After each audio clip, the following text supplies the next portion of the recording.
Good morning, folks. Rickety Bridge is our feature location, and it almost feels like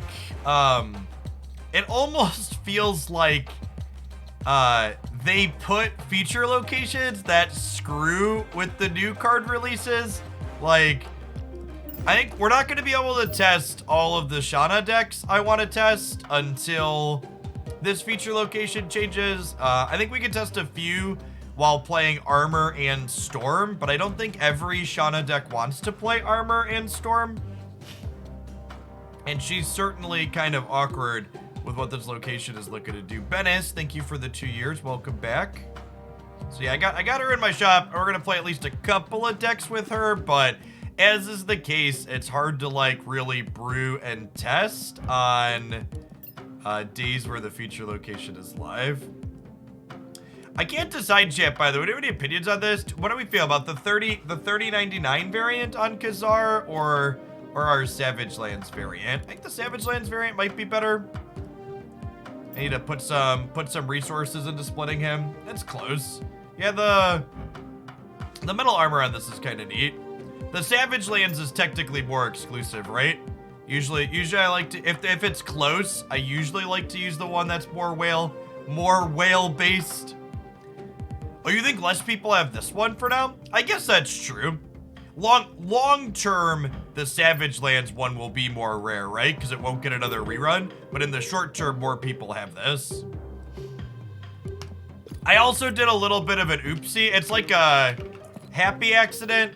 I wanted to split my Daredevil to get an Inkify variant, and I got an Inkify Daredevil, but I was accidentally splitting the base card this morning when I logged in. It wasn't really paying attention. So I don't have an inked variant. I have an inked base card. I have 123 boosters for it, so I'll play some more Daredevil and I'll make my next split on this one and hopefully get gold or inked, but I'm a little sad that I need to pay more attention. Don't split things in the morning. It's still a great piece of art. Most of the base artworks are good. They're just less like exclusive / fancy than the variants, right? Dude, Light, you move on from a castle. You get a goblet to drink for its royalty. Thank you for the 4 years. Welcome back. All right, let's start with the Shanna deck and see if we just get railed on the bridge, huh?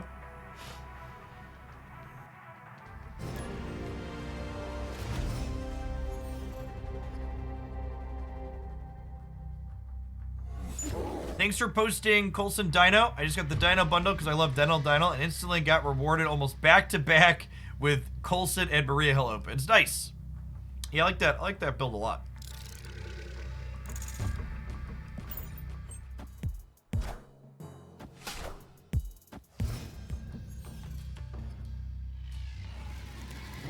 They played Deadpool into the unknown location, I assume because they wanted to play to Rickety Bridge as an out. Let's throw Mojo out here on curve.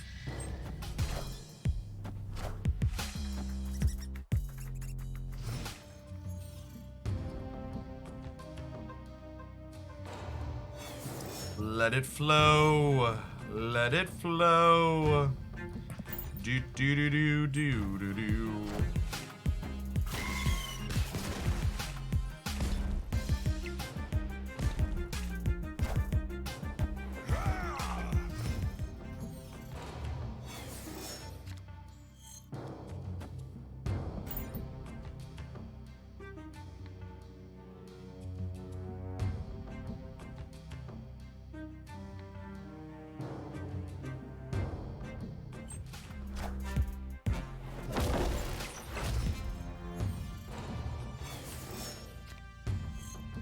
So, they're very likely a Killmonger deck.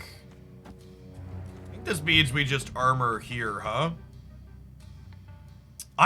Honestly, do I Mystique the Blue Marvel, or is it crazy to Mystique the armor?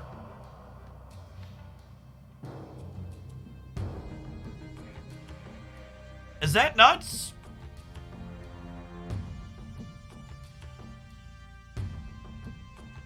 They're probably just waving this turn. I guess they could be killmongering still.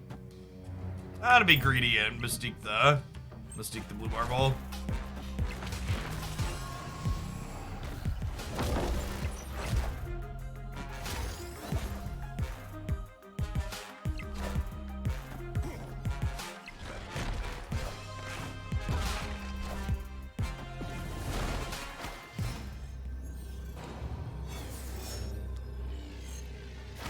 Okay, so they played She-Hulk.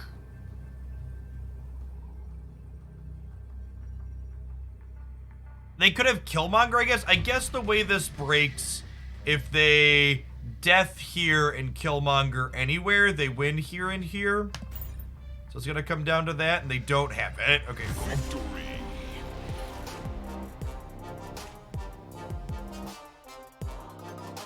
They death right, they could do anything middle. I guess that works. Actually, just leaving though. I don't know. I felt kind of okay.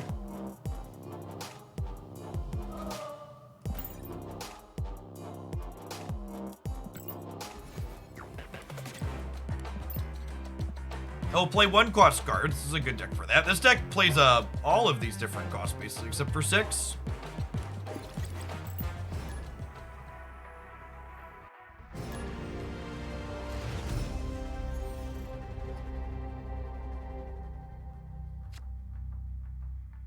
Sutters, I missed a couple while we were in the loading stream, by the way. Thank you for the 41 months. And Bennis, thanks for the 2 years. Good morning, good morning.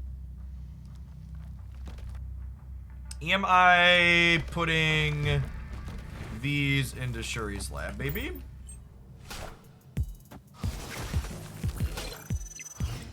What's your opinion on Shanna? I think I've played 0 games with and against Shanna, and I have no sort of reasonable opinion formed on her yet. We're gonna play some games with her today and hopefully develop one.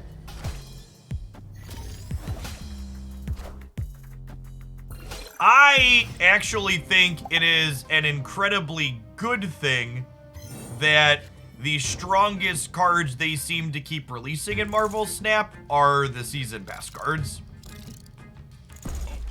Could you imagine? Well, I mean, it's not even about the. It's not. I think the people saying the season pass card is the most powerful is about the money. Could you like take Darkhawk for example, right? Like Darkhawk's probably Darkhawk and Shuri, and then Silver Surfer and Zabu are probably the 4 best cards that have released recently, and Zabu and Silver Surfer are way more accessible. Like you literally can't spend money and get those other 2 cards, right? It is not an option. I think it is better for the game that the stronger cards end up being inside of those series. All right, Shanna, come and get it.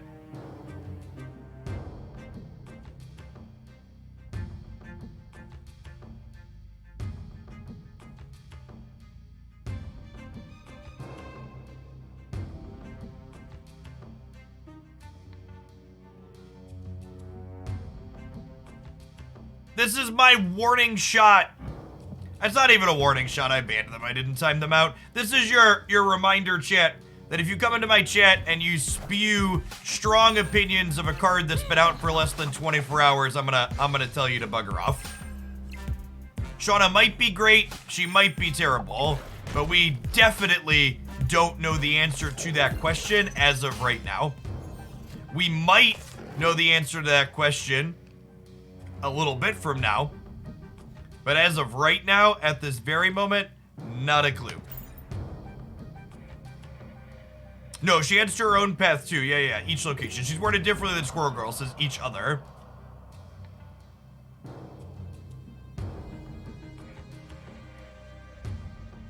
You're allowed to have strong feelings for Shanna, chat, just not about her power level.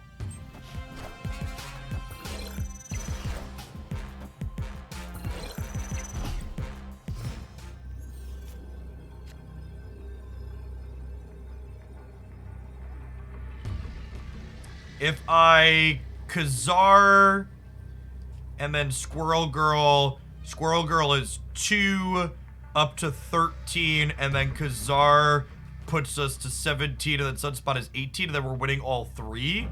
So they have to, like, beat us somewhere with Shuri and then also add stats somewhere else, which isn't impossible. There is Zabu deck, so we can see, like, a 4-drop come somewhere. But Kazar's also going to add 2 more here, and he'll add a total of 5, 6, 7 here. So we're going to 16, 19, and 17. Victory.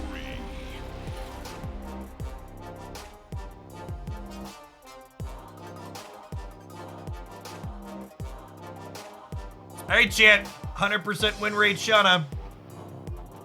Clearly busted.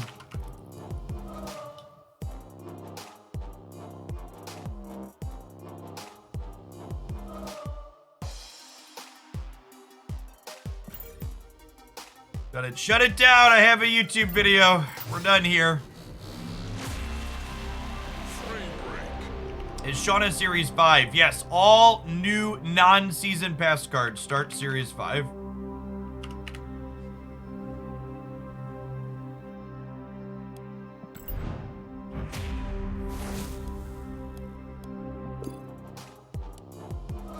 Big Shanna needs a nerf. Ah, the memes. Ah, the memes.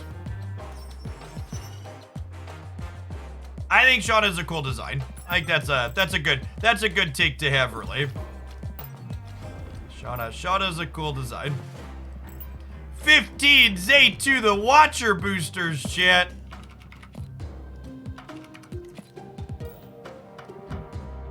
Let's look at that melon. So my goal is to eventually split every card once, and normally I split my variants, but like this is just a card I'm realistically never going to play, and the only way I'm going to get this to infinite is basically by picking up boosters at random for it. We're 3 off of getting it a red border. So next time we randomly get boosters, we'll get a red border. So we like random boost like 4 or 5 more times for it. Yeah, the base card is better than the Chibi variant for sure too.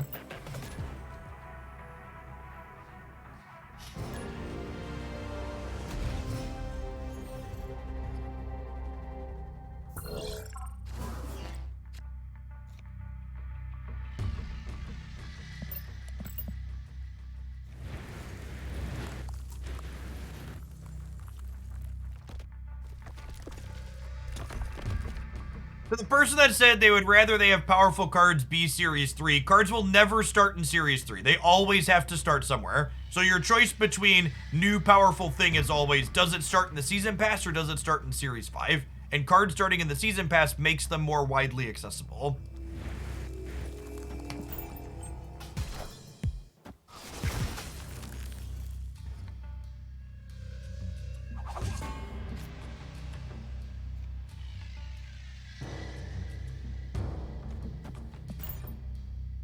Go.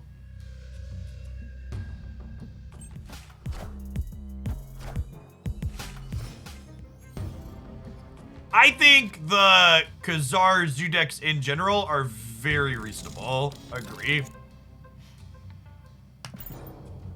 A lot of people like to write this archetype off because they spend so much time playing it in Series 1, but I think this archetype, especially with Valkyrie, has a lot of potential.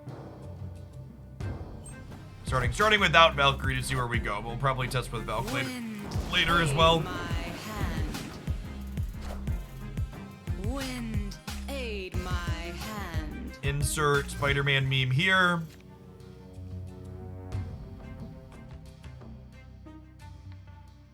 Honestly, I think we just do this, right? As a brood. Yeah.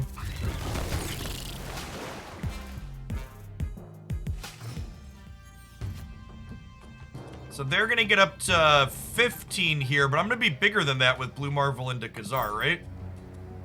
The question is, can I win middle with Blue Marvel, Kazar, and Mojo?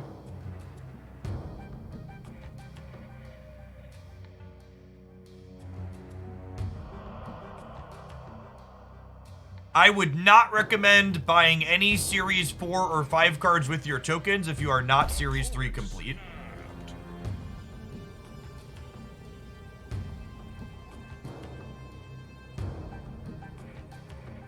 Someone asked, why not play our cards left and right to allow for Shauna and Squirrel Girl to fill? In large part, whoa!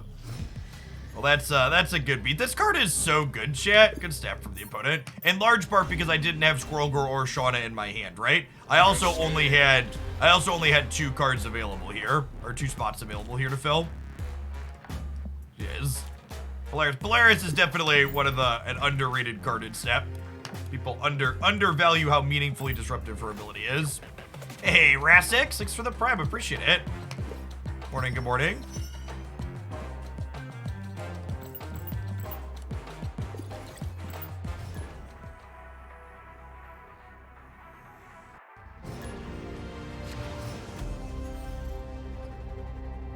Yeah, Zabu Shauna is on my list to try. The only problem with it is, what should I search for? The problem with it is, it's probably really bad to Rickety Bridge for today, right?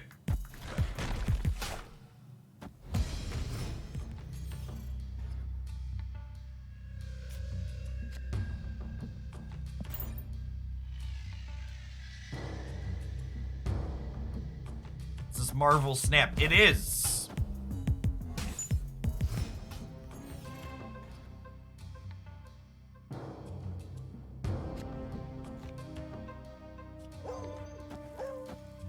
Oh, well, I guess we do this, right?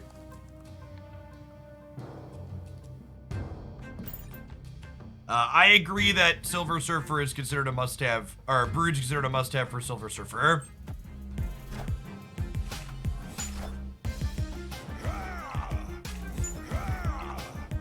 Okay, well, we denied them 1 draw at least here, but they get this Adam Warlock draw.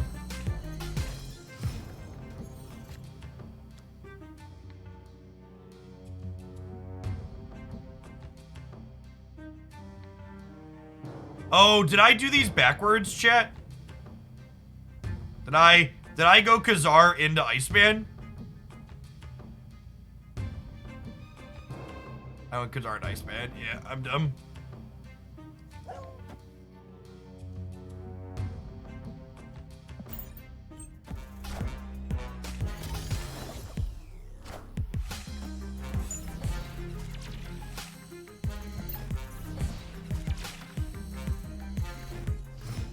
Blue Marvel.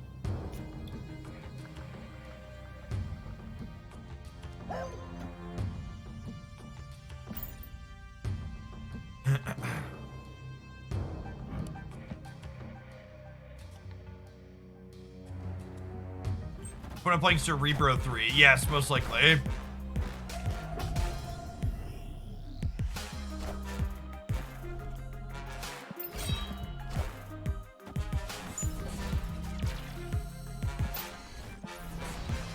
They've drawn their whole deck, so we can know they're gonna Cerebro Mystique here. Does Blue Marvel let me win?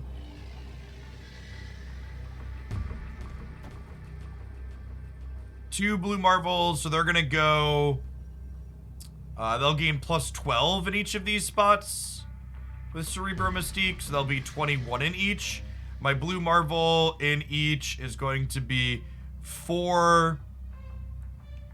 10, 14,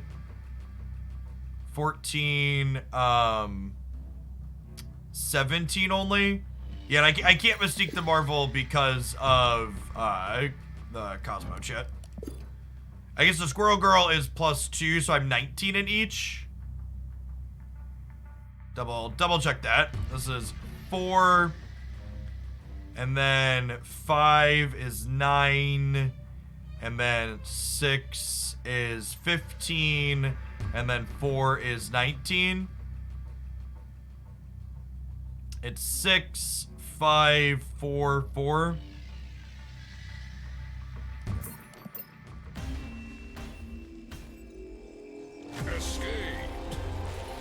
less than 21.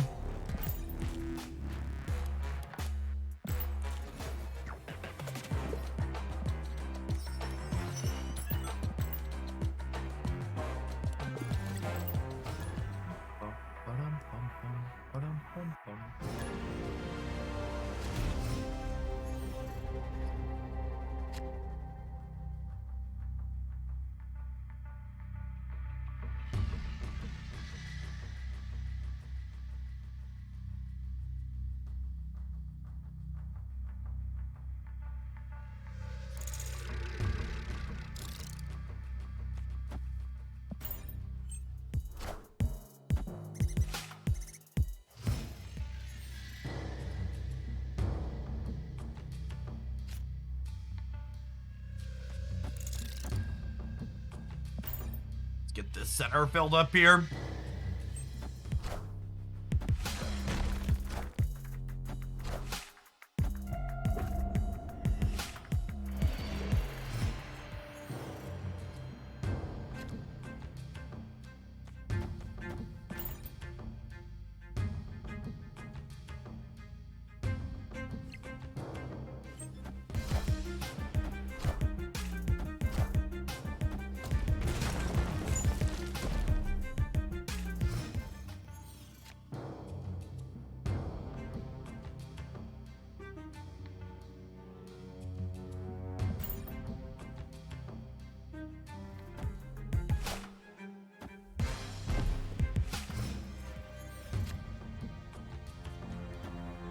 So, Blue Marvel here means that Jessica Jones is no longer winning mid for them.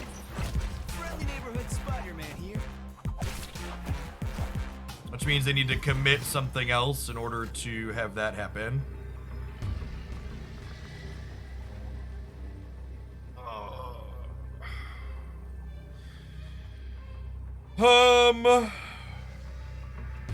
Yeah, I have two choices. Do we Shanna right to fill into the left, or do I storm an Iceman to let this be a win here? I think we just storm Iceman right, and then we're also soaking 2 more here still. So like we're adding power left and right here.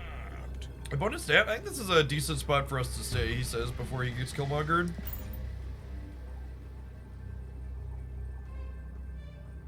We have priority though, so Killmonger, we can't really play around Killmonger.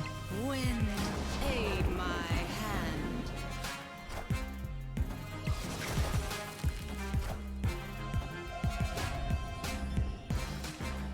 And then we win the breaker here, right? Close game. Victory. So, total power is the tiebreaker here. They're up by 1, we're up by 8, so we win.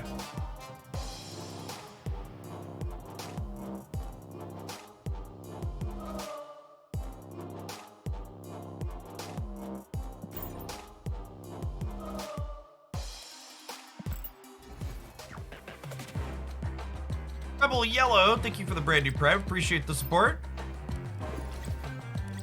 Thoughts on the feature location? I think in general, I'm kind of annoyed that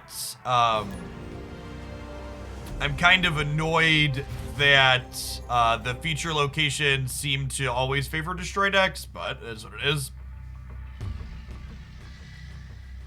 I think Shanna is worth 6k. I think there's a chance we really need Dazzler to kind of unlock what Shanna is doing, but I also haven't really played enough games with her against her to have a strong opinion on it yet. I also think she's kind of awkward into the current feature location, so it's probably going to be a few days before we really get a chance to form, good, bad, or otherwise. I'm going to armor the right, just in case this is Rickety Bridge.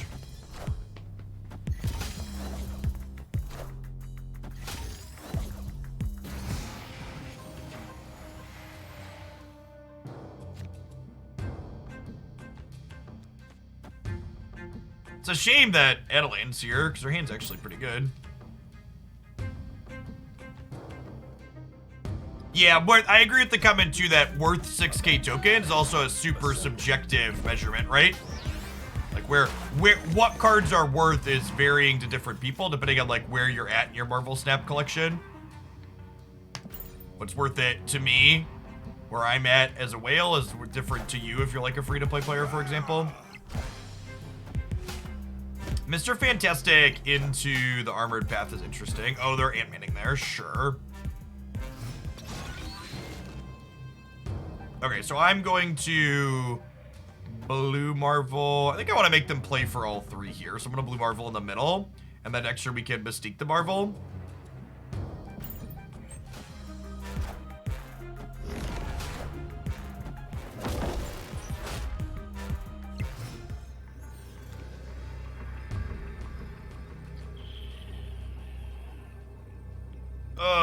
Damn.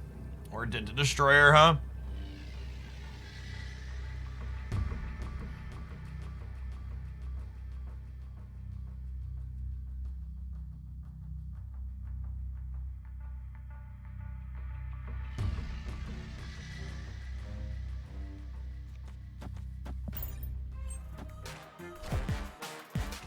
Oh, Spectrum also.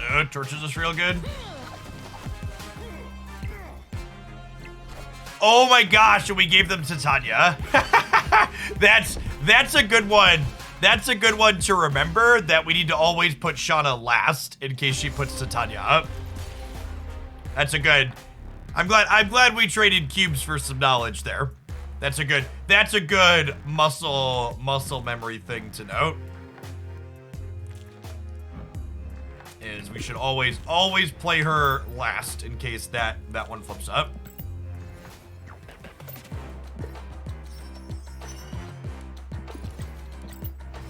Sometimes you gotta trade cubes from knowledge.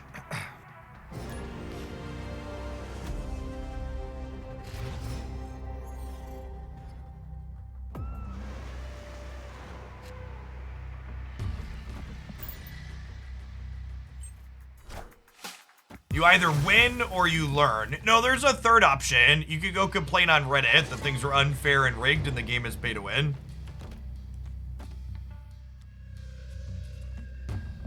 Don't undersell complaining on Reddit, chat.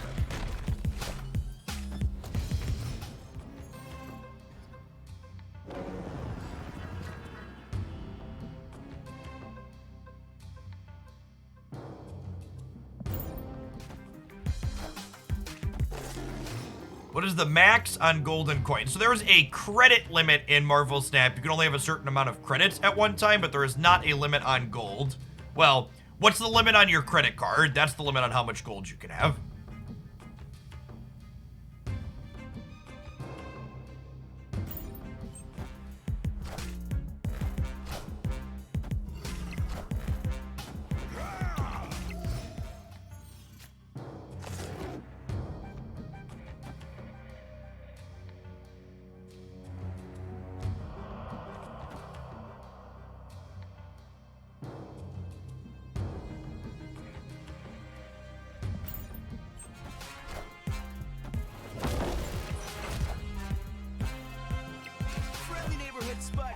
They're a hazmat deck. Interesting.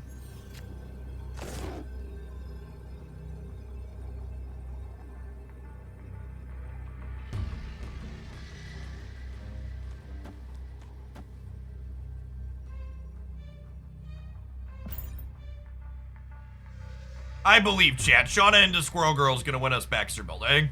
Order! Order! We just talked about it too. I should Squirrel Girl. Well, actually, this might be one where I don't want. I think my order's actually right here, right? Because I want Shanna to put her thing here. If I Squirrel Girl first, I get a squirrel here. Or if I Shanna, I get a random Shanna card. So this is, we talked about generally wanting to Shanna last, but this is an instance where I think we want to Shanna first.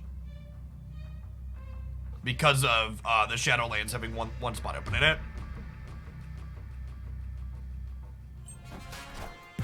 Series 5 cards replace Series 3 cards. Oh no! We hit 0! So now Squirrel Girl doesn't fill Baxter Building!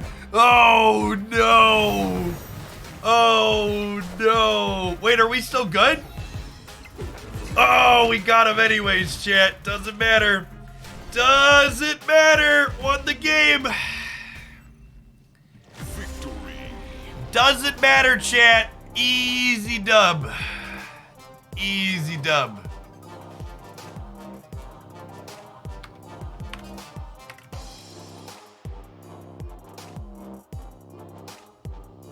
Such an RNG fiesta. She is a very big troll.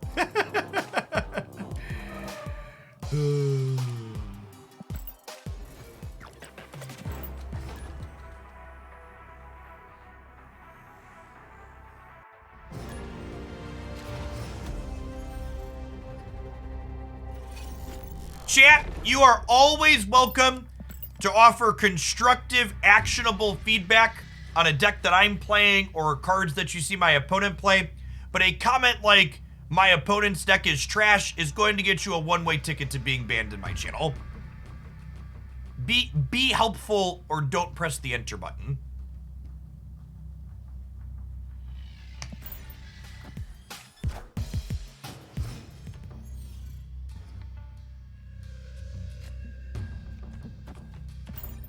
I would like to armor the Rickety Bridge.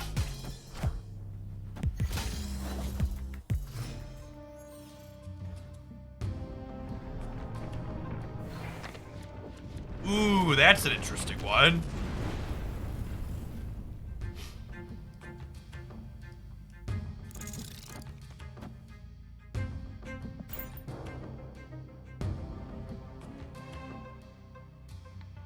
Yeah, I think Dazzler with Shanna is probably going to be pretty sweet. I am. I plan to get. I plan to open Dazzler or get Dazzler, etc.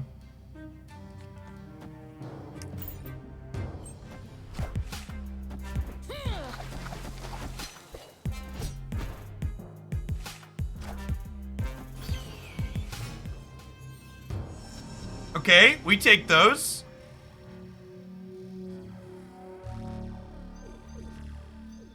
Okay, so I have priority here. I have priority here. I want to... Ideally, I want to not give them a free Professor X path, right?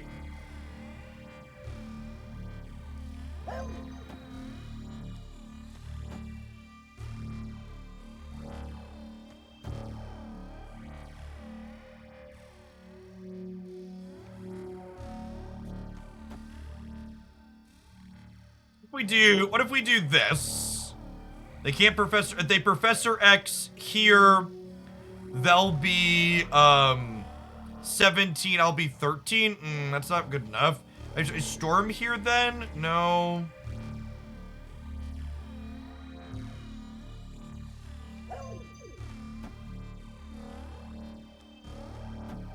If we do this, and then if they Professor X here, my Blue Marvel beats it. Yeah, I think I like this with the Sunspot mid. Sunspot Demon mid. This also insulates against a Killmonger, but they're probably Spectrum Destroyers, so I think this is fine.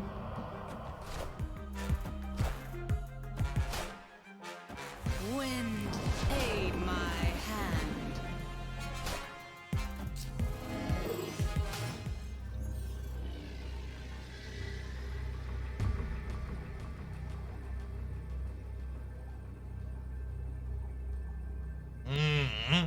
Claw is real good.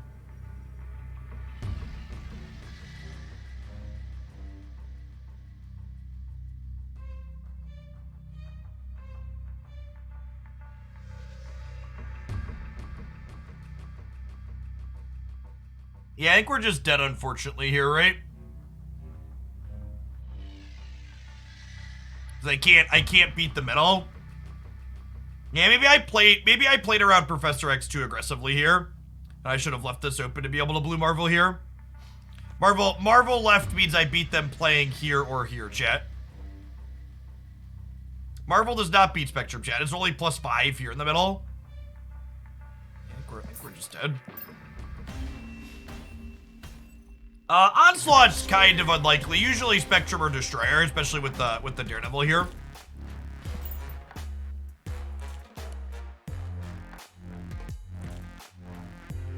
If they played right, it would impact the warpath. Oh, that's a good shout. But I don't think we were beating Destroyer on the left, right?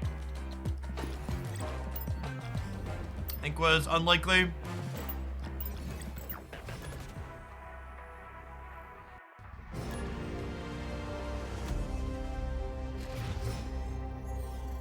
Oh, yeah, that's true. Destroyer right does not impact warpath. Yeah, because it blows up the Daredevil. Yeah, we were right to leave there.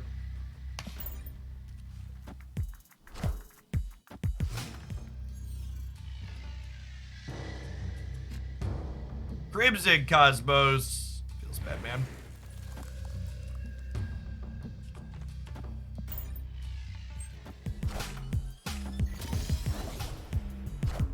Hey, Sailor. Thank you for the tier 1. Appreciate it. Wheel?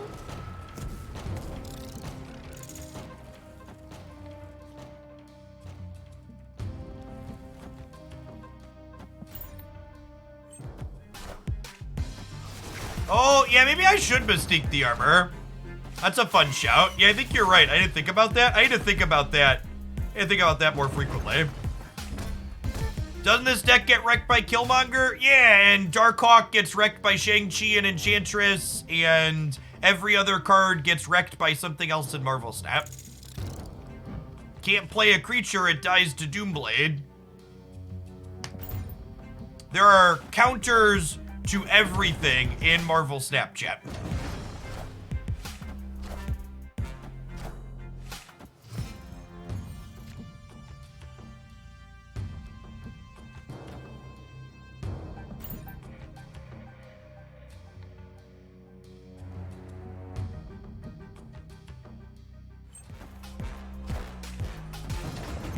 Yeah, Baku might be better than Gorg here. Is a good shout.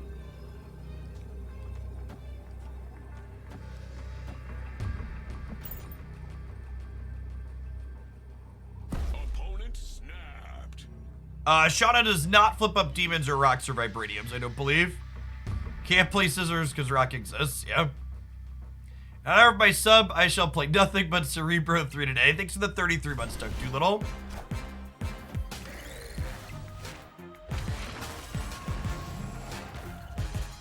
There is a leader brain if I ever saw one.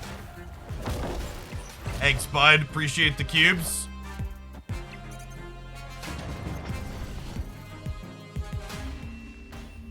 Leader players chat. Victory.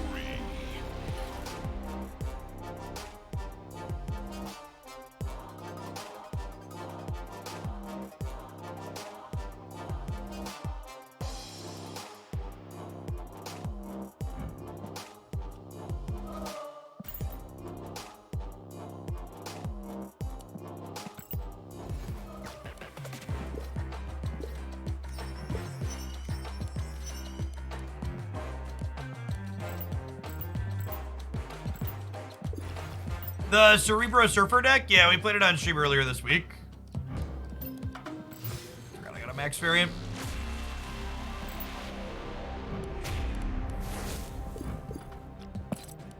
I like the idea of trying Mr. Baku in here.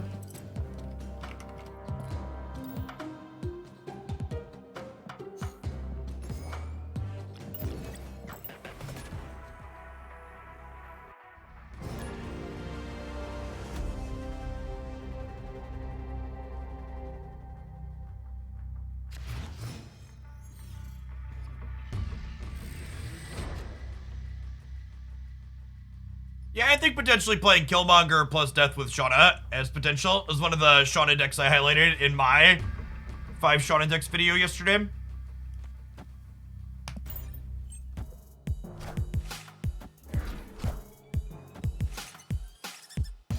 The black and white variants earned through the base cards. They're earned through any of the cards. There's a split, which is determined by how many times you infinite split a given card.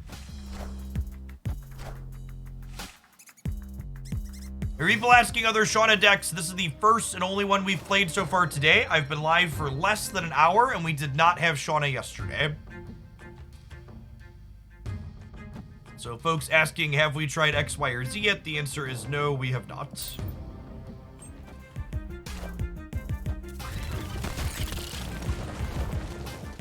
Wind, aid my hand. I don't think Bast is very good in decks like this one. If you look at the stats on my cards, Bast is not going to add that much power most of the time.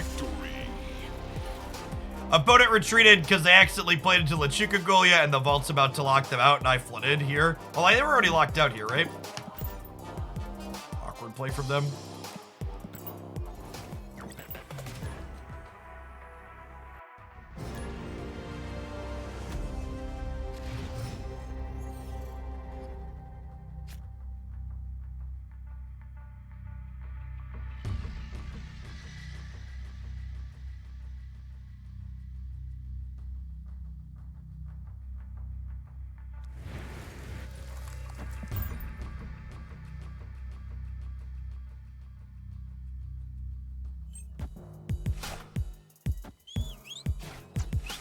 You are still able to open a card you have pinned in a reserve.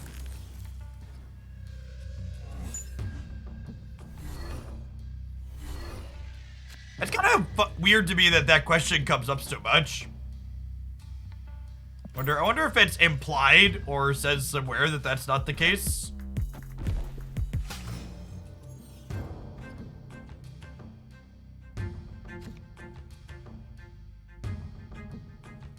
So the big thing about Dazzler versus something like Mojo is Dazzler is an effect that you have control over, whereas Mojo is an effect that you could loosely have control over, but in general, it largely depends on your opponent being willing to do something for you.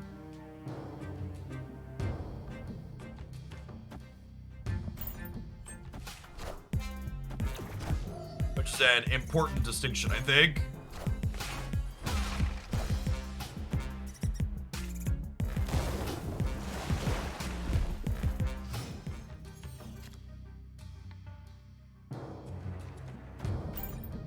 Killmonger is not real and cannot hurt us.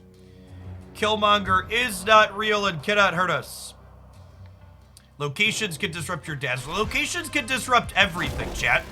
It's part of the variance that comes with playing Marvel Snap.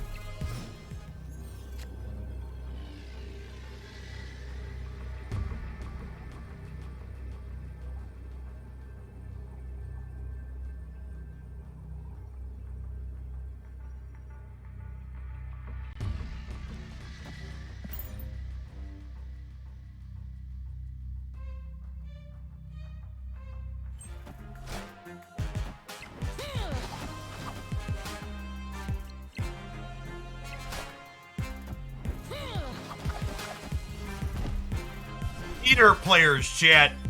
Leader players. Just...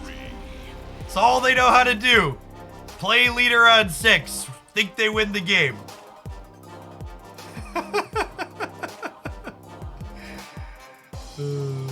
Oh, did my Baku get Yondu'd? I was like, where was my Baku? I was counting on Baku to win us the left, potentially. He must have gotten Yondu'd, huh?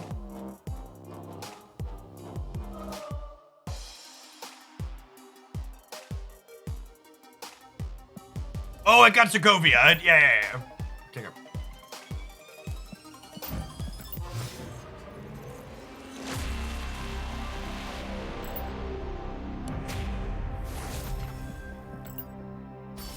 Leader is a bad card. It just feels bad to lose to. I disagree with that. Leader is a very polarized card. The decks that beat Leader almost never lose to it. And the decks that can't beat Leader almost never beat it, which is why it's such a feel-bad experience. When you die to it, you likely didn't have a chance or opportunity to do anything against it.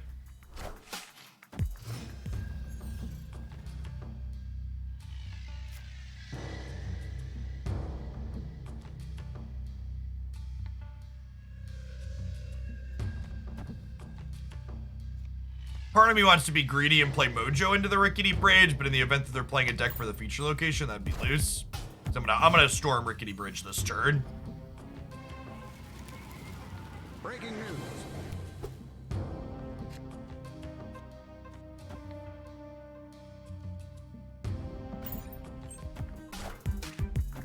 Wind, aid my hand. Okay, good shit.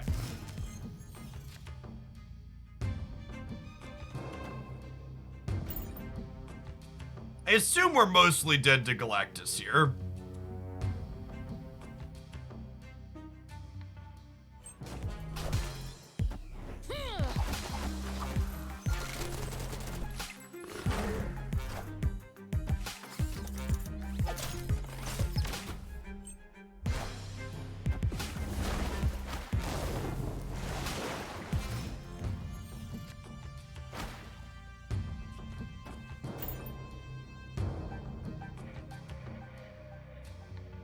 They have Galactus? Yeah, I mean, Bass was fine. Powered up 2 of our things. It was neutral on the others.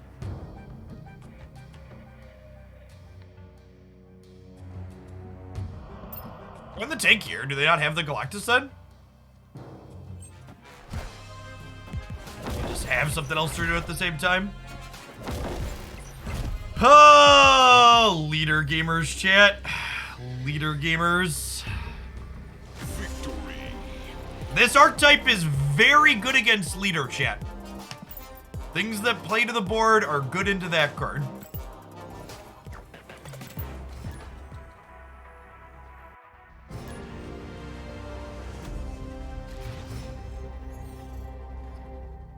The format has mostly become synergy stuff that cannot care about leader because leader has pushed everything else out. That is an accurate statement that I agree with. Leader has become worse because the metagame has adapted to it, but there's still enough leaders that are being played that you can't play decks that are bad against leader still.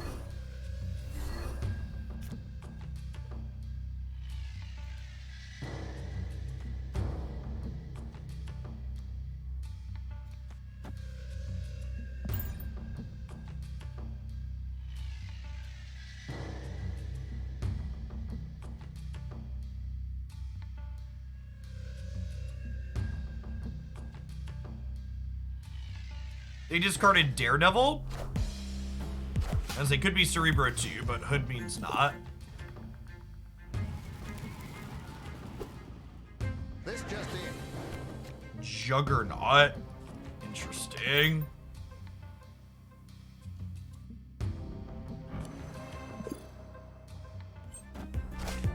You just punt Rickety Bridge. We have Storm and Armor for Rickety Bridge.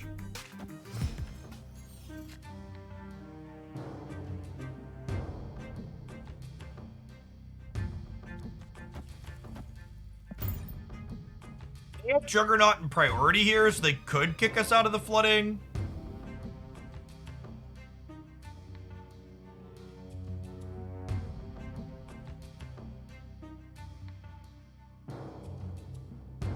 I think Storm's a generically good card, and I think we have to play it because Rickety Bridge is featured right now. I think there's a good chance Storm is optimal either way.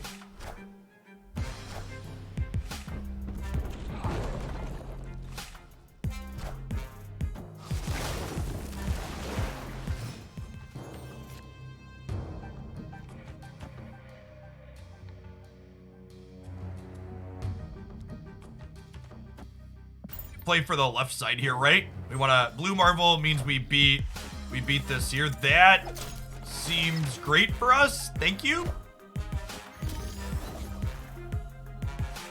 Is that enough to win the left? I think that's enough to win the left, right? If I soak on Sunspot.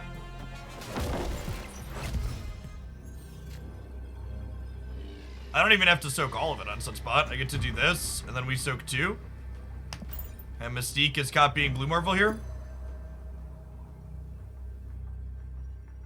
It looks like they're playing a feature location deck. Dr. Octopus and Captain Marvel are both good cards into Rickety Bridge.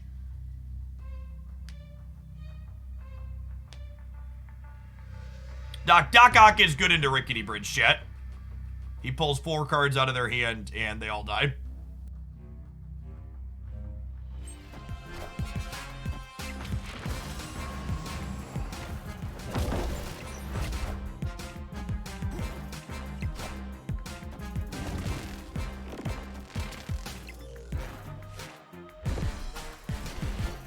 Oh, does that do it? I think the Sunspot Soak does it, right? Victory. Wow, that was actually really close.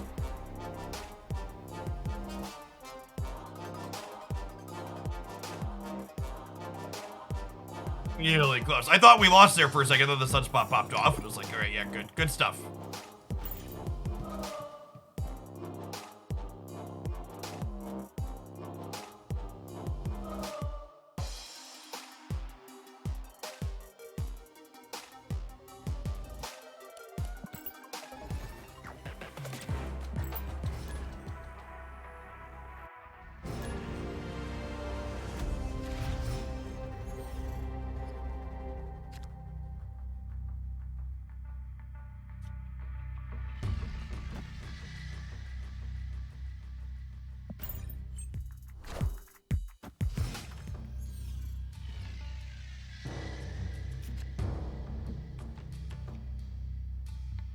I think it's like, I don't even know that Shauna's done anything, like she's been fine. Like she's filled the board nicely for us in a couple of spots, but largely our wins so far have just been off the fact that like this archetype is just generically good.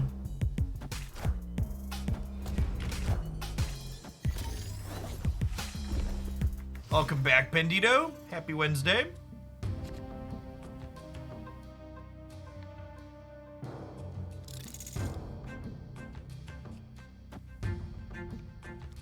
There's no reason to rush to play these, right?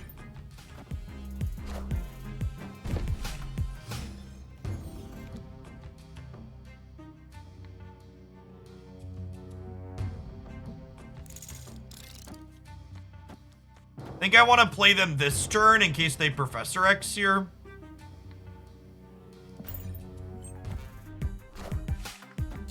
Claw. Yeah, with Blue Marvel and Kazar especially, Shanna puts so many stats into play.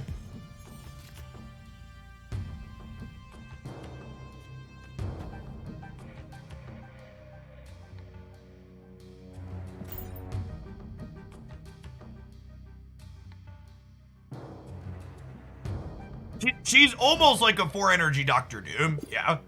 A little bit of a variance element in there too, but not dissimilar.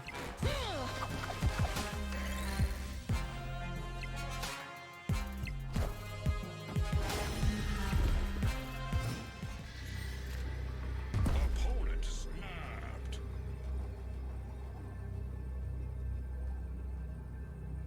Damn, we're so close.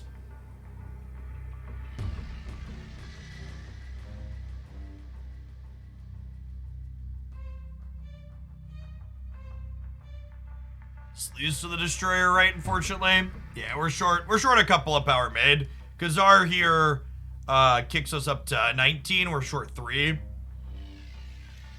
then we're winning here until they make a big play.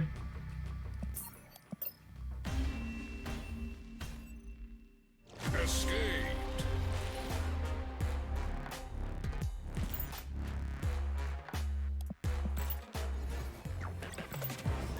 Yeah, it was a pretty typical, I'm winning the game, so I'm pressing the snap button.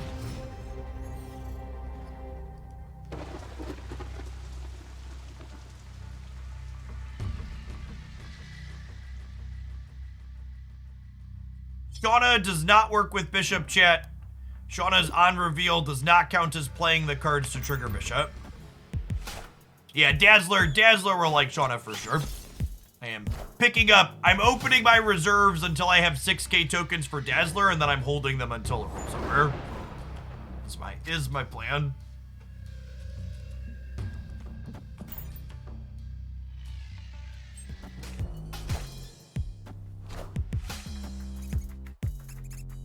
I think there is definitely a Zabu Shauna deck, but unfortunately, I don't know that Zabu Shauna is going to be playable into Rickety Bridge feature.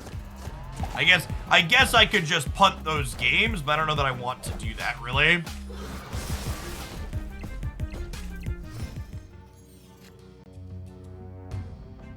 You think it's concerning that there are a lot of new hot locations that are destroy focused? I mean, the destroy decks really struggle to be competitive, So adding things to the game that make them more competitive potentially, I think, is a good thing. Opponent snapped.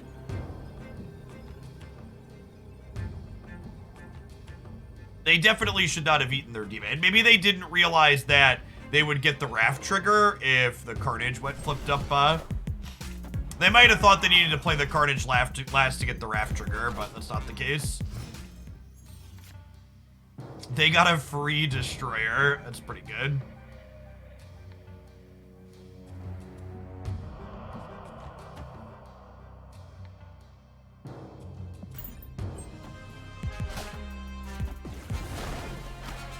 You think our opponent's a bot? No, we're playing against a human being, chat.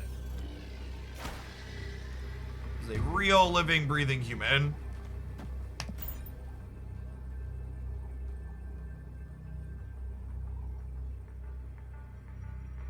I could be right to retreat here, but... honestly...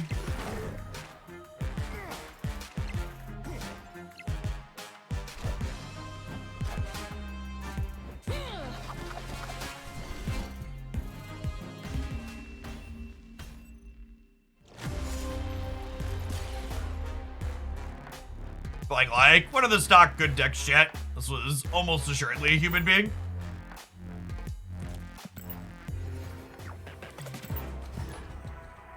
I don't know why people think Bast is good in this deck. Chat, Bast needs to be adding way more stats than this deck gets added for Bast to be good.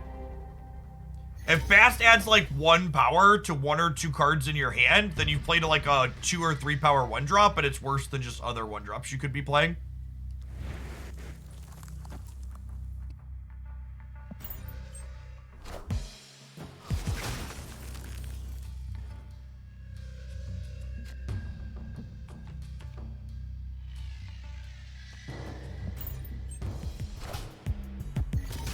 Yeah, Shanna adds at every location.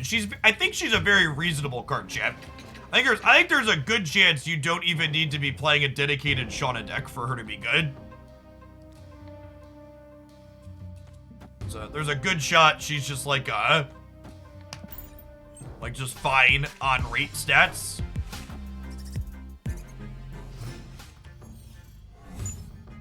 If you make the assumption that every 1-drop you're getting is 2 power, Shanna is 8 points of stats for 4 resources, which is perfectly on rate. And then if you mix in anything like a Kazar or a Blue Marvel, suddenly she's very above rate.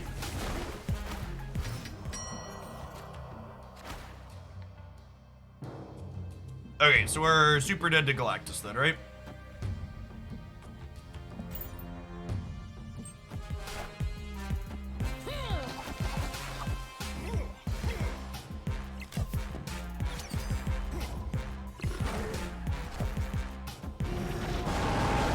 Oh, just the destroyer. I think we're probably still dead anyways, though, right? I don't have a sunspot in play.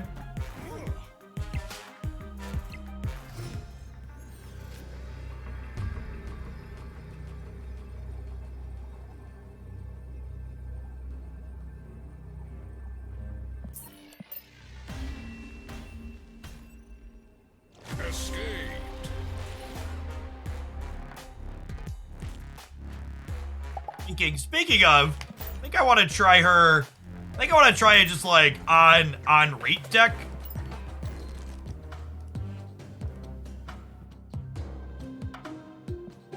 I think there is potential for just a shell like this.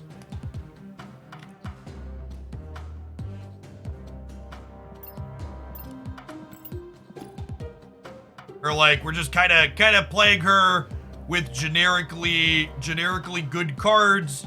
We happen to have Ant-Man and Mojo as cards that benefit from having full boards. We're playing Blue Marvel just because we're kind of going wide.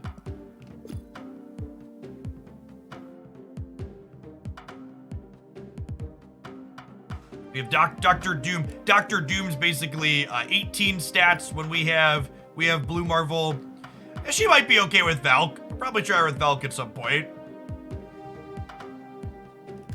I don't think there's really room for Arrow in this deck. Like, We want to play like Marvel or Shanna or Dr. Doom in our end turns. Is there a deck with Magneto and Thor in it? Yeah, Lockjaw Thor plays Magneto. There's also the Leech Leader decks have been playing Magneto at the top end, and they play Thor on 3.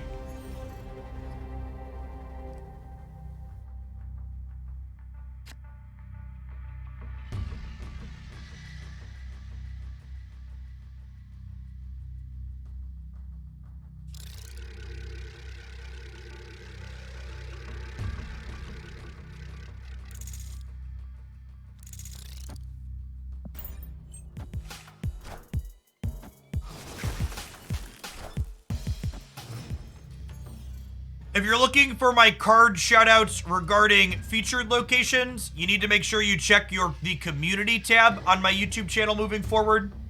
Rather than making a dedicated video, those were underperforming for me. In terms of metrics, I've just been throwing a community post up.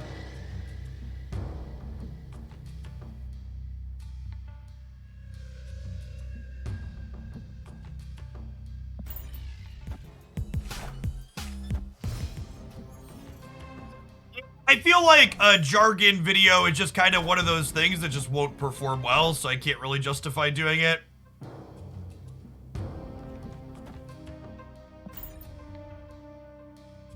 Is the unfortunate reality. Wind, aid my hand.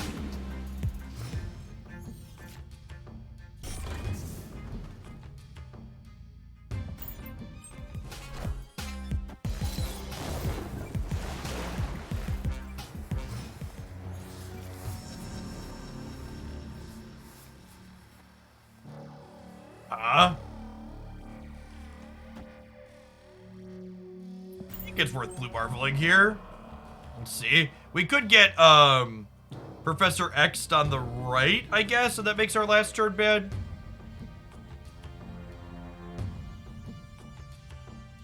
I think it's the best Cerebro 2 deck. The variation with Daredevil and Hobgoblin. You can find that in my favorites deck video from the week here.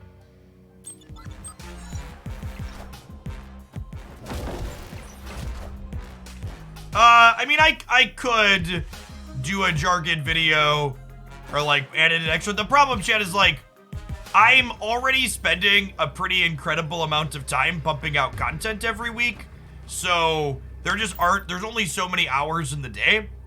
So like, even if I could, you know, do it up or like post it on the other channel or do something for metrics, it's just like not worth the time I have to spend on it to invest in those other things.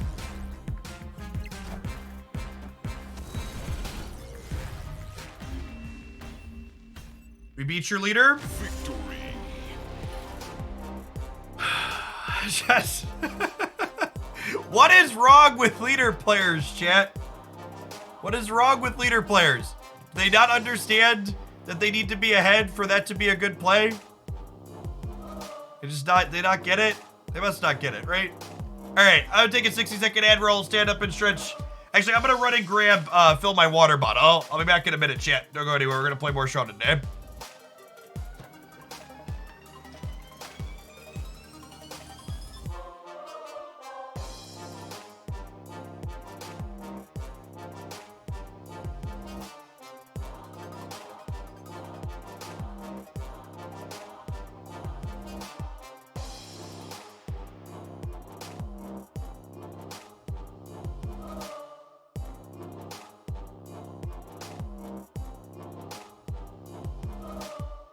Hey, poo-poo nipples. Thank you for the prime. Oh, Twitch usernames. Lauren, thank you for the support as well.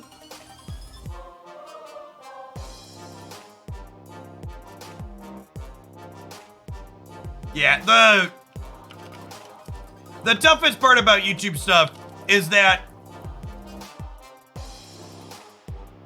the toughest thing about YouTube stuff is that when you post a piece of content that underperforms, especially if you're consistently posting a type of content that underperforms, YouTube recommends your channel as a whole even less, which means everything starts to underperform.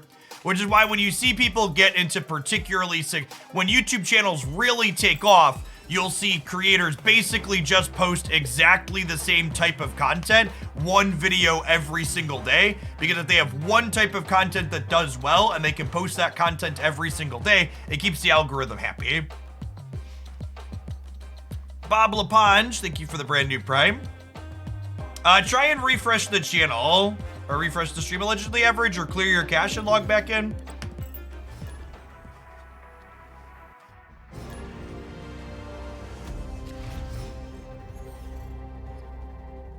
That sounds terrible. Yeah, as far as like creative freedoms go, YouTube is actually just like the worst platform on the planet. If you want to be successful on it. Icon, thank you for the tier 1. It's why Twitch will always be my primary platform. YouTube is just like, it's so awful. The more I always was kind of the opinion that YouTube was kind of a crappy platform. And then the more that I've dove into it with Marvel Snap, the more I've been like, yes, this is actually atrocious and I have no desire to do more with it than I do now. The beginning of the month, I was able to get to rank 91 thanks to all your advice and your pull 2 decks. Congrats, Craig. It is no small feat. Wind, aid my hand. Okay, so we storm the Vibranium Mines. And then I think... what do we want to do here? I think it's like rescue into Marvel or Shanna into Doctor Doom, I think is the sequence here. And they have just nothing going on. Okay. I think I'm gonna Shanna into Doom to play for all the locations.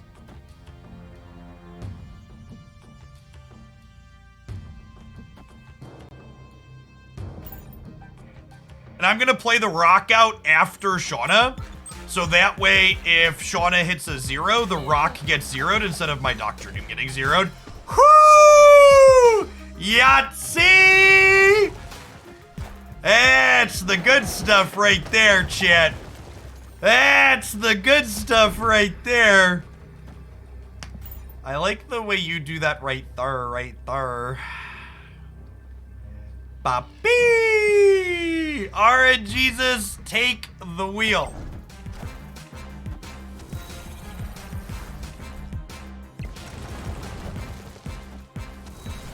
We do lose to leader, though. We're bound to lose to leader at some point today, huh? Do nothing, even manage to high roll, doesn't matter, opponent had the green shitter. And this, to be fair, decks like this one that I am currently playing are ones that really stopped being competitive into leader. So there is a good chance we should just not play these kind of disruptive, stormy, individually good card quality things.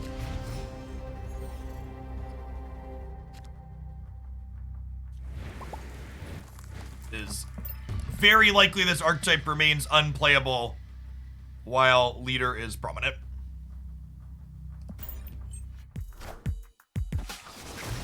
I have a favorite location. I love the Sinister location. Sinister London and Bar Sinister, I think, are a ton of fun. But your decks do big, fancy things.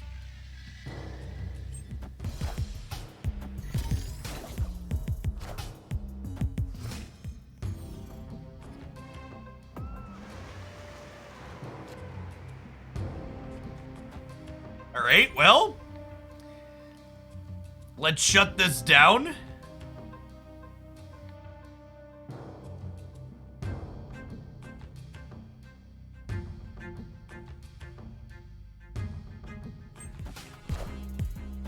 Wind, aid my hand.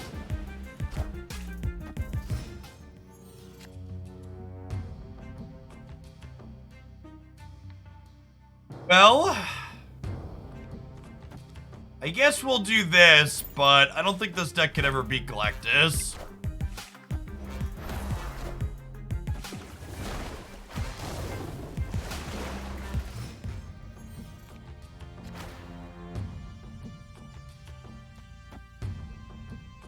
Doggy!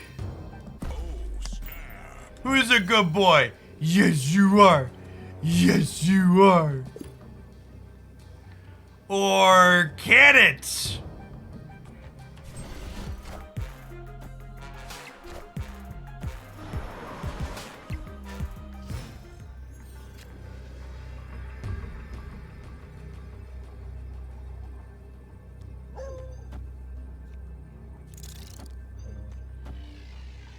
I was like, what's happening? Opponent's retreating. Okay. So we're gonna get to go Ant-Man here, Shanna here. Ant-Man's 4, Shauna's like 2 to 3. And we're playing for all the locations here. Shanna fills this here too.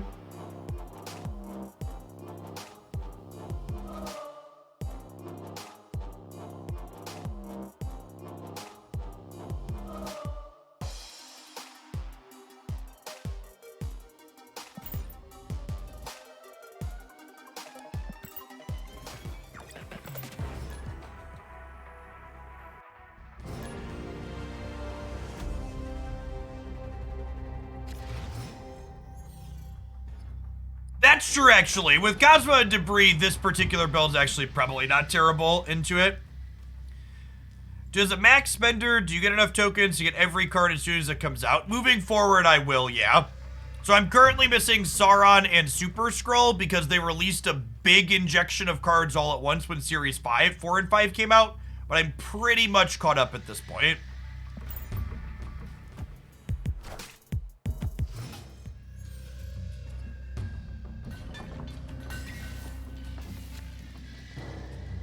Well, I have to stay at max spending. Not quite, but close, I believe.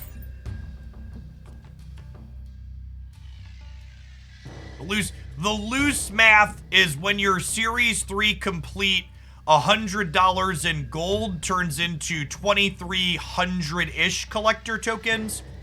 So if I need to get 12,000 collector tokens a month, that's like 500 USD or so. But it also varies a bit depending on what package deals they've put out. What does max spending entail? When I say max spending, I mean purchasing the maximum amount of credits for gold every single day, because you are actually limited in how many credits you can buy every day for gold. They should give you more tokens if you're Series 4 complete. Yeah. I wouldn't say no to more stuff, but it's such a small amount of players that are Series 4 complete. I don't know, that's really something they need to worry about.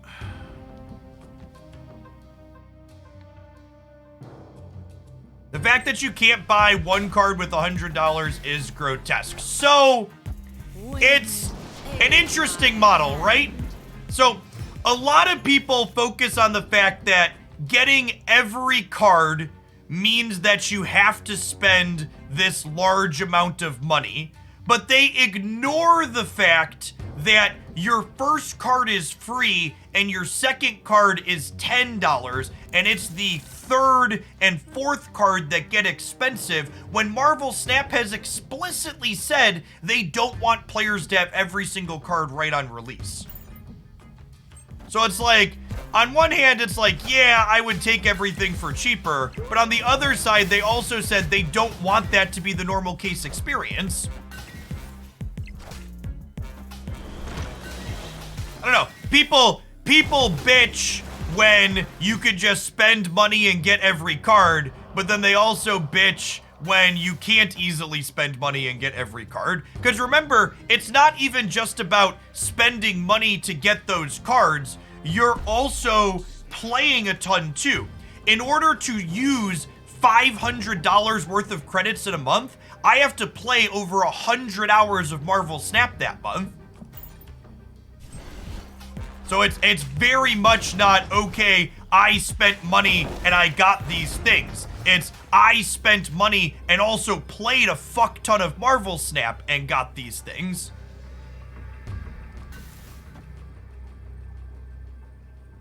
It's also one of the other things, and again, this is why, as in the case with most things in life, there's nuance and the details matter. People try and compare the price of Marvel Snap cards to Magic Arena or Hearthstone, And that's not a fair one-to-one comparison because in Hearthstone and Magic Arena, your cards don't get cheaper over time. When I want to go get cards in Magic Arena or Hearthstone, it costs me the same amount of money as the day those cards released. But in this game, Marvel Snap, getting a card 2 months later or 4 months later, the price goes down and gets cheaper.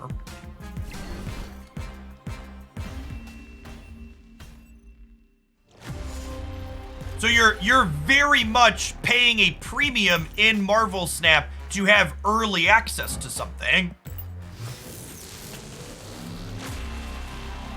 In that way, it's exactly like, you know, it's funny, and this is a good way to think about it. Nobody ever complains about Steam sales.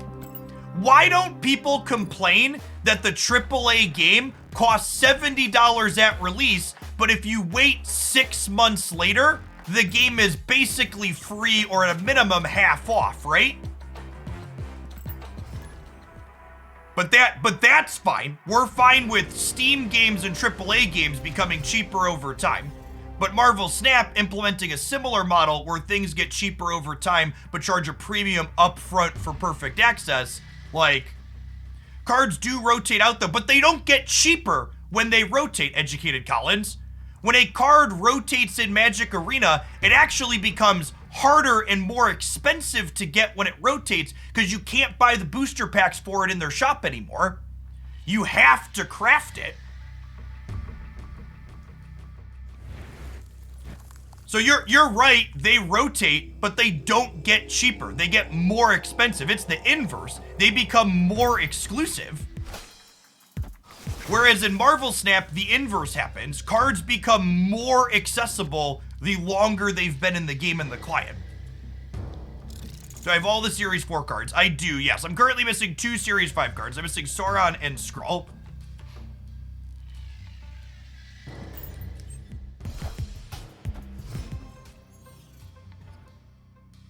Hey, Shen, thank you for the 2/3 of a year.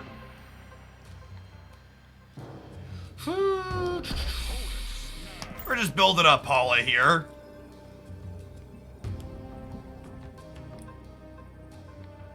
Yes, that's exactly right. Players don't care if something's predatory, they care if it's expensive. Agree.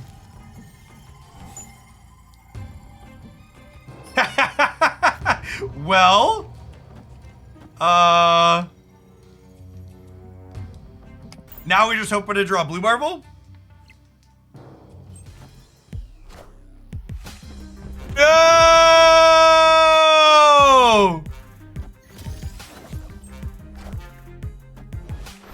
Rough. Yes, the other comparison that I think is very disingenuous or shows a fundamental misunderstanding of how the systems work is players complain about the raw price or how difficult it is to get individual cards in Marvel Snap. And it's like, well, in Marvel Snap, there aren't a bunch of fucking shitty cards like there are in every other digital card game, right? Like, if I go in Magic Arena, sure, Magic Arena gives me a bunch of individual cards in terms of raw number, but most of them are worthless. And even the cards that are good that Magic Arena gives me, I need 4 copies of them for it to be good. I think we just hope that 8 wins the right, and oh my gosh. This might be close, actually. No, we're dead. That was close. This card's so good. For the record, I don't think Marvel Snap's economic model is perfect, and I think there's things they could iterate and improve on it almost certainly.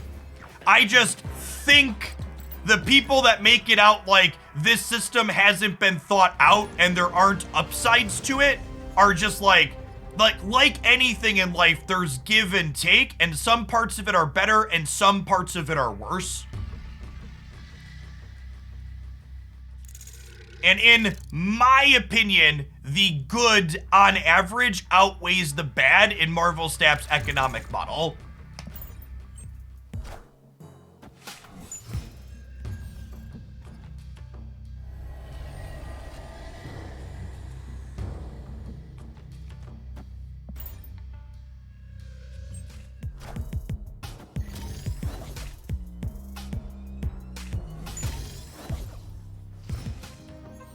What are the bad things that you think there are? I think the collector's token shop needs improvements in a variety of ways. I think there are a number of things the token shop does that are super awkward / bad. That could definitely stand to be improved on. Do I want to storm Sinister London before they can copy anything? I almost think I do. And then I think I'm gonna go like rescue into Marvel, into Shanna, spread out. You can't really formulate how many games you need to reach infinite because not all ladder games are equal in Marvel Snap, right? Wind, aid my Because you're not playing for the same amount of cubes every time. Miles Morales is Series 3. Miles Morales was the last season pass card to go directly to Series 3.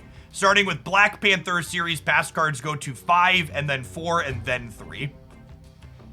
Because Miles was there before we had that downgrade. Before we had the new seasons in place. Like, to give you a pointed example of what something on the token shop could stand to be improved is you should not see repeats of Series 4 and 5 cards and variants before you've seen every Series 3 card. It's so awkward and bad that you see repeats on those things before you see everything else.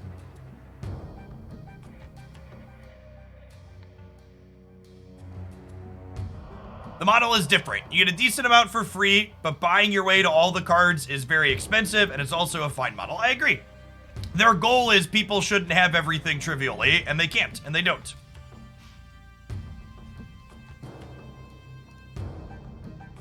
What series is Zabu going to be? All new cards start either as Season Pass or Series 5, and then they move to Series 5.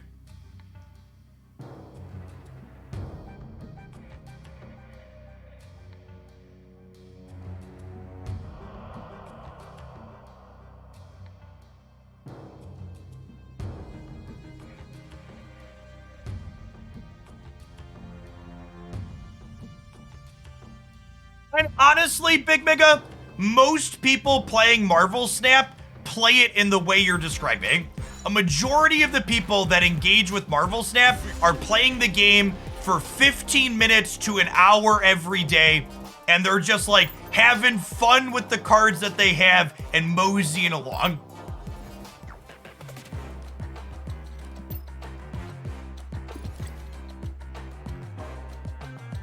So, I've talked about this. I'm gonna pause for a game. I'm gonna say one more thing on the economy, and then I'm gonna move on from talking about the economy because I don't want to stick on the economy all day because I know how this works. So I don't want to harp on it all day.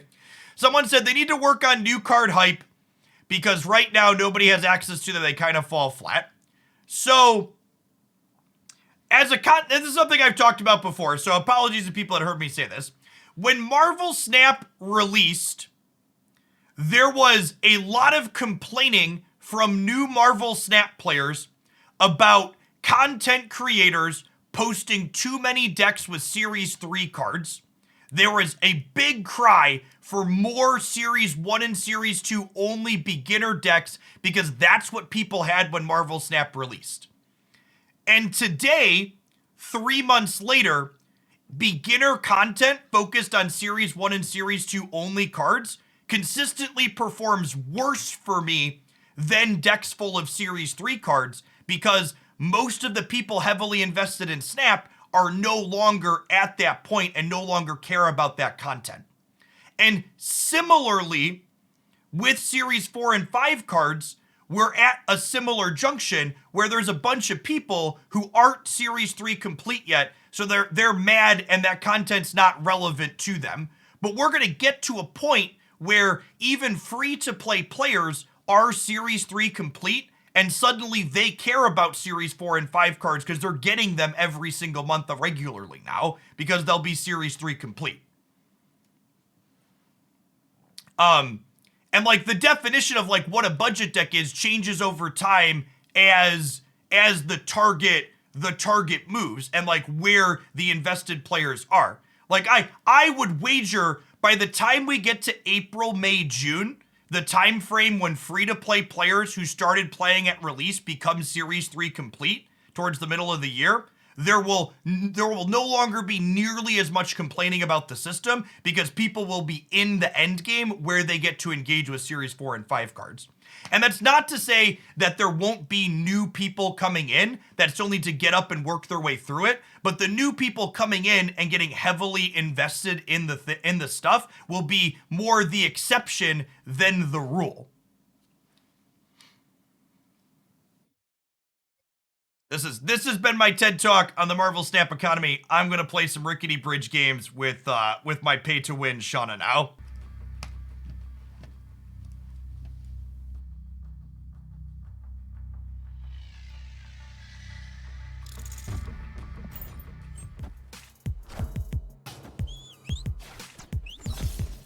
Well, there goes my storm. Hopefully we can draw armor to get rid of the bridge. Honestly, I'm just gonna take a mulligan here. Crimson Cosmos, they killed my storm. There's Rickety Bridge.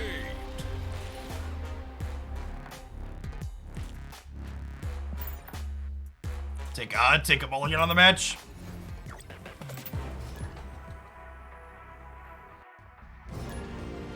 Old Pool 2 content is basically evergreen. That is true. It does not change. Good old Subterranea.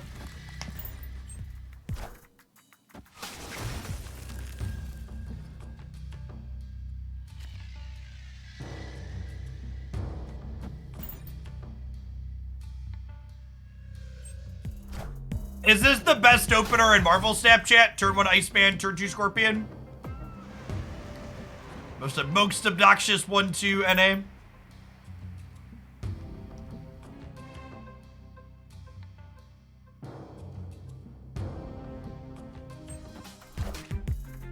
Wind aid my hand.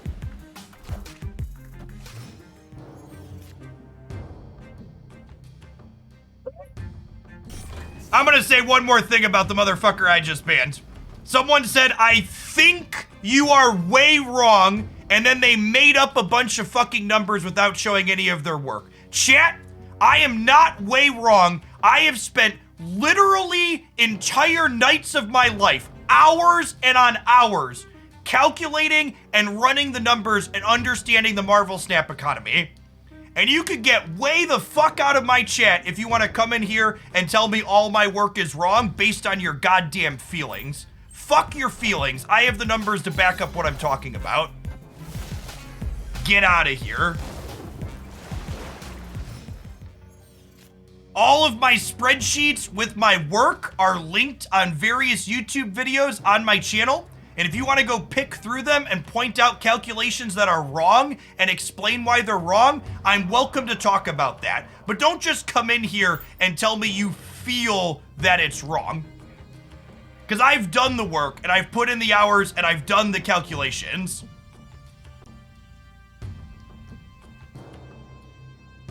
With the assumption that there are 4 cards being added to Series 3 every month, it currently takes approximately seven months for a new free-to-play player to get everything. And the longer we go, the longer that metric will get slightly, but it's only slightly. Dr. Doom with Blue Marvel means we're still winning the right here, Copio. Hey, Zeus, thank you for the brand new tier 1. And Jack Lockjaw, thank you for the brand new prime. We get leadered and lose, I assume? No, we win left and center if we get leadered, right? Good stuff. Bot, dippy dop, my doom bots. Do do do do do do do do do.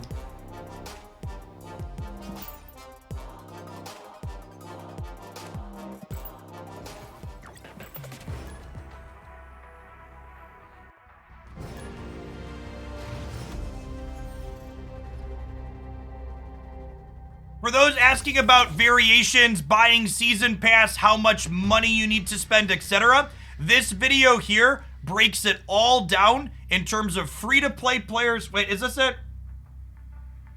This is not. Is this the video I was talking about? Yeah, that one has it. Okay, yeah, that one has the math. It talks about free-to-play. It talks about buying the season pass. It talks about spending like $100 a month. It talks about max spending. I've run the numbers.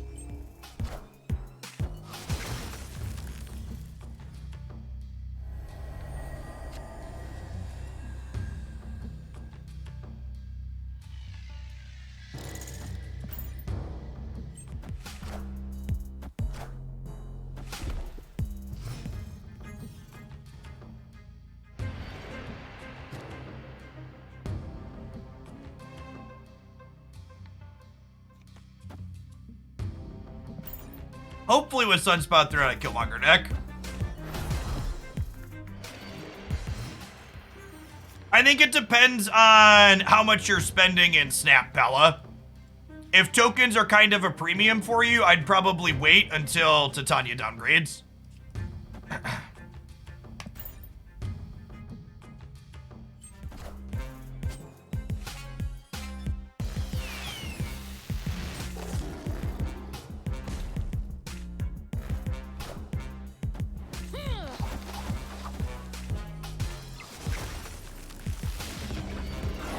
It's like a really solid Shanna.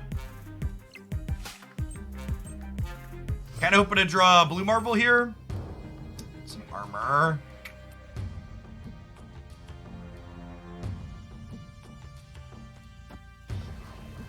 Yes, we just do this. Without blue marble, we might actually be in trouble.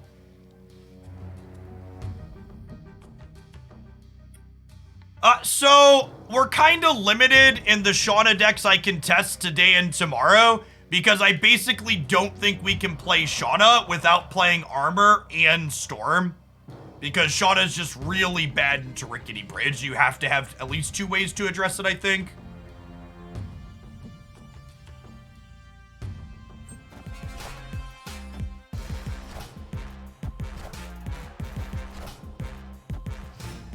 Oh. Wow! If I would have Scarlet Witched them, we would have put them in the ground. That's funny. I assume we lose the 10. Well, either of these here, so let's just go. Escaped.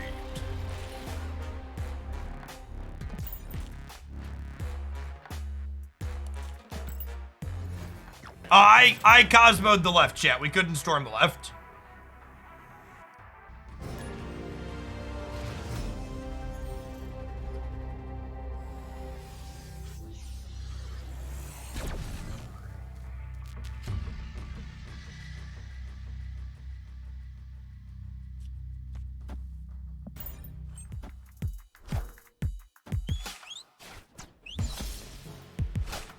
Iceman is not an important one.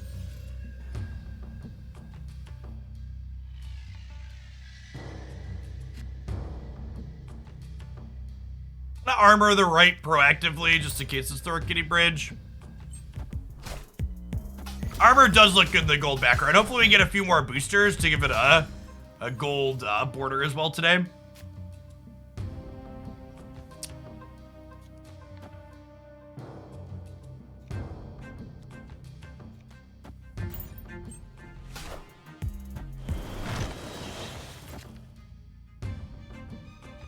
The hazmat variation that I posted with,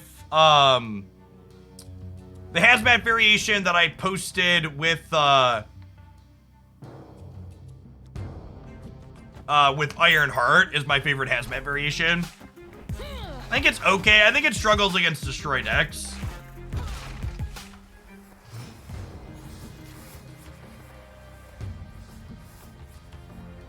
Sunspot on the right's kind of interesting. I think I'm gonna Cosmo middle here. Or do I just blue more? I don't, so... Actually, maybe we just play for the most stats. I rescue, and then we blue marvel next turn. And then hopefully getting the extra stats left and right as a surprise enough to take the win on one of those sides.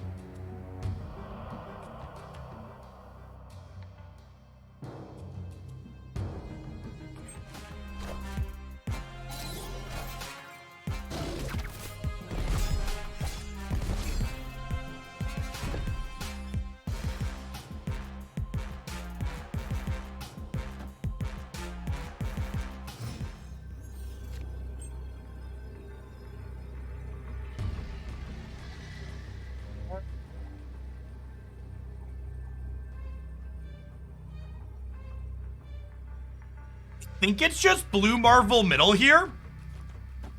Because that triggers the rescue, giving us +8 on the left. And then this gives us +4 on the right, plus another 1 from the sunspot.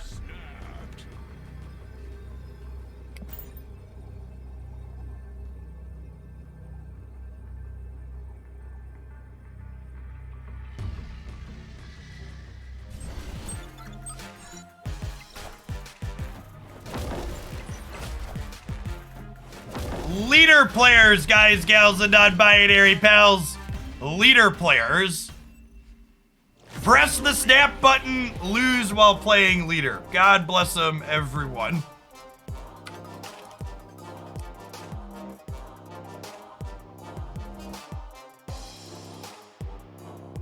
Oh no! Jeff! How could your deck ever beat Killmonger? Shanna could never beat Killmonger, Jeff. How about Killmonger plus leader, chat? What if we beat Killmonger plus leader?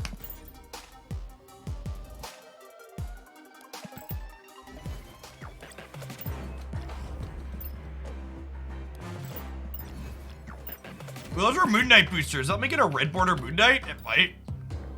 Oh, I already have red border Moon Knight. We're 30 off of.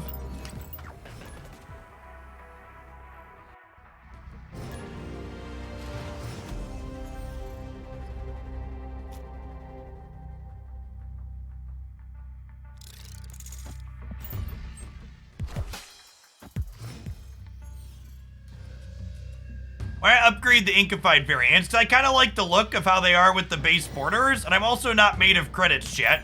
I've got a bunch of cards I want to upgrade. There's a finite number of credits in the game. Dysphoria, thank you for the 20 months. Welcome back. I think Jane Foster is very good inside of the Lockjaw deck. And she's also reasonable inside of,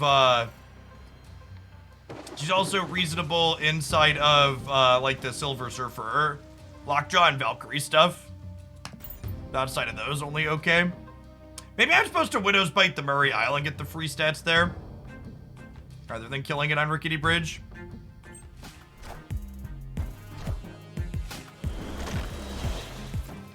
Hey, nice, Clive. Good to have you here.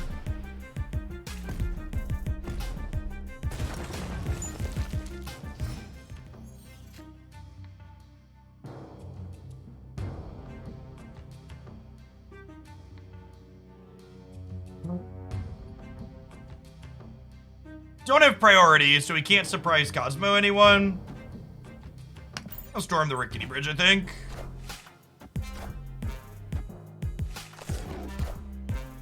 Wind, aid my hand. Oh, storming into Zabu with Daredevil. We could get double Spider-Man tier and just lose. If they snap, I'm leaving. You're 3 credits stacked in a trench coat and we know it. Shit, they're on to me.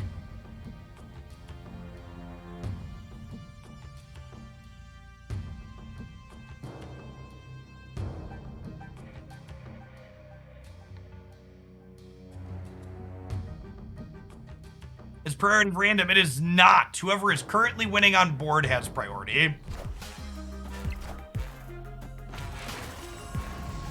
Well, I was hoping Dr. Doom could steal the left, but that is certainly not an option. They said they're aiming for the series drops to happen on January 31st. End of the month.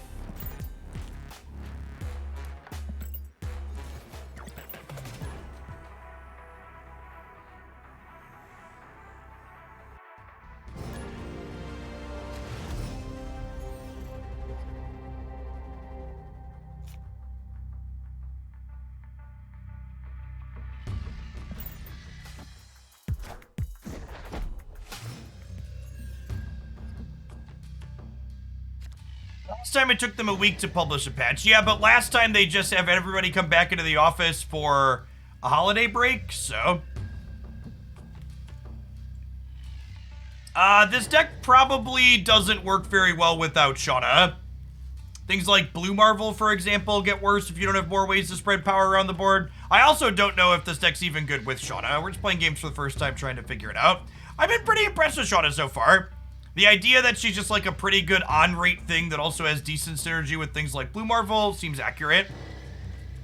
If you have Blue Marvel following her up, Shanna is often like 10 or 11 points of power, which is very strong for a 4-drop. We'll go ahead and armor the Rickety Bridge here since that location's kind of bad for us.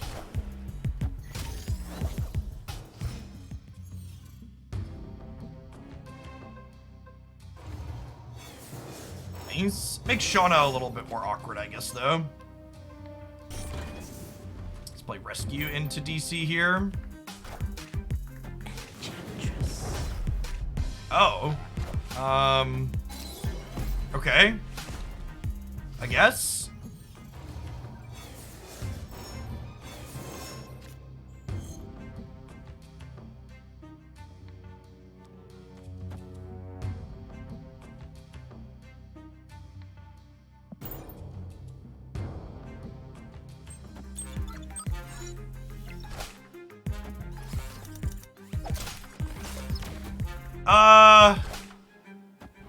Okay. Oh no! I was like, the Shanna flipping up was fine because we were gonna get to Dr. Doom get a Doombot in here, but I think the Squirrel Girl means we probably lose, huh? Yes, we still have 20 here, but it's not nearly as good as it should be.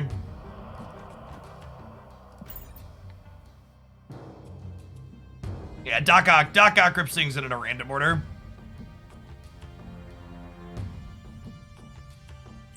Hey, Cruz, good to have you around still. Wind, aid my hand. Wind, aid my hand.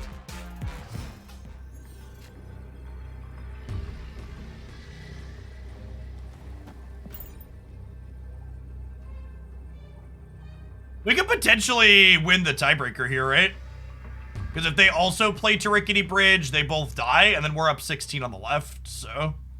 If they don't play to Rickety Bridge, they have to beat our 16 on the left while also putting at least 1 point into the flooding. And they use their Enchantress already. And we'll see other bundles with collector tokens. I genuinely don't know. I would assume that Second Dinner is collecting data based on how well the bundles without collector's tokens sell in comparison to the collector's token bundles. I wouldn't be surprised if we see them use the collector token bundles kind of sparingly. Okay, so we win. Good chat.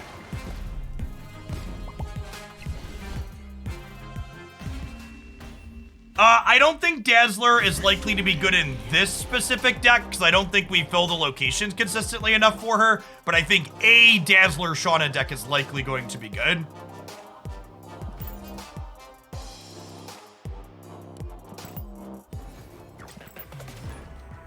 I have a video breaking down the current bundles on my YouTube channel here, and if you look back, there are other videos summarizing the older bundles up there.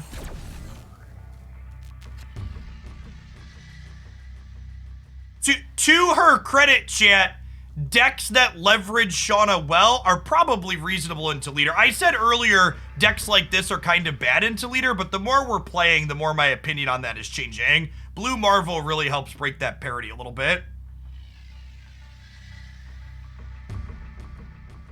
I would estimate the optimal Dazzler Shanna deck probably involves Zabu, yeah. I think there's a non-Dazzler Shanna deck too, but I also think non-Dazzler Shanna, or Shanna Zabu is going to probably have a hard time into Rickety Bridge. Well, that was the only card Iceman could hit, so.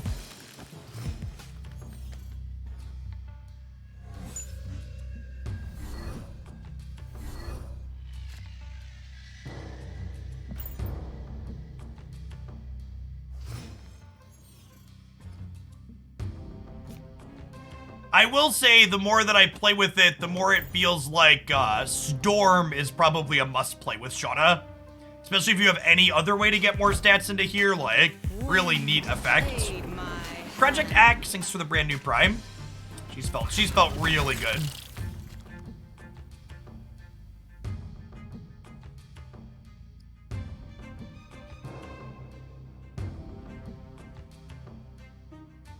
So they're obviously a Silver Surfer deck.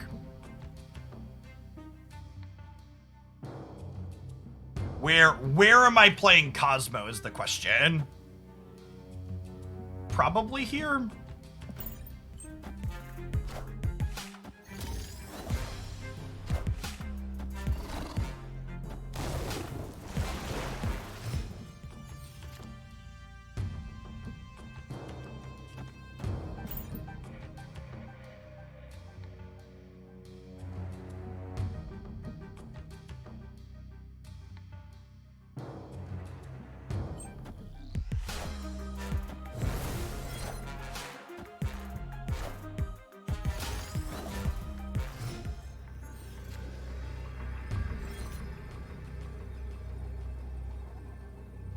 I think this loses most of the time, right?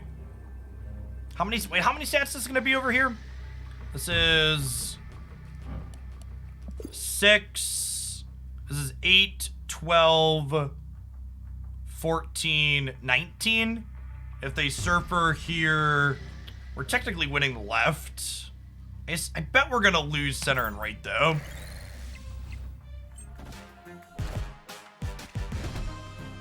Yeah.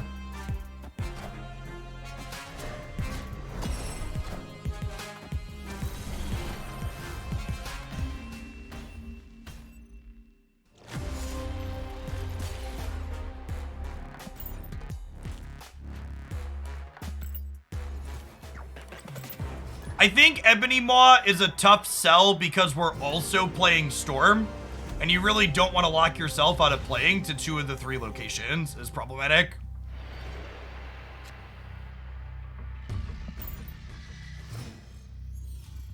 Enough thread. Thanks for the 2/3 of a year. Welcome back.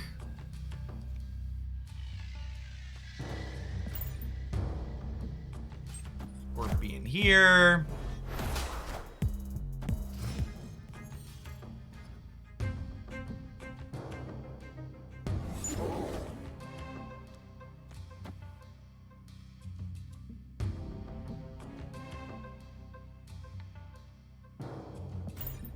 Okay, armor the Bifrost.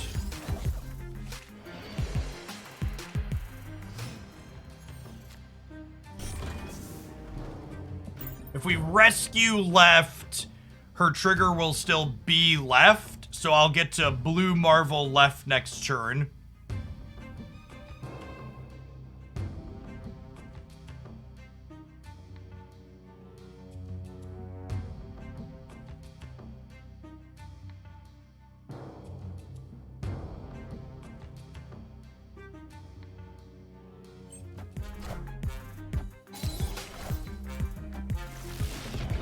Okay, and Psylocke here actually means Mojo plus Debris lets me win Monster Isle, which is great. Huh?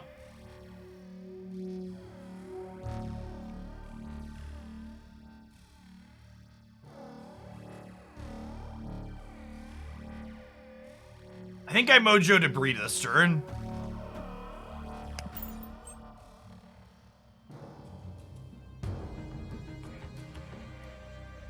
Oh, they're Galactus. Oh, you're so right. I'm dumb. I'm dumb. They're Galactus. We could have made them instant retreat. I wasn't thinking. Wasn't thinking about their deck. We're 0% to lose this if I play correctly. Our deck's actually pretty okay into Galactus, as we talked about. Lupo, thank you for the Prime.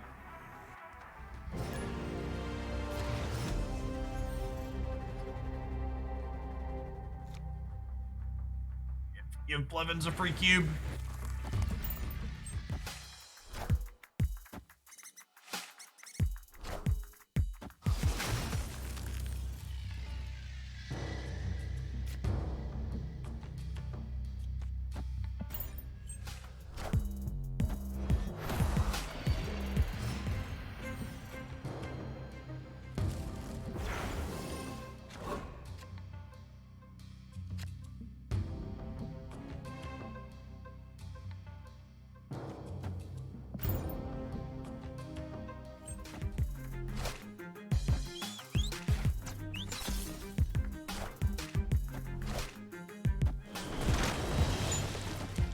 All right, armor, please. This Twitch stream is pre-recorded in front of a live audience. Thanks everybody for hanging out. They actually have priority here. It's gonna make this Killmonger feel real bad.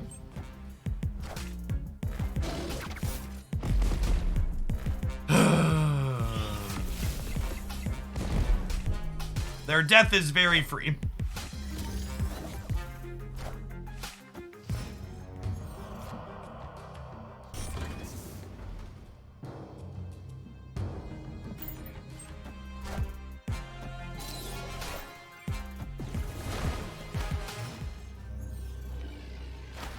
The question is, do they also have She-Hulk with their death?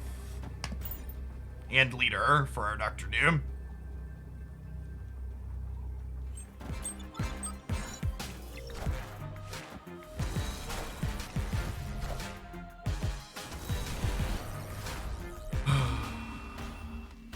Missing players, thank you for the prime.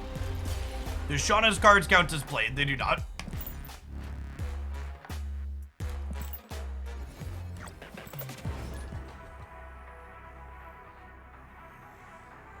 Hopefully only 2 more weeks of that shit play experience.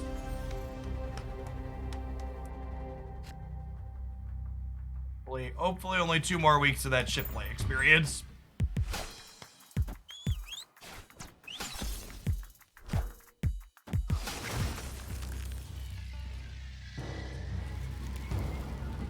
Birds crossed. Why 2 weeks? We're getting a patch on the 31st yet.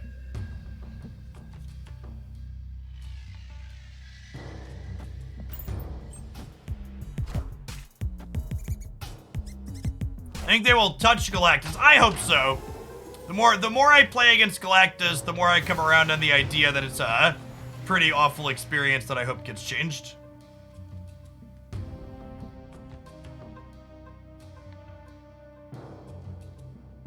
What's going on, missing players?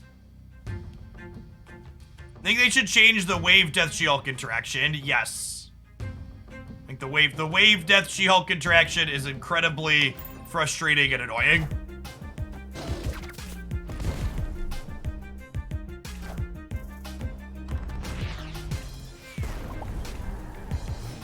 Do you think the card acquisition system will become problematic for new players in the future? So, something that's interesting to compare Marvel Snap to in other card games is that unlike basically every other card game out there, Hearthstone, Magic Arena, all the big ones that are still exist, you will catch up in this game, unlike in others. So if you are playing Marvel Snap regularly as a brand new player, you will eventually have all of the cards, regardless of when you start playing, by design.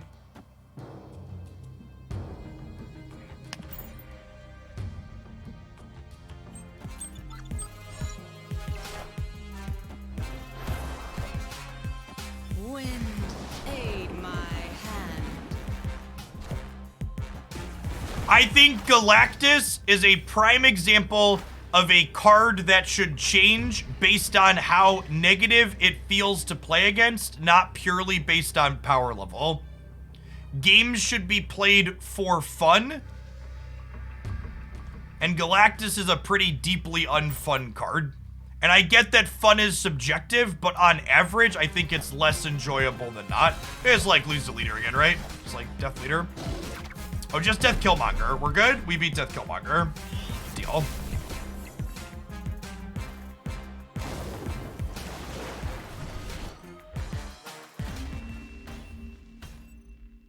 Victory. Saying Iceman is on the same scale as Galactus in terms of unfun is very silly.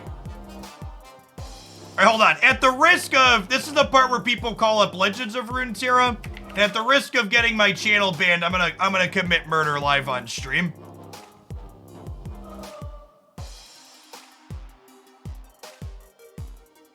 These are the Legends of Runeterra Twitch stats for the last 365 days, chat. These are the Legends of Runeterra Twitch stats for the last 365 days. And in comparison, most things are down. But if we look up Magic the Gathering here, for example, that's not what I wanted.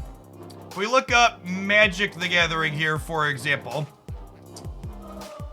Magic as a category for the last 365 days is only down by about half as much as Runeterra.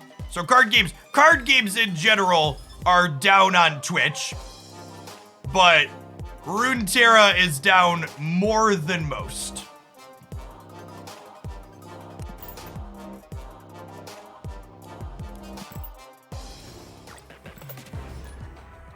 Where's Marvel Snap? Marvel snapped.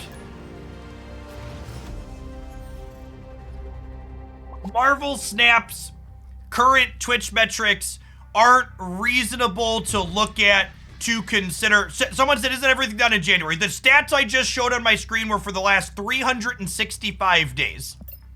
They were for the last year's worth of Twitch stats.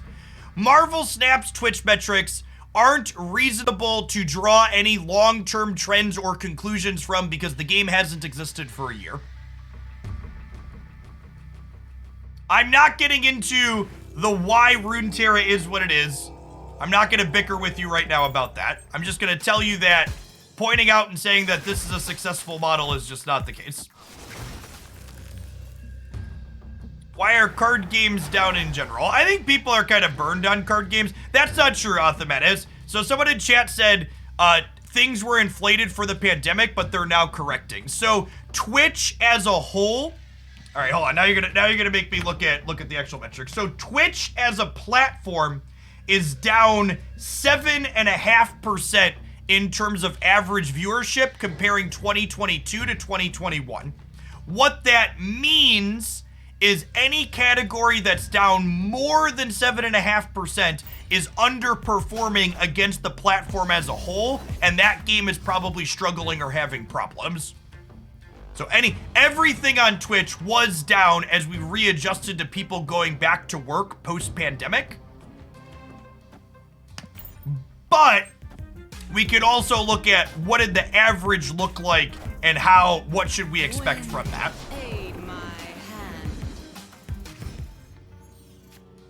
Twitch viewing is down 15%. Thanks for making shit up. Get out of my chat. 7.5%. Here's my source. We really say post-pandemic. We can accurately say post-pandemic because it is accurate to say COVID is now endemic. It's not gone, but we're definitely not in the pandemic state anymore. We're in the endemic state. And you could argue that that's being pedantic, but I think it's an important distinction.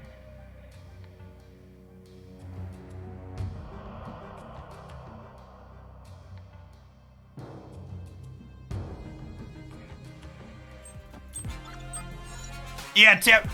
Honestly, Taff, power creep is a problem in most card games.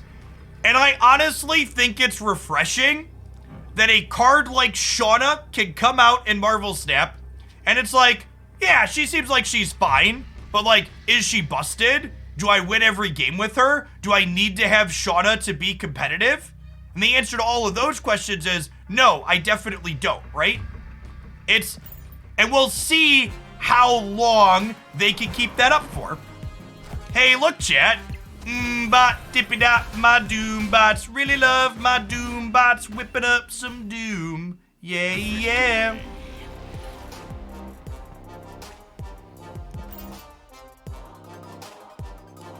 I think she's fun. I've been having fun. I think effects like Shanna that have some sweet variance range attached to them are some of the most fun to play with. They are some of the most fun to play with.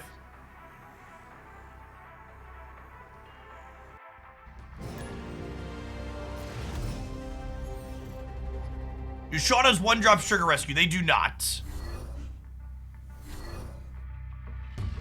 So, one of the things that's really intriguing to me from a game balance perspective is Marvel Snap's smaller card pool in combination with the steady trickle of new cards means that in theory, they should have an easier time balancing their game, right? like Runeterra releases dozens of cards at a time.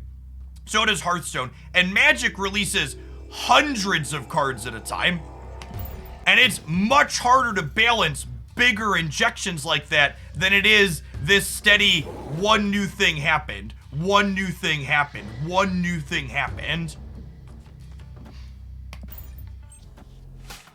So I don't think it's copium to say I expect better balance out of Snap than I do other card games I've played historically, because their release model leans towards making it easier to balance.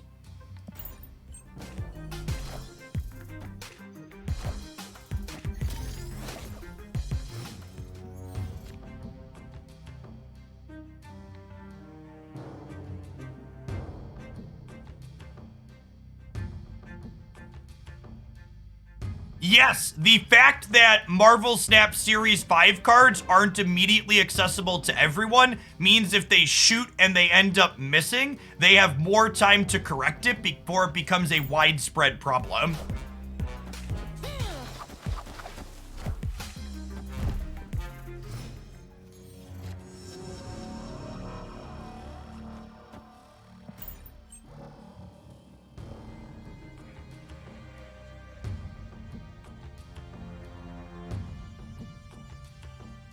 Yes, when you're buying Series 5 cards early, you're basically paying to beta test.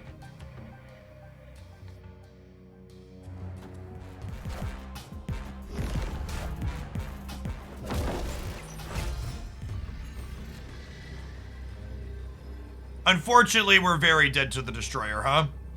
Maybe I was supposed to Blue Marvel Middle because of that. Do I expect some balance changes to some of the series drop cards? I would hope that they don't wait for cards to drop series to balance them in general. I think in general,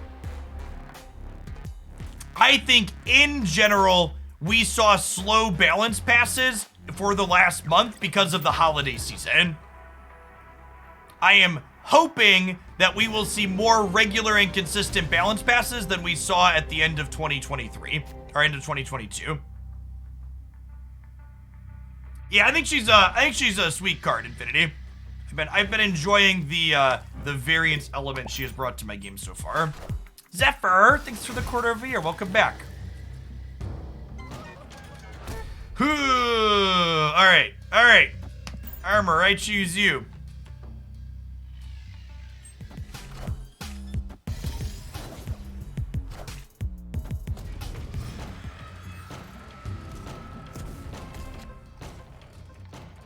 What a very destructive set of board chat.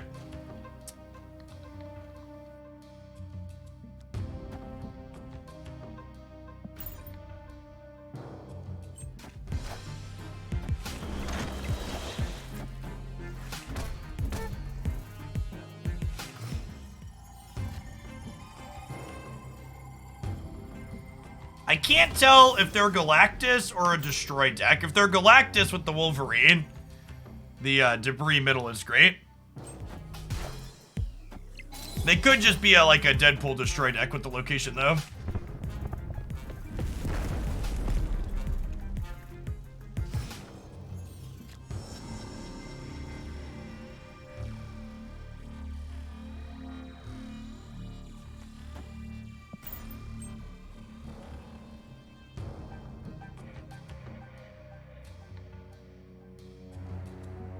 Yeah, I think that's a really astute observation from Jet too. In a way, locations being introduced is a way to push balance in a subtle manner, because because locations impact different decks differently. That's a really good observation. I like that. I like that thought. Moving forward, for the featured and hot locations, I am making community posts on the Hooglandia Snap YouTube channel instead of dedicated videos. Unfortunately, the videos were really underperforming, so I'm moving to making those community posts and posting slightly less videos. The volume of stuff I was posting on the YouTube channel was detrimental to the channel's metrics. If you post too much, YouTube punishes you.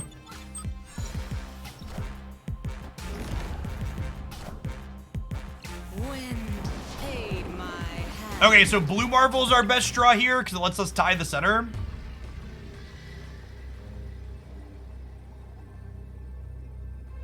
We could just be getting destroyered here.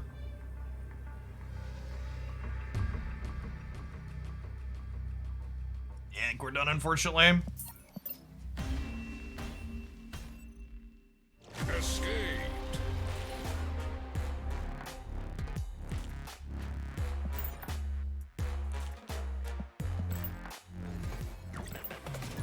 Subscribing to a YouTube channel is basically worthless. If you want to actually get notifications from it, you got to make sure you click the bell.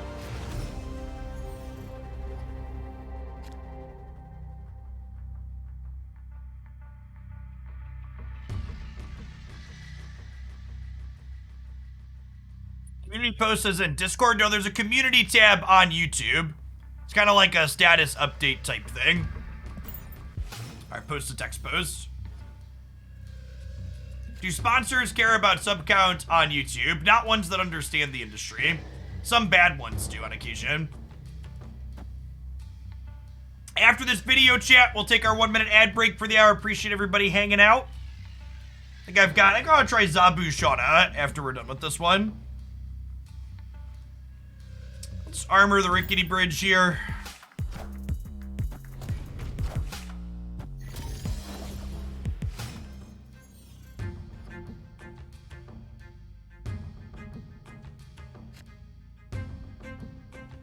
A fundamental misunderstanding of Marvel Snap's game systems I frequently hear parroted is that Series 5 cards are supposed to be busted. And if you think that the series that a card is in is representative of its power level, you've misunderstood the entirety of how Marvel Snap's economy and card acquisition system is supposed to work. Series 5 simply means the card is new. It does not mean the card is strong or busted or must have. All new cards being added to Marvel Snap moving forward will start in Series 5 or the Season Pass. Yeah, it looks like they're just playing like Spectrum Destroyer.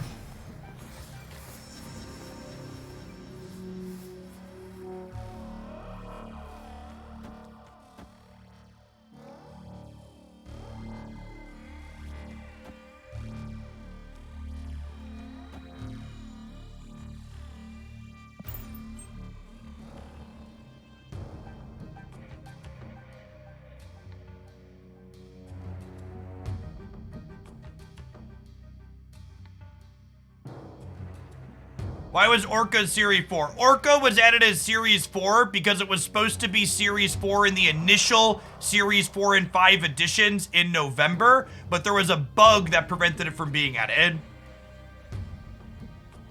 I might entertain the idea of a deck submission built around Rickety Bridge, but I'm not taking generic deck submissions today with the feature location. I think they should have a new series for cards that aren't going to be downgrading. I don't know. I think calling them Series 5 is fine. The series number they're in has to do with pricing more than anything, right? Apparently they said they plan to add an animation to Thanos at some point.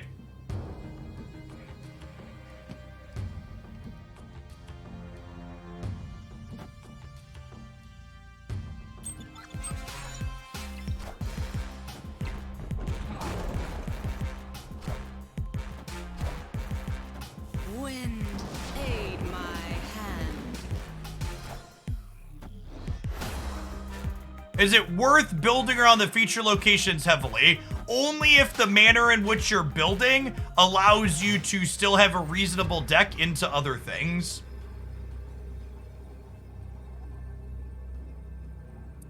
The odds they just play Spectrum here. This beats Spectrum.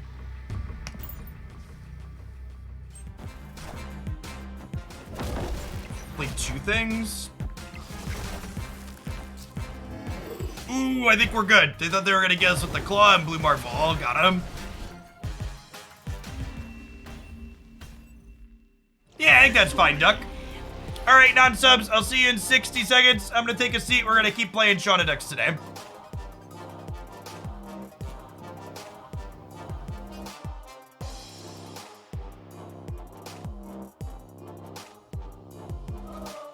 honestly, I'm kind of excited after playing this deck a little bit. This kind of like disruptive storm style deck with Doctor Doom and Rescue at the top end is a deck that I always really liked playing, but it felt pretty bad into leader. And Shanna and Blue Marvel kind of feel like they let us break that parity going into the leader turns.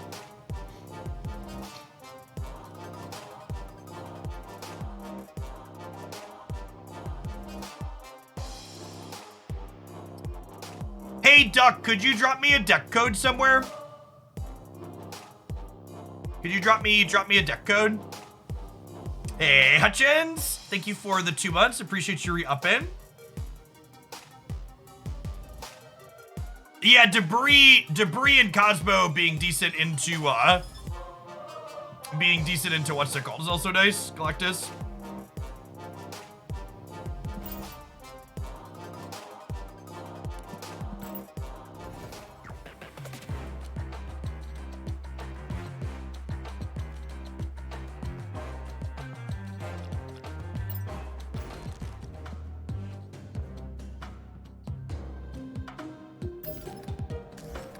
My kingdom for more deck slots, chat.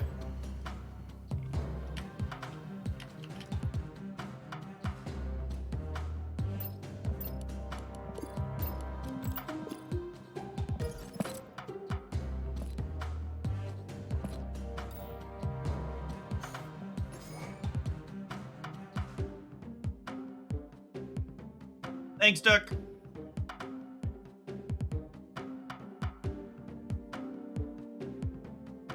This deck probably doesn't want 0, actually.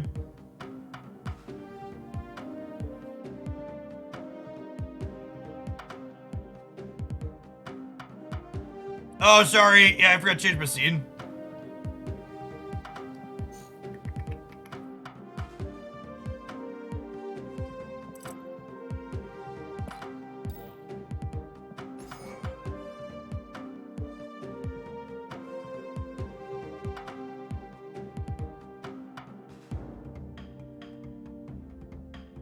Yeah, they announced all of the cards that are releasing this month earlier. If you missed that, you should be sure to have that bell rung on my YouTube channel for updates there.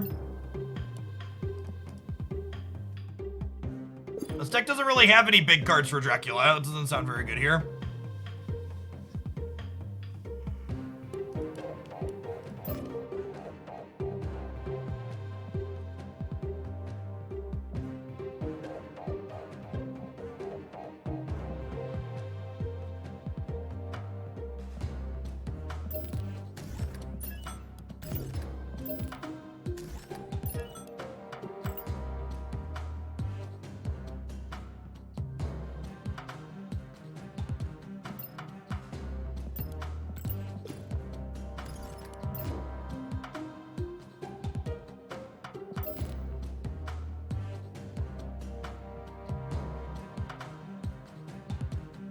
I would be surprised if War Machine released with its current text because it's actually just a copy of Kazar, so that seems unlikely.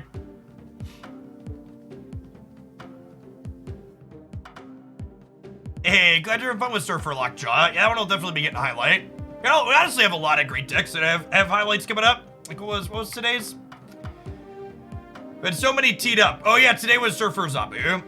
Yeah.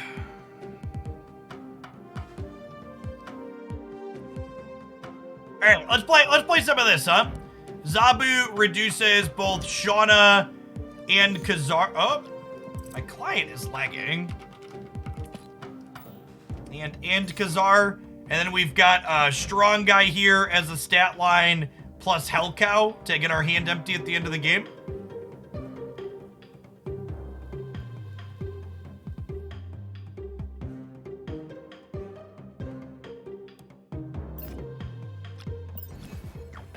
Nah, I don't think they should adjust which locations can appear together. I think if individual cards are a little bit too good, they should adjust those individual cards. Like Armor, for example, could probably stand to be 1 less power.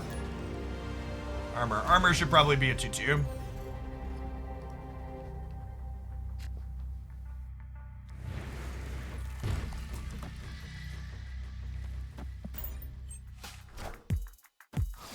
Yeah, Strong Guy fell off pretty hard when he took a nerf to the knee.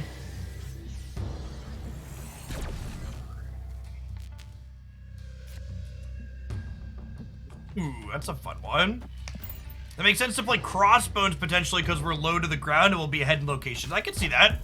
Do something worth testing. What nerf? Strong Guy used to cost 2, chat. And now he costs 2 again.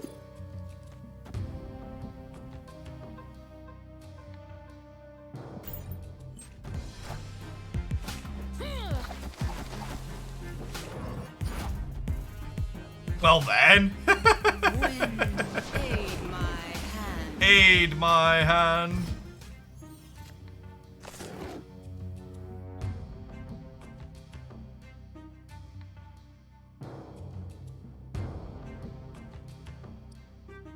So I could Absorbing Man Shanna, but then that fills the right side, which I don't think I want to do. I think we just go Strong Guy Kazar here.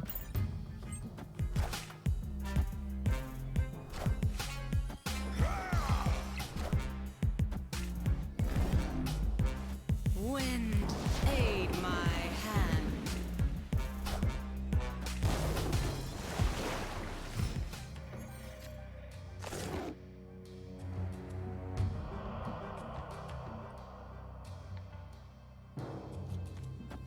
Go Blade into Armor here. And then we'll play whatever the last card we draw is here to make Strong Guy get bigger. He says before getting Spider-Man in the middle.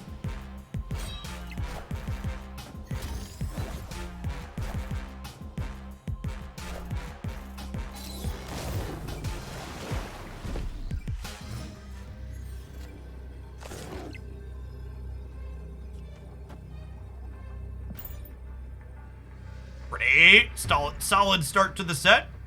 I guess they can add a little bit more stats here they could get us. The Jessica Jones is going up to 11. Wind, aid my hand. Dr. Doom gets us. Yeah, close game.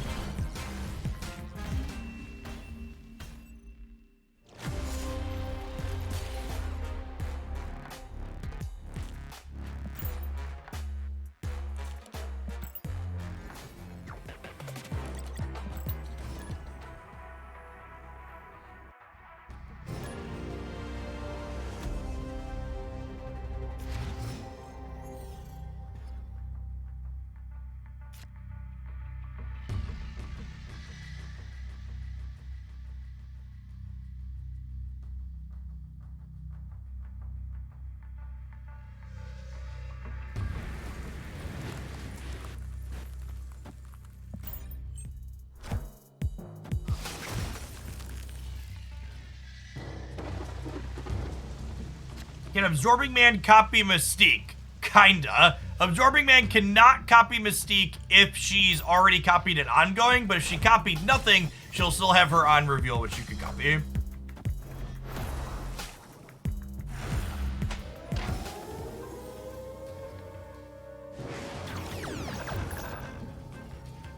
Well, Scorpion, kinda the real MVP here, huh?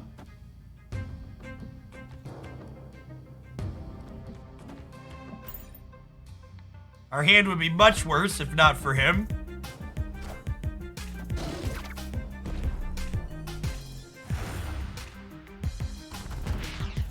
Yeah, close game, Master Cow.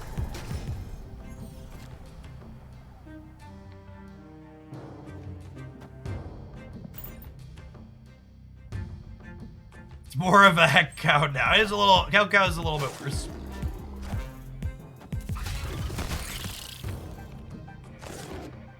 All right, smells like Teen Spirit. I mean, Silver Surfer.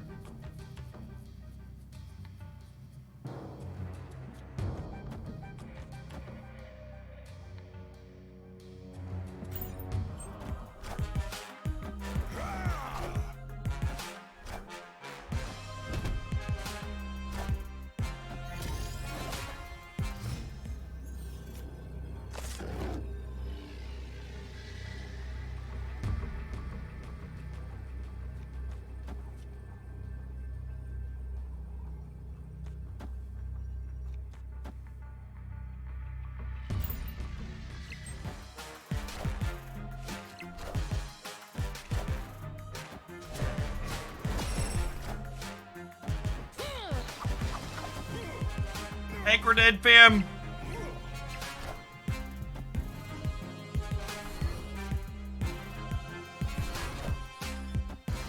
Oh, I don't even get the strong guy bonus because of Max. And Agent 13 and Hood? God, we were so close, but we got 2. We played our discards in case these came up. It was fine. We were losing left and right anyways. Shanna filling the hand for strong guy is super awkward. That's fine. We were dead either way, but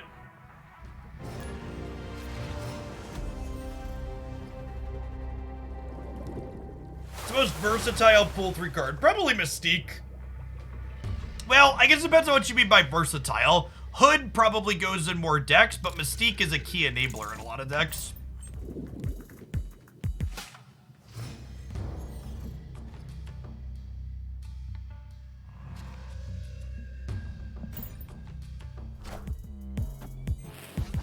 I don't know what Shanna and Falcon would do. Someone asked about that combo on my YouTube video the other day, and I can't fathom why those two would be good together.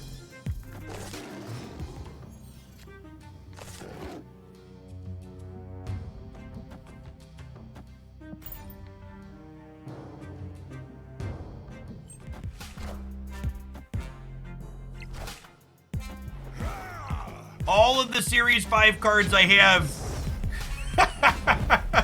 came from the token shop.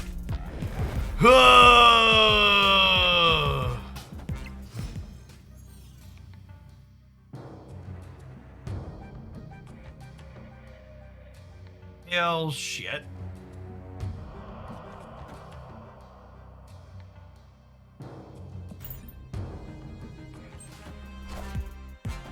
Wind, aid my hand.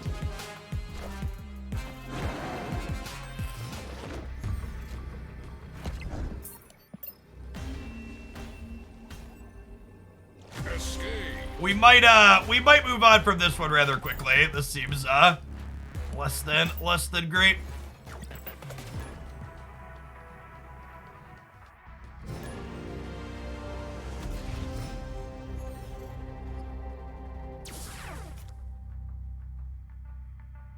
You know, a question's been asked a couple of times today. I'm gonna make a command for the YouTube video I posted this morning. Should you hold your reserves until the 31st? Jeff's thoughts.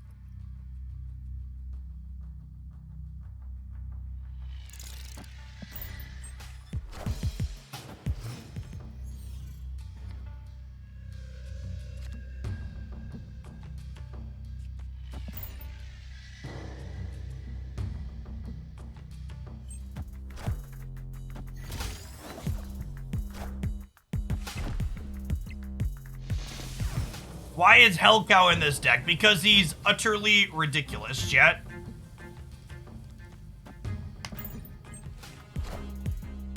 Wind, aid my hand.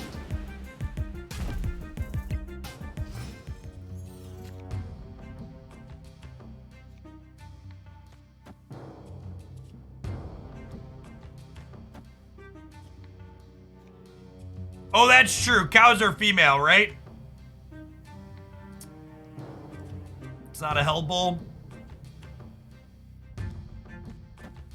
Hellcow and I have beef. Accurate.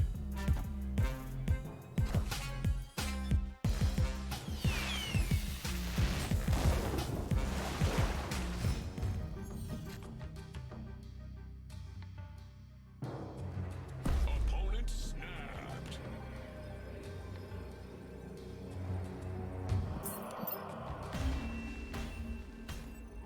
Yeah, MODOK could potentially make Strong Guy a real card for sure.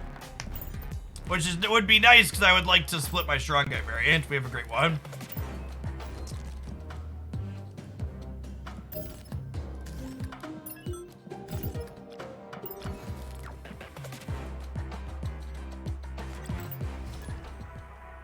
What will MODOK do? MODOK is a 5 energy, 8 power card that will discard the entirety of your hand.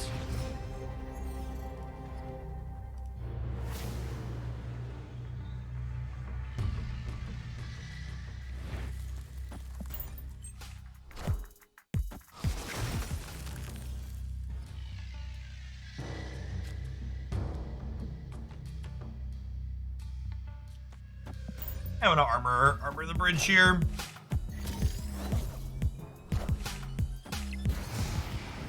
Hazmat. Into TVA.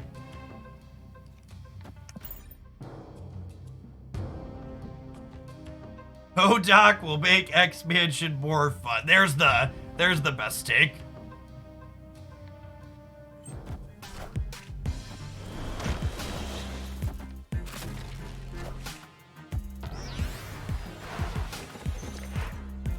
Time's up. Time's up.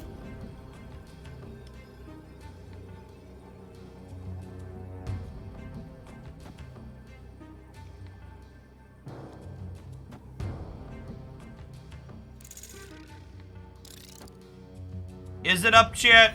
Is it?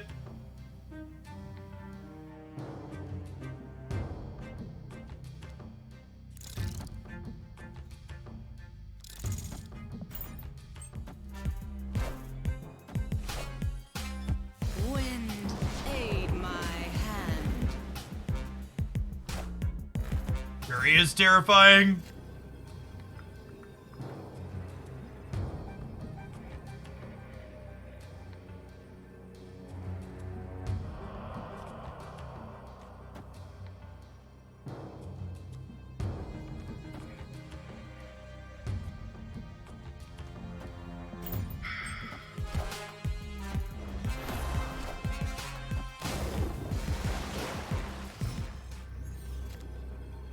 Oh, we just died anything here. Escape. Any confirmation on Kang next season? We do not yet. No. Feels like that one could go either way. So if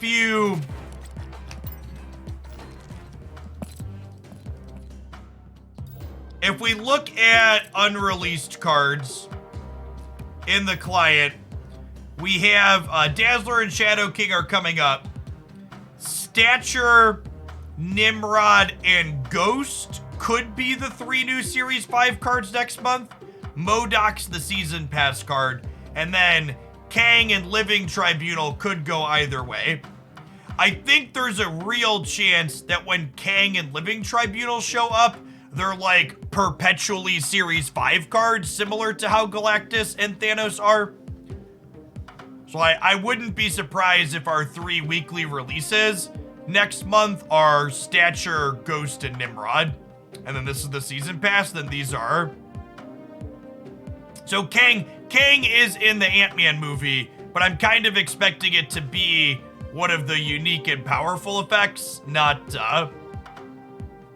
one that comes in and then downgrades like the others. I think Stature is the one I'm looking forward to the most. Maybe she makes Black Bolt playable.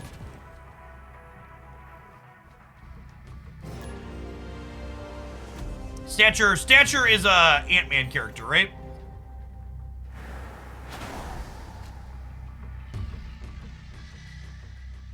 King's datamine text is glorified Daredevil. It's very different than Daredevil.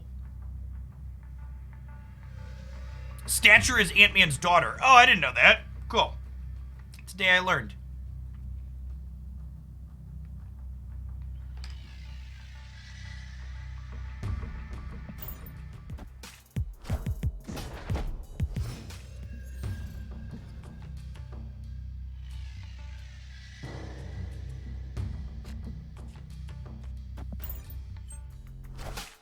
Is Shanna good? I have been enjoying Shanna.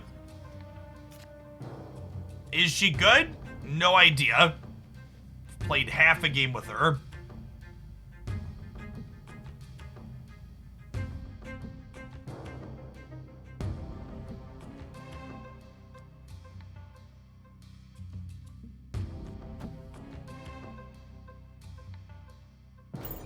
I have anything I need to storm here. Although storming New York might have some value.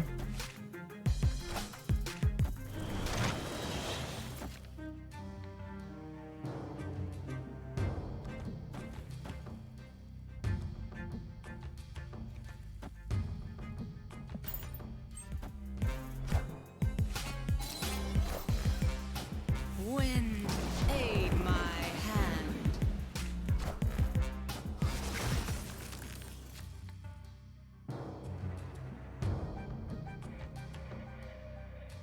If you click on the unreleased cards in the collection, and then on top of that, you show the artist, and back, you see the card effect. Oh, that's a fun workaround. That is a fun workaround. I don't know that we win this with Rescue into Doctor Doom. Oh, they're going all in on the flooding here, too.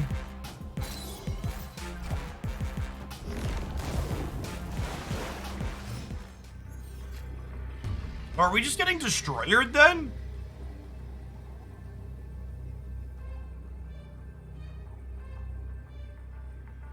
Must be, right?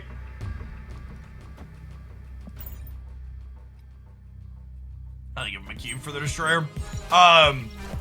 Someone said, is Kazar better than Rescue in the stack? Well, like, take this board state, for example, right? Kazar would be 7 points and Rescue is 9. I don't know. I think having a way to go tall in one particular path has a lot of value as something like Rescue. Yeah, but we have a lot of things that let us go wide.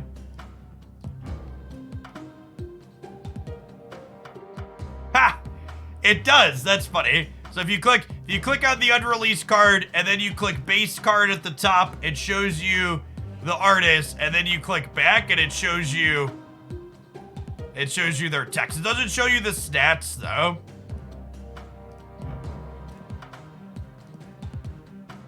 That's definitely an undocumented feature. Chat. Software like Marvel Snap doesn't have bugs. We simply have undocumented features. Bug-free application.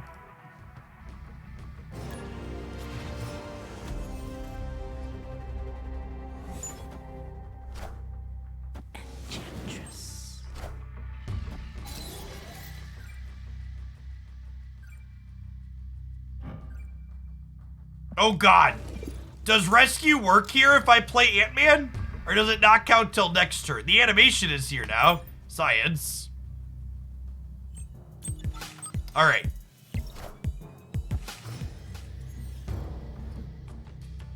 Today I learned.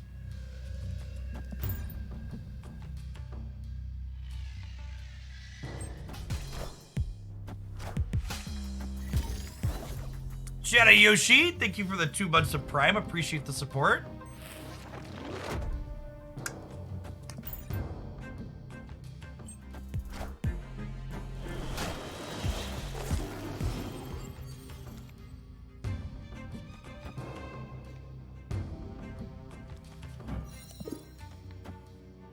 I want to Cosno them here in the middle. I think they're likely to play 4 drops there with on-reveal effects, so we currently have priority.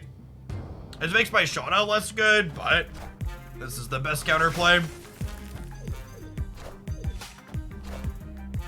Whoo! All right. Nobody draws nothing.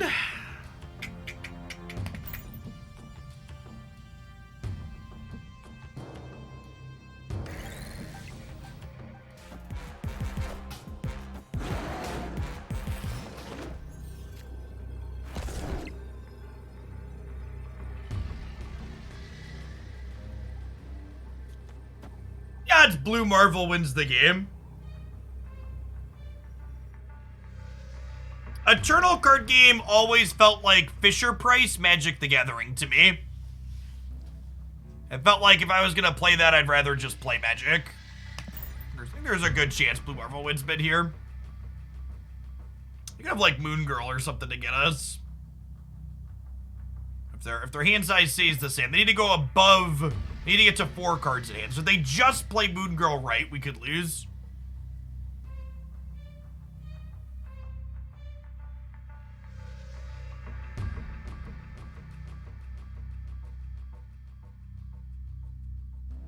If they play 0, they win. No, if they play 0, I'm going to 20 and they're at 19. They need to get their hand bigger than it is currently.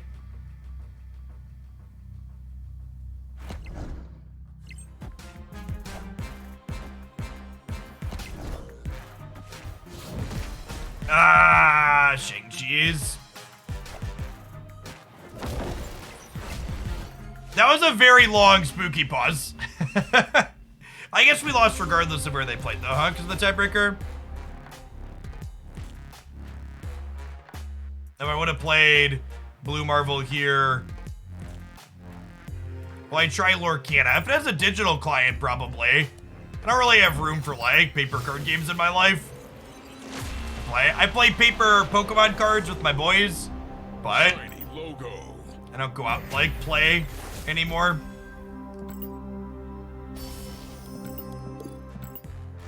Got our yellow bordered gold armor. I need to get to 6,000 tokens, chat. I have to open. I'm opening reserves until I get to 6,000 tokens, that I'm saving them until the rotation. But I want to get Dazzler when she releases next week, so I need to keep cracking reserves. Well, board games are different than paper TCGs. Paper TCGs are like an incredible amount of investment and time and money. Paper card games are expensive, chat. Artificial scarcity is. Big ol' expensive scam.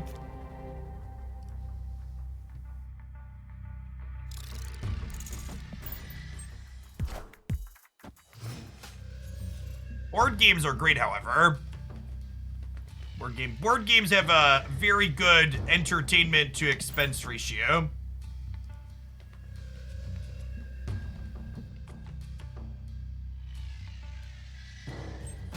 You ask how much money I have put into this game, as much as they will allow me to spend.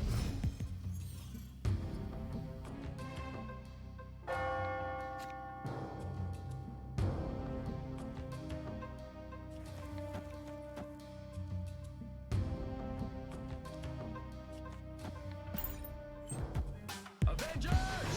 Assemble.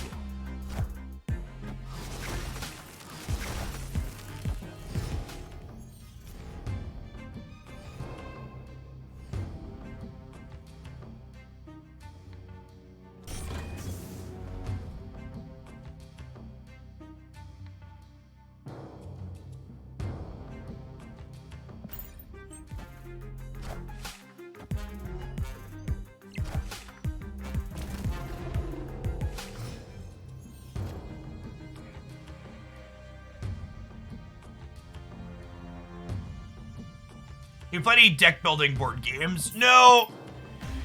Deck building board games don't generate a really good play experience with mixed experience play groups. So the people I tend to play board games with are a mixture of like people like myself that have played a lot of like Magic the Gathering and games like Marvel Snap and other stuff, as well as muggles who just don't have any experience with, paper card games. And deck building games heavily reward having experience playing traditional TCGs.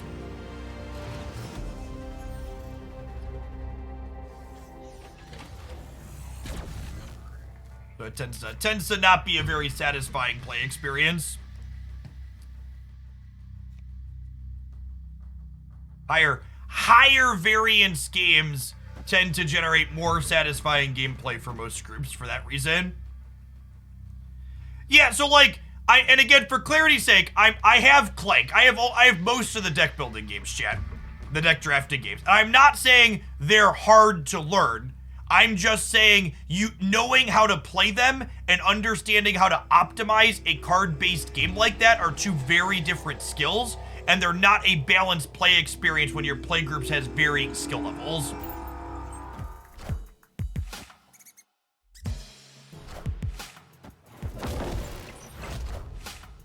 And then that also isn't even to say that the games themselves aren't balanced, so much as it is to say that someone that understands how to play card games is much better at a game like Dominion or Clank than people who are just like casual board gamers.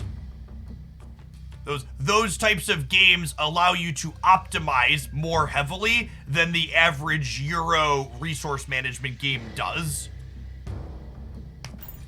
I'm gonna wait to play armor here because I want to mystique my Blue Marvel.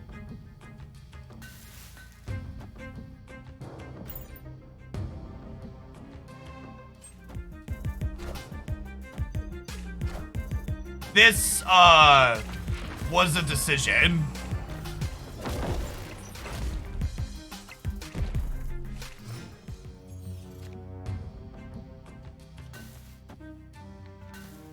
Choices were made on the Rickety Bridge.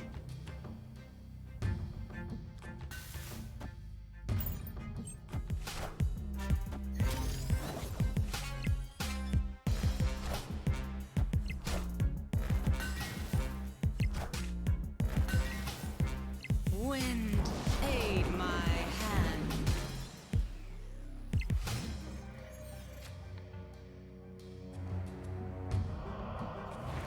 Whenever someone gets kind of egotistical, they're like, oh my god, how are these people infinite? I want you to just take a second and pause and think how often you as an individual player at home are only playing Marvel Snap. How often is Marvel Snap the sole focus of your attention versus something that you are doing in addition to doing other things? There are plenty of people who are very good at Marvel Snap that just have bad games because they're not focused or they're distracted. How many times in a given stream do I say, oops, I was talking and clicking at the same time and we made a huge mistake? Victory. Quite frequently, right? So just because you see someone make a mistake that feels like it should be obvious to not make doesn't mean that they're bad. It just means that they're missed something and they're probably distracted. I'd wager a good number of the 3,000 people in here currently watching the stream are playing Marvel Snap while you're watching the stream. Don't play Marvel Snap while you drive. For fuck's sake.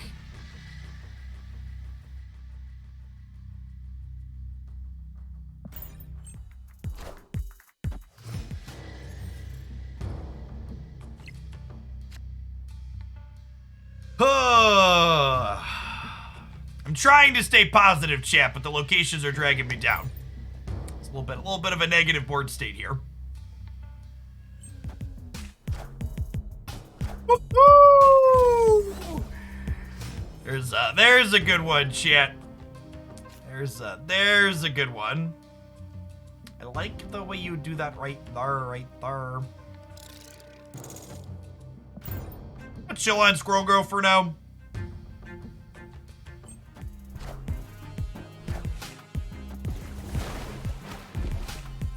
One debris, please. One debris, please. Oh, we don't have priority anyways. My body is not ready for this Galactus chip.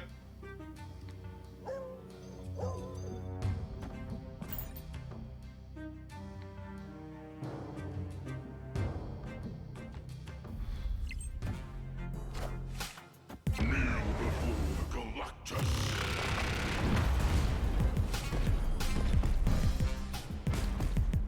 Our deck is unplayable against Galactus, chat.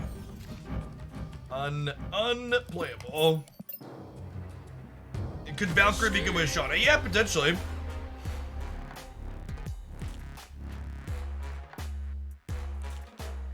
Second Dinner has said that the specific cards you are playing does not impact your matchmaking. Our lizard brains just anecdotally remember mirror matches because mirror matches are a negative experience. And we have evolved to remember negative experiences more vividly than positive ones.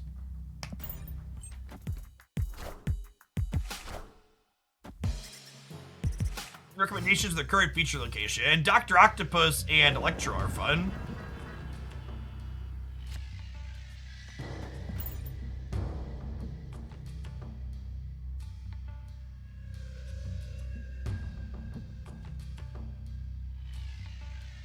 We know when Absorbing Man will go to Series 3. The downgrade patch is scheduled for the end of the month.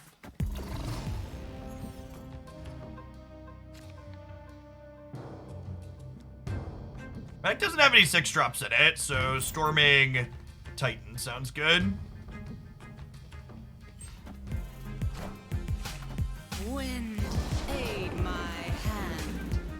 Well? Wind, aid my hand. Hey, Thomas, thanks for the brand new Prime. Appreciate the support.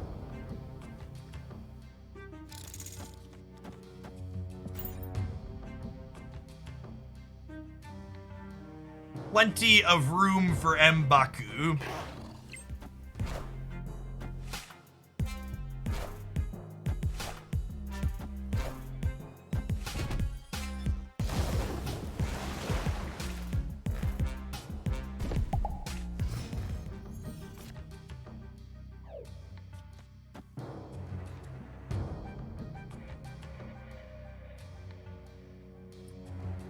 I think I'm supposed to Sunspot and Soak here because I don't want them to know that I'm gonna add 2 power into the flooded on the left. I think I want Blue Marvel to be a surprise. This is a little bit worse if we draw exactly Shanna, which we're 25% to do next turn. But I think on average, it's better equity to do this. Oh, I guess it's worse with Mystique too. Now I'm doubting myself. I didn't think about Mystique being a thing too. With Mystique being in my deck, maybe I'm just supposed to Blue Marvel.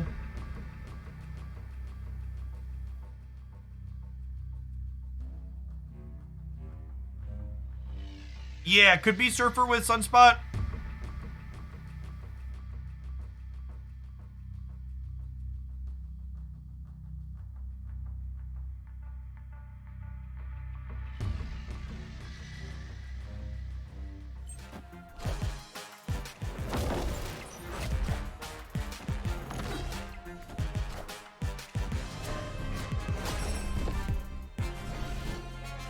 Yeah, if I would have gone Marvel into Mystique or Marvel into Shanna, we win there. I considered this, but I didn't consider this, so they gave us both of them. That's on me. Talked myself into the cute play rather than a winning play.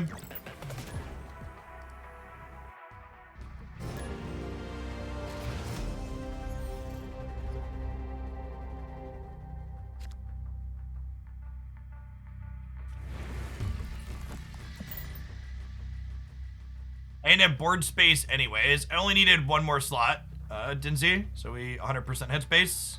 The Shanna had 1 drops for your opponents too. No, why would she? Shanna's worded exactly like Squirgle, chat. But that's a weird, really common question. I've never heard anybody ask does Squirrel Girl give your opponent squirrels, but it's been a very common question with Shanna.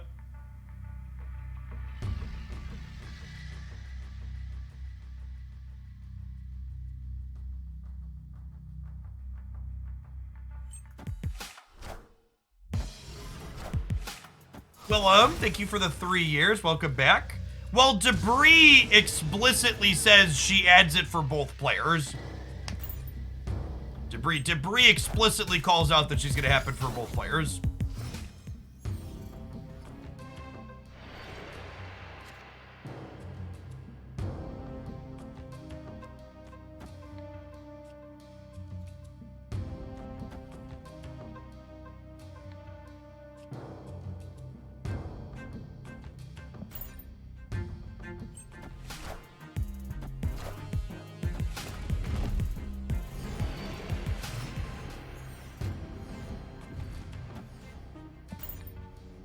Oh, Dream Dimension sucks. It means I can't Blue Marvel into Mystique. Such an annoying location.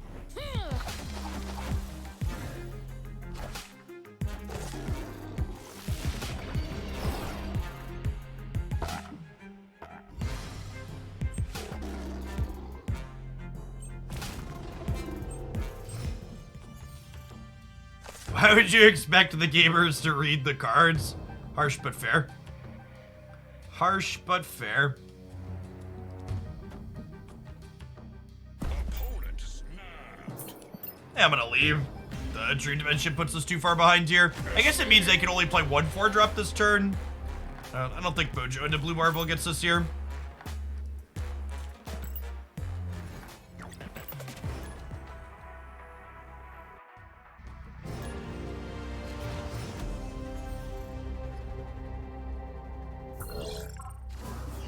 No, Iron Fist, when it spawns off of Shanna, actually tries to move Shanna. Which is an interesting interaction.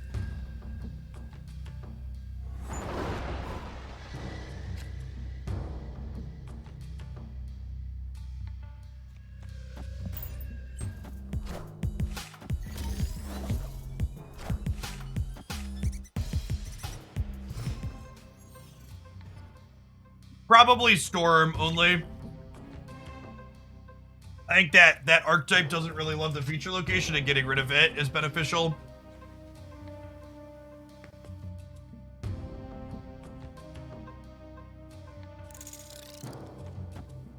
I'm gonna put these under here because Squirrel Girl often signifies a Killmonger deck.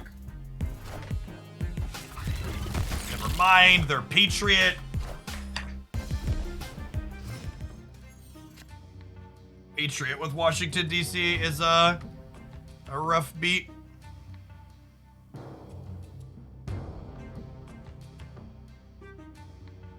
Do I Rhino DC? What's better, Rhinoing DC? It takes 9 away from them, right? Yeah, I'll Rhino DC.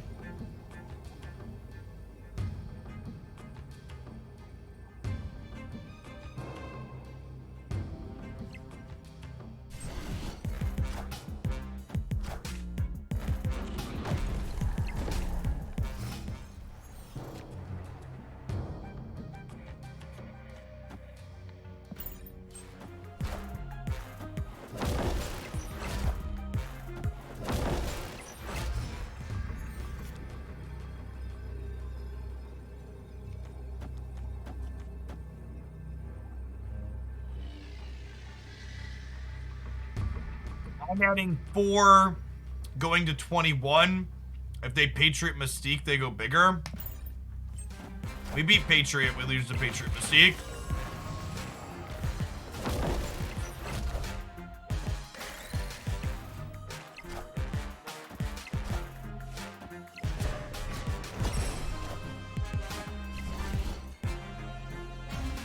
Beat a Surfer. That was a hub Rhino.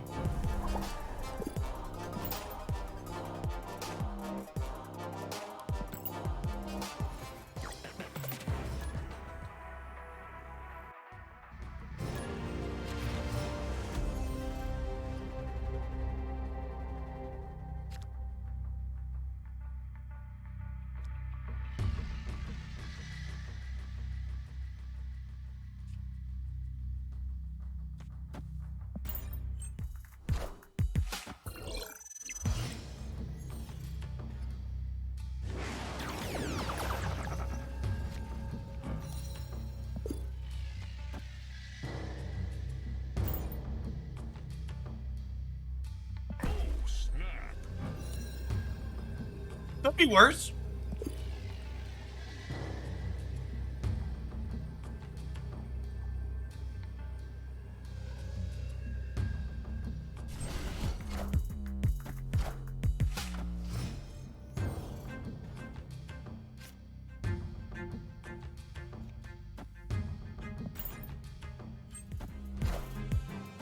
Wind, aid my hand.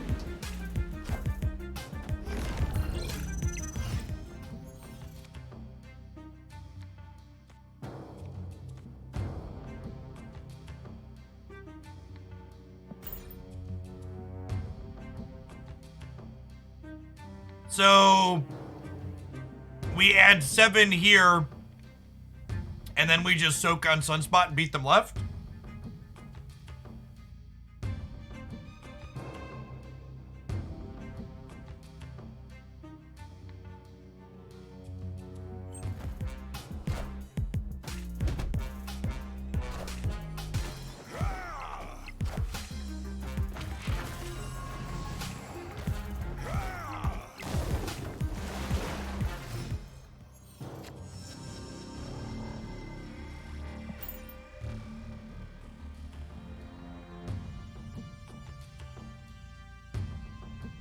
I'm going to 15 here, so we're beating Spectrum. Pass puts us to 15.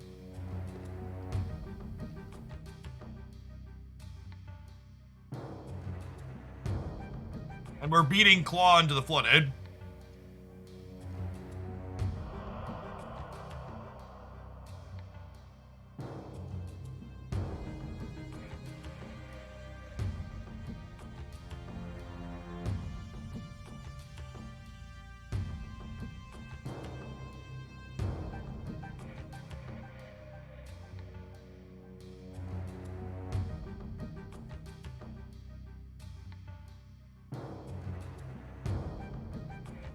Yeah, we lose to some atypical combinations of things. Claw into Onslaught, Wong into Spectrum. We beat most things here, though. Most things this archetype would typically want to play, we are beating. Hey, Santa Vito, thank you for the Prime.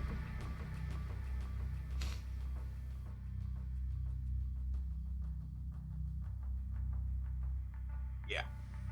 Victory.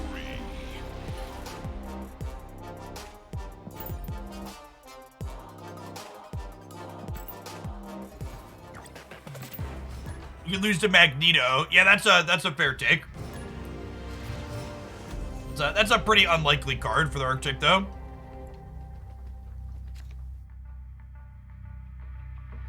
Victory. If you get all of your free credits in a month from dailies and weeklies, you get at least 10 Series 3 cards a month. 10 to 11. Finally got my Prime ready after watching you for a month every day. Well, thanks for taking the time to set that up. Yeah, definitely pop it into the Discord server. Got a super active community in there for Marvel Snap, all things video game, sports, food, politics, life in general. Number of pretty active channels. Our deck is not a great Space Throne deck, chat. Hoping to storm the Space Throne this game.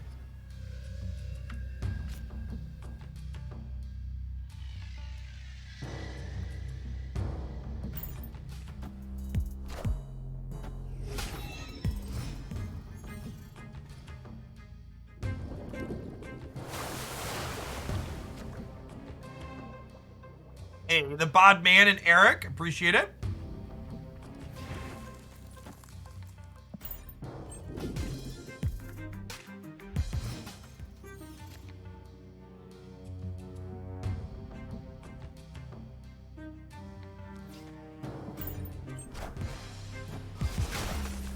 They intentionally played Invisible Woman into the big house. Are they like Cerebro 2?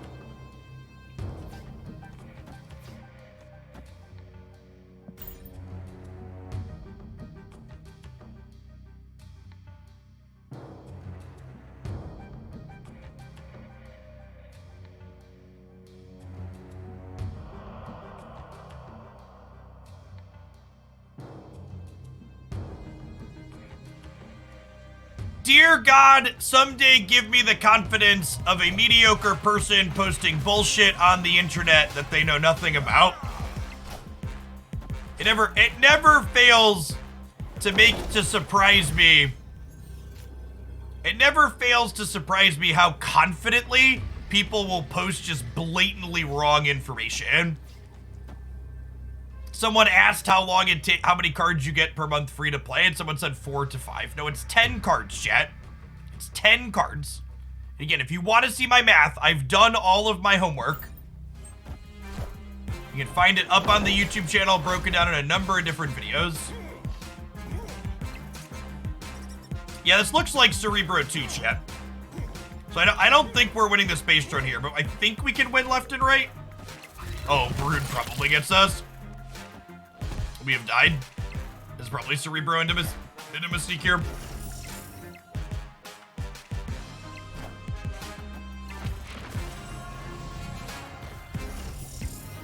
Yeah, Cerebro 2 is the only Invisible Woman deck that would play into the big house willingly, like they did.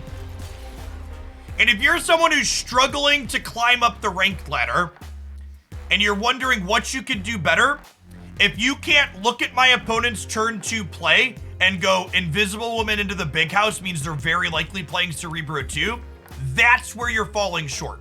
being able to accurately predict what your opponent is doing based on their early turn plays and what locations they play out to is one of the biggest things you need to be good at in order to rank up well in Marvel Snap.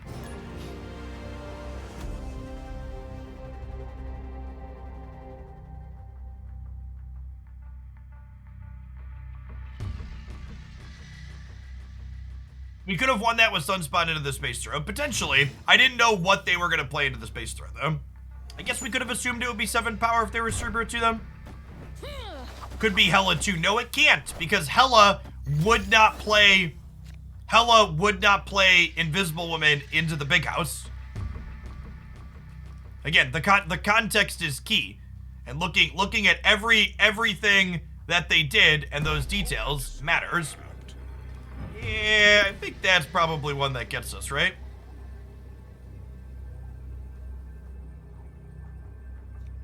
Yeah, I would have had to not play out other things only.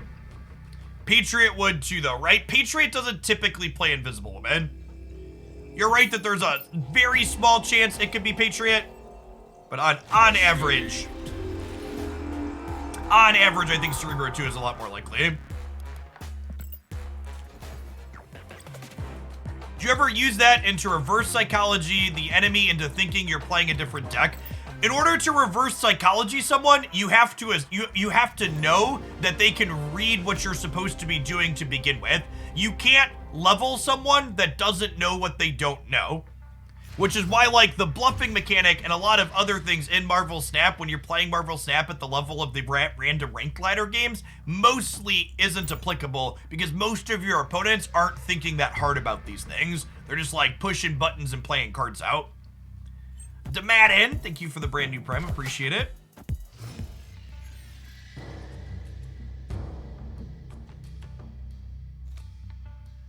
Luke Cage Hazmat deck's still viable. I think they're pretty bad into the current feature location, and they're kind of rough into Killmonger in general. Into non-Killmonger decks, I think they're fine. Armor. Ooh, Shanna's a nice pickup, though. She will let us get into the Sanctum. 6 is the max amount of missions you can hold, yes. Well, Wind, aid my hand.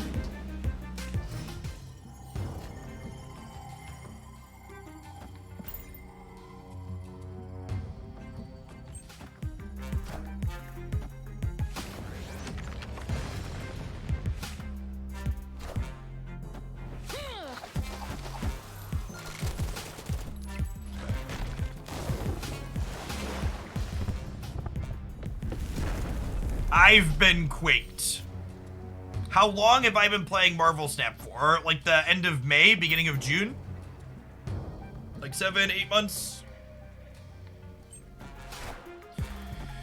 It could be a Killmonger deck.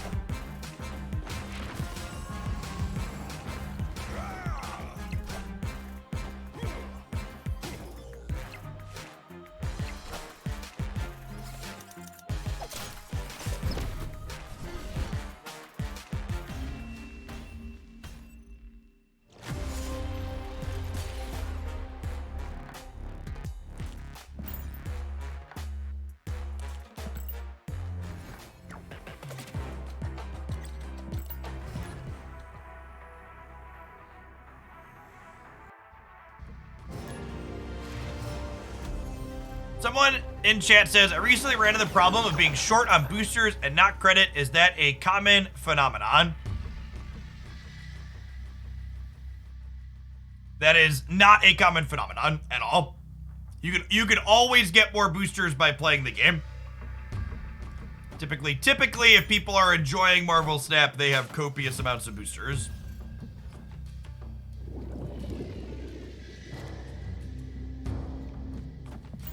Marvel Snap made the really strange game design or economy decision that you have to actually play the game to get stuff. It's terrible. Imagine having to play the game, chat.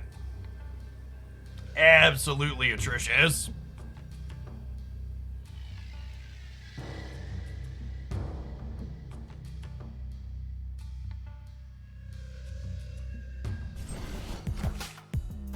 Wind, aid my hand.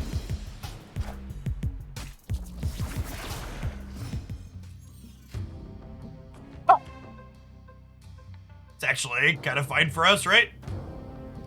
Shanna and Squirrel Girl both get in there fine. These damn play-to-win games.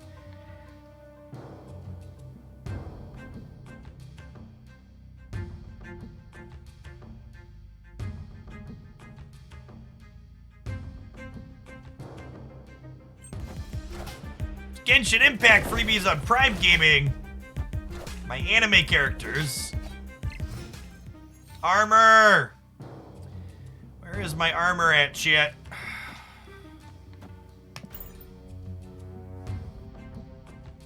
Morning, murder face. Afternoon here in the Midwest. It's looking like it's about that time again, chat. We'll take our hourly ad break and stand up here after this game.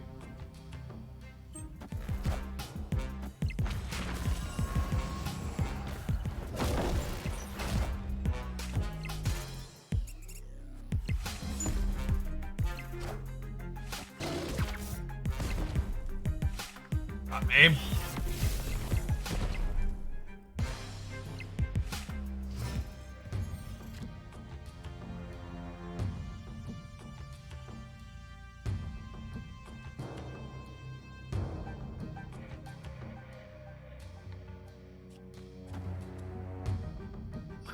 I think I'm just gonna armor the mid. Yeah, Shanna refills our board pretty nicely here after Killmonger.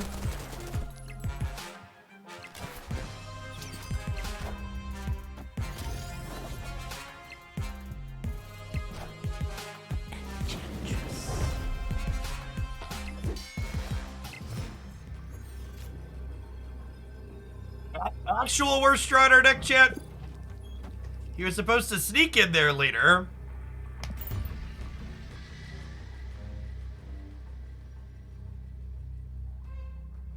We might still be okay here. We're going to 418 on the left, and we're going up, this is 5, 6, 7 here in the middle. We're going up one more on the right.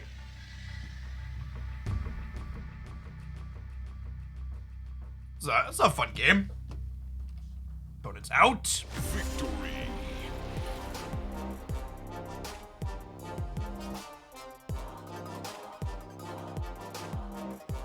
All right, non-sub, see you in 60 seconds, BRB.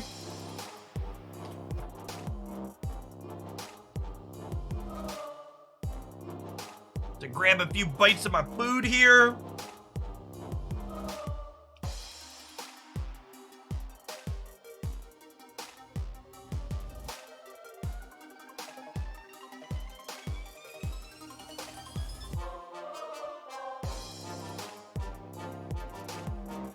Yeah, the fact that we beat Killmonger and Enchantress that game was great.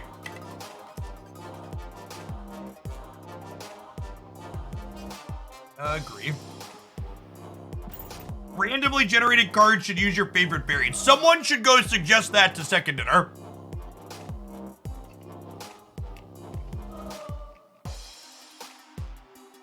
That is an amazing suggestion.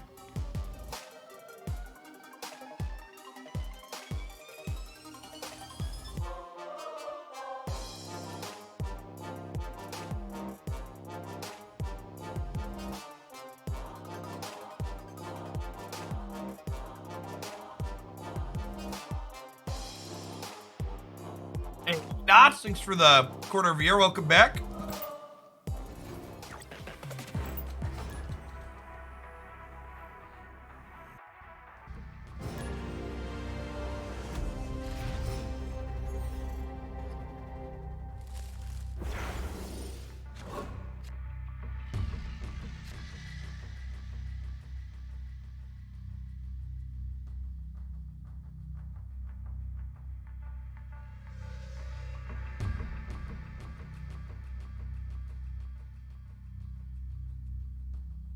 Mystique does grab the ongoing effect of something if it was destroyed. She will not, however, grab it if it's enchantressed or rogued, as then the ongoing effect is removed.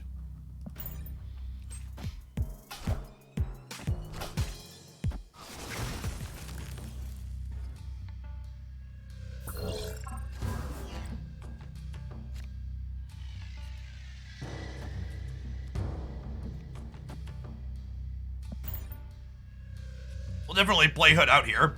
They're a Killmonger deck. They might take it off the board for us later.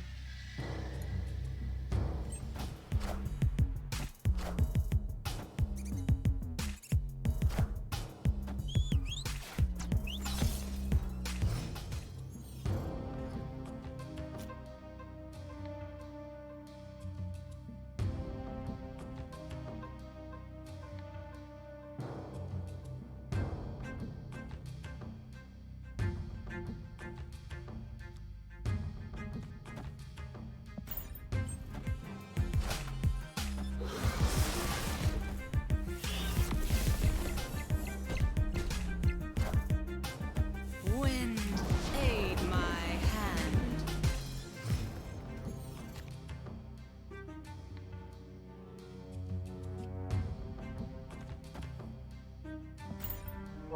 Well, maybe Kazaring here is wrong, because I have Shanna and Squirrel Girl I could have gotten in here with.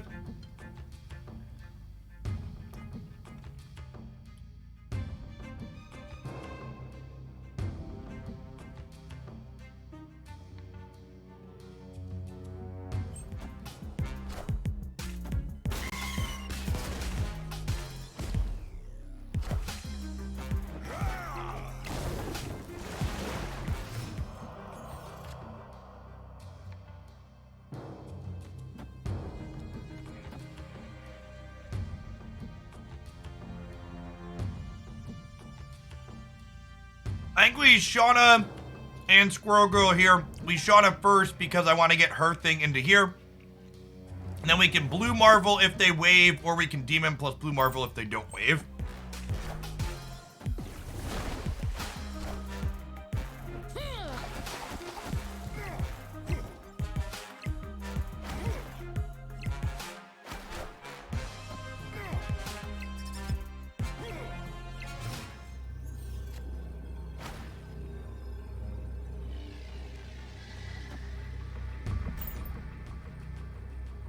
Some not great RNG there for us, but Blue Marvel means we still win here, right? The question is, do we win here or here with Blue Marvel?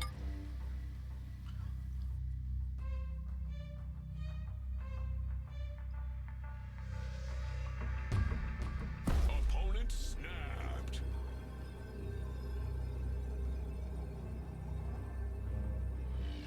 Yeah. Come and take my cubes, leader.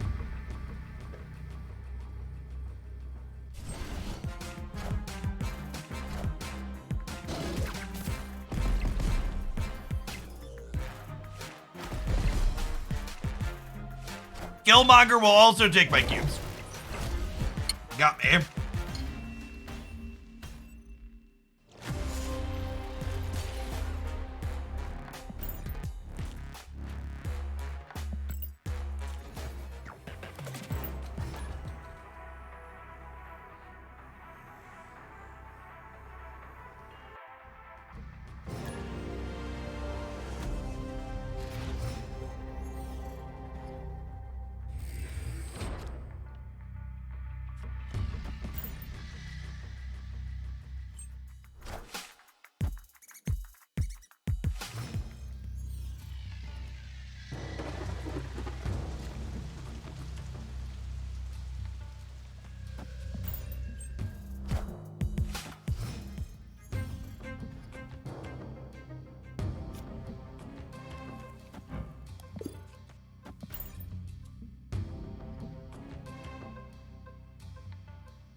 We just try and end the game here, chat.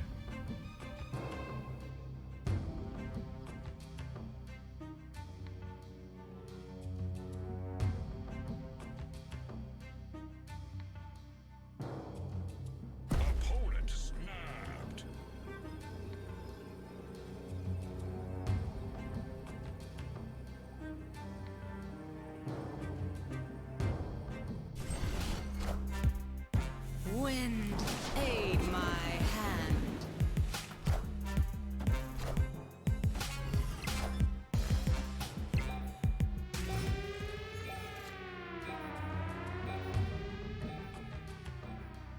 Fury is scary.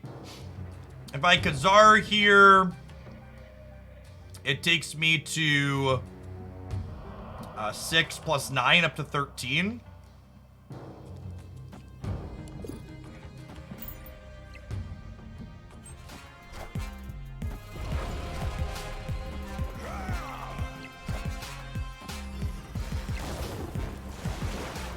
We getting Arnim Zola then?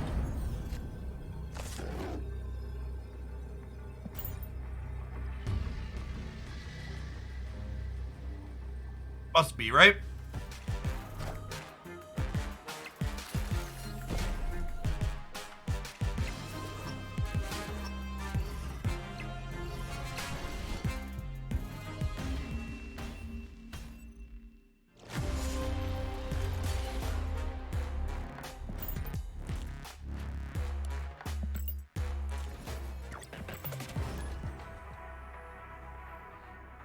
Yeah, when Shuri downgrades at the end of the month, I think that archetype is probably going to be one of the most popular and powerful in the game.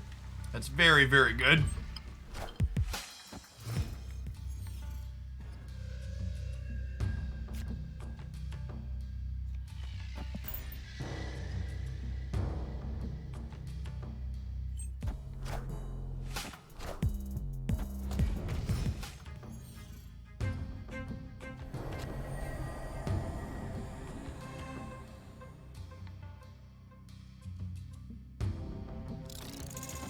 What is the criteria for staying in that match knowing that Zola is coming? I'm infinite rank and my cubes don't matter.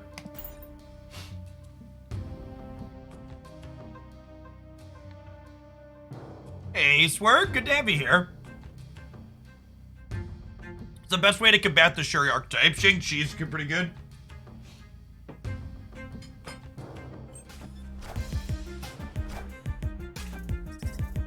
How many collection levels until you're guaranteed a Series 5 card? You're actually never guaranteed a Series 5 card.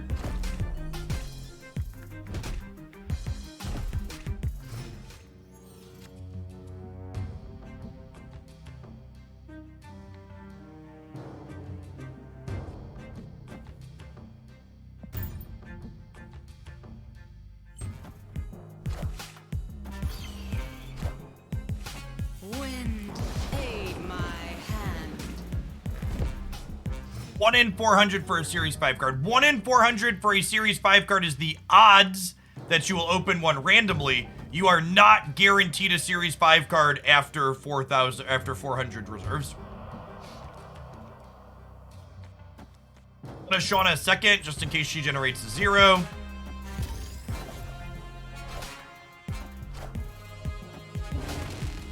Ooh, we might actually lose this here.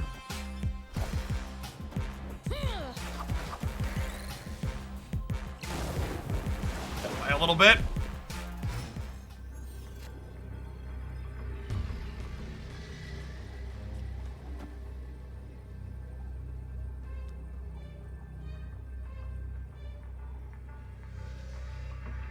We can't beat Spectrum here, right? Yeah, we're also dead to Claw.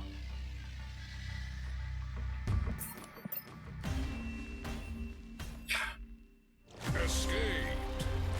We would have had room for M'Baku. That doesn't let us win the game, though, right?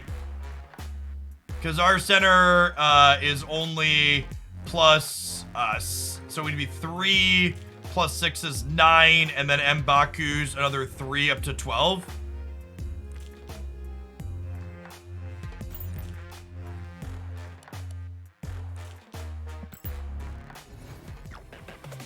Oh, M'Baku was in play to the left. Yeah.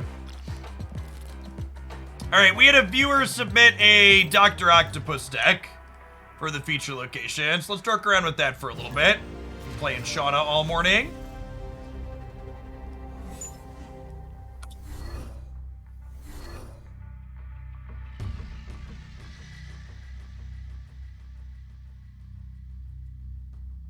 This is a real pile of cards, chat.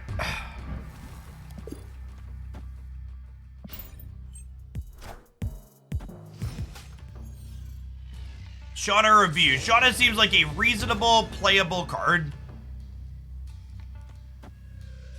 Has quality synergy with things like Kazar and Blue Marvel.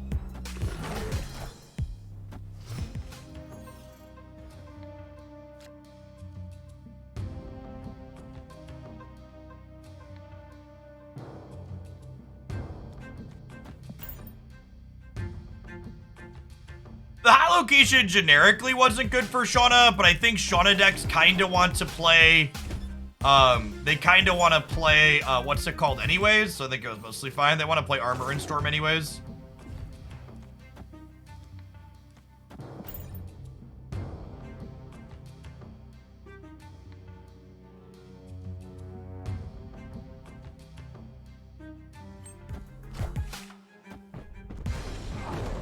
Out of here.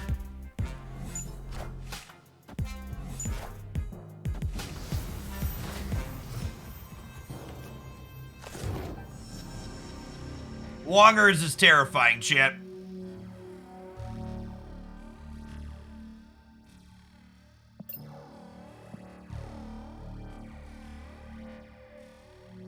It is a shame that we lost the 50-50 on where the Wong went. Into nowhere would have been good.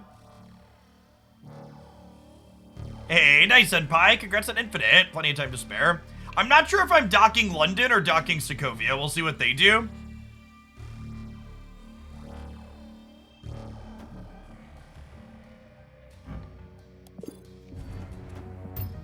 I think I was gonna fill the left jet.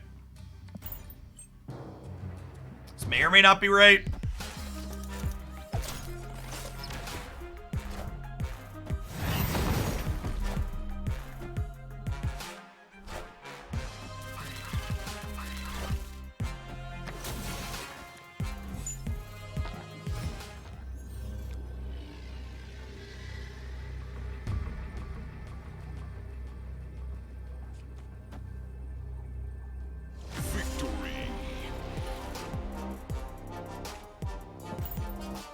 If Electro dies, it continues to show you its animation, but it doesn't actually stop you from playing multiple cards. So I stand and play. Yeah, I have a sit-stand desk, so I split my time. We do a 1-minute ad break every hour, and I always sit down or stand up, depending on what I've been doing when we take the break.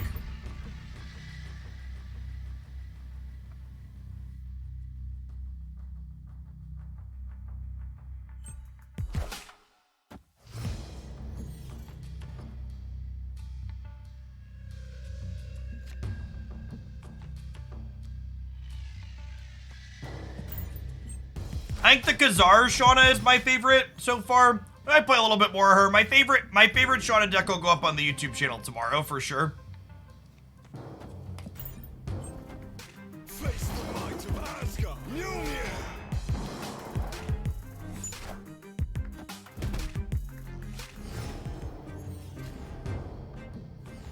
Why doesn't Second Dinner want us to play cards? Chat, locations that restrict your ability to play require you to be more innovative with your sequencing and decisions. Restrictions breed creativity. Restrictive locations are incredibly skill testing.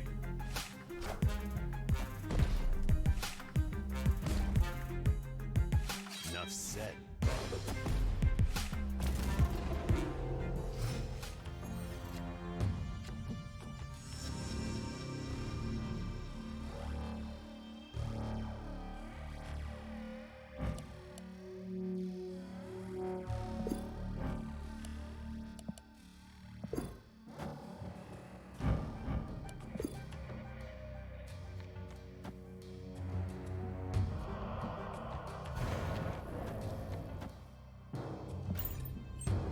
All right, Rickety Bridge is going middle, chat. I can feel it.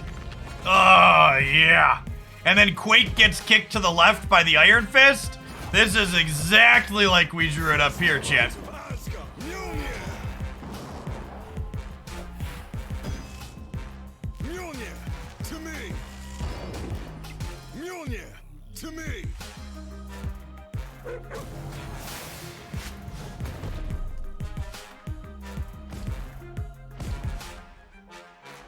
So, one of the things that will be interesting about Unranked is someone in chat said they're looking forward to a place where they can learn a little bit without having to worry about the rank. And that's true to a degree.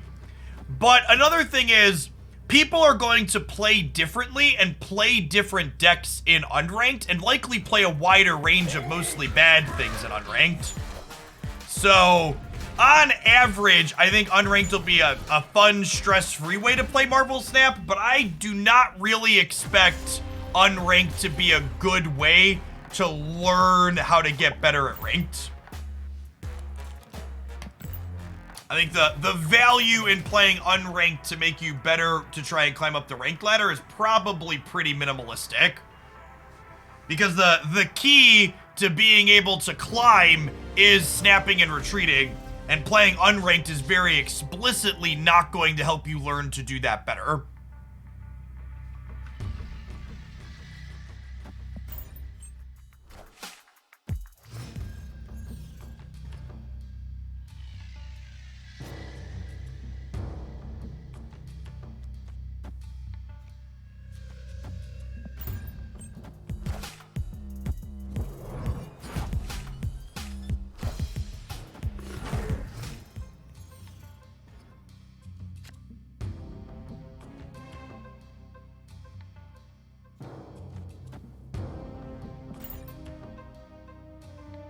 Does this deck work outside the feature location? Well, we just lost a game with the feature location.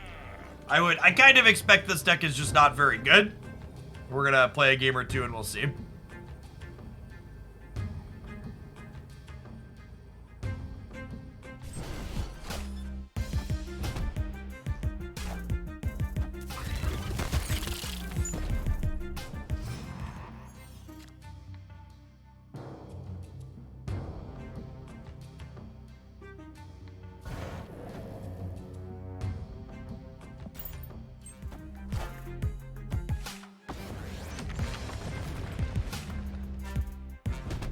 Everybody gets some more energy next turn, chat.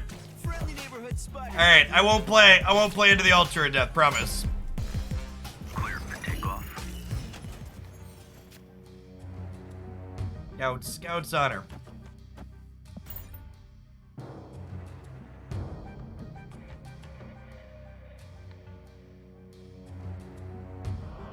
think we're probably dead here still. Like, that was like novel, I guess, but like we're only going to 13 on the left here, and I just like don't really have a big stat thing to put into play on the last turn.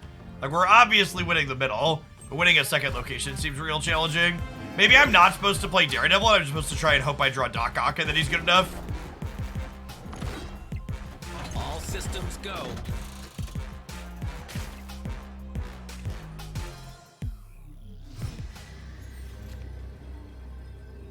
Oh, you know what? I'm probably supposed to just play the Claw and then hope that Juggernaut wins it on the last turn. Yeah, playing the Daredevil was wrong. I should have Juggernauted. Although I guess we probably lose to Surfer, right? I'd be at 14 and they'd be at 16, so we're leaving anyways. How do I choose viewer decks? I play decks when people send me money. I'm not taking more viewer submissions today. We usually don't do viewer submissions on feature location days. This one I took because it looked like it was doing kind of cuter novel things, but I don't even know that we're going to play that much of it because it seems pretty bad.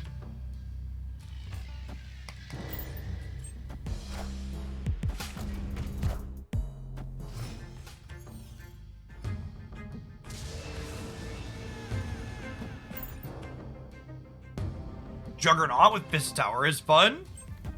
Yeah, I mean, Mr. Fantastic's kind of an incredible card into TVA, right?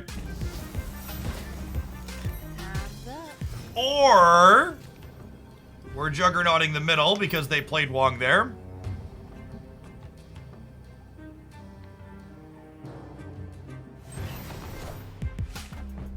Go on, bud. Go right. Never a lucky rubber duck game.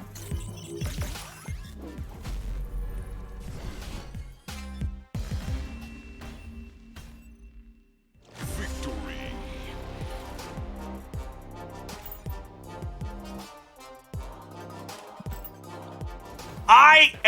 This card might be busted, but I think it would be neat to see it be playable for a little bit.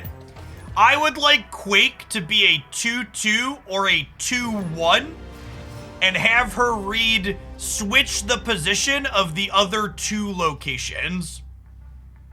That might be too strong, but I think it would be a sweet design.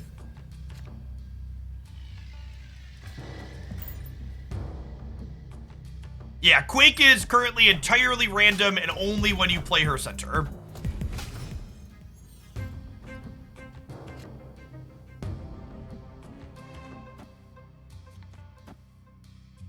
Actually, let's Daredevil here, rock here, just in case we draw more rocks.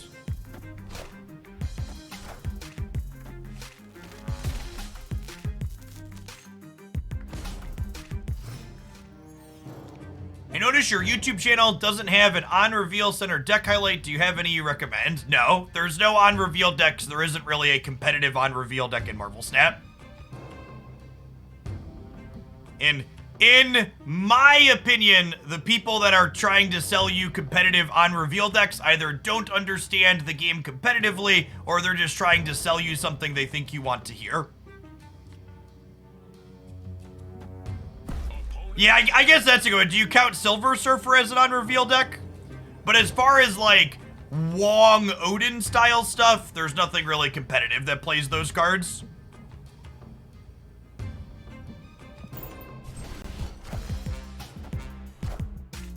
If Silver Surfer counts, then Silver Surfer is the answer.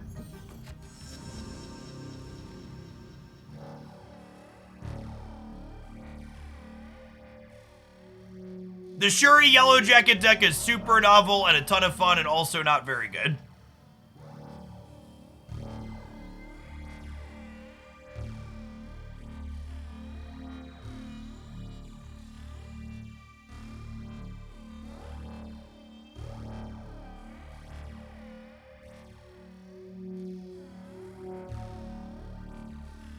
We're hoping they play middle so we can Professor X left.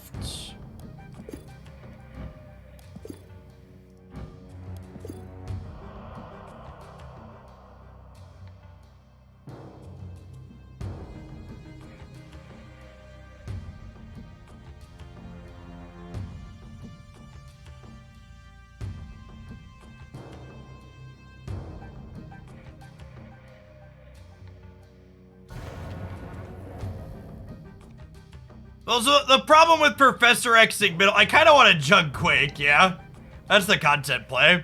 I don't know how I win this other location, though. Actually, no. I'm going to just Quake this turn. And then hope that Rickety Bridge goes here, and then we'll Juggernaut right next turn, maybe? Or Juggernaut left? Damn. Never a lucky rubber ducky.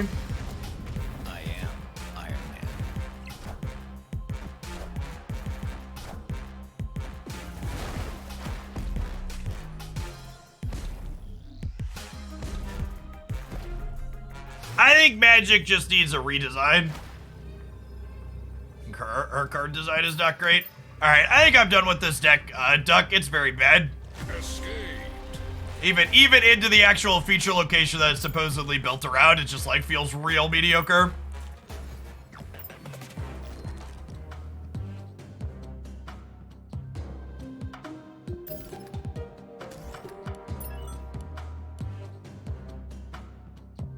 Yeah, Quake really just isn't a particularly playable card. Really neat card, not particularly playable. Why not Professor X left? Because they were putting 12 power into the left and it would have lost because of DC. Yeah, chat, listen, if you're looking for someone to lie to you and tell you that your Wong deck is playable and you're gonna get an easy infinite with something, every person that's ever told you something is guaranteed to get you an easy infinite, they're a fucking liar. They're just trying to sell you the snake oil they think you want to buy.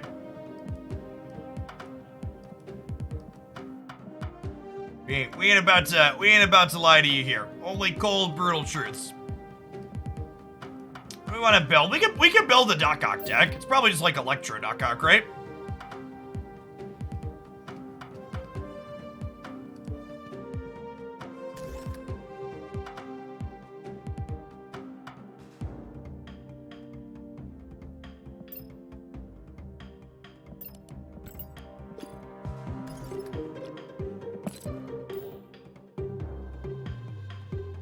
Just play the Destroyer deck and add Doc Ock. Yeah, that's true. That's true too, Green. Anyone who tells you easy way to do something only small amount of people accomplish. Yeah, it's wild some of the stuff people say. Like, again, I turned off a stream last night because the person streaming, they said they took an ad contract that required them to read a script that had lies in it. And I was just like, holy fuck. One, to sell out like that. But two, to then admit that you are going to sell out like that and laugh about it with your viewers like it should be some kind of funny joke was just like, huh.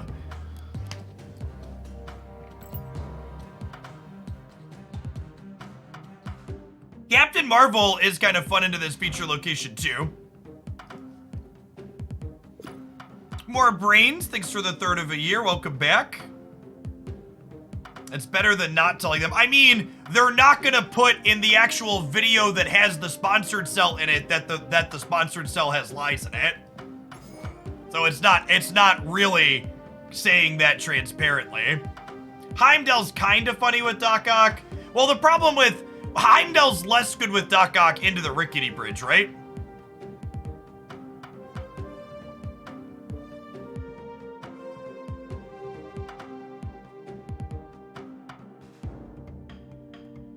Do I even want a Doc Ock? What if everybody's been Doc Ocking this location? What if we do something a little different? What if we...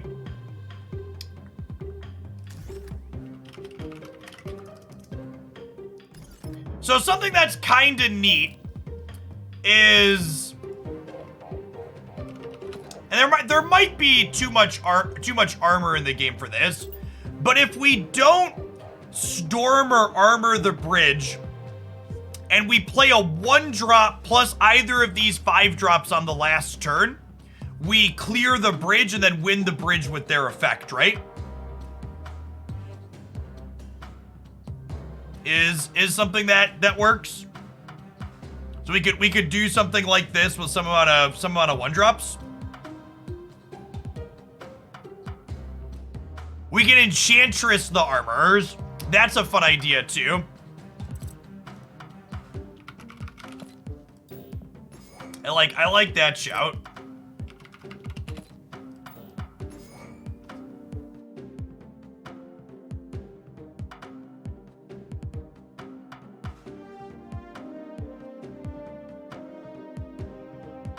Rescue is good with Captain Marvel. Yeah, that's true, actually.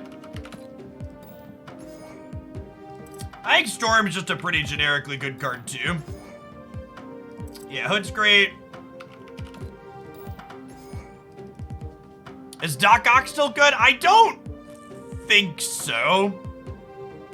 Magneto could pull armor off the bridge. That is not true. Iron Fist plus Doc Ock is a really narrow setup.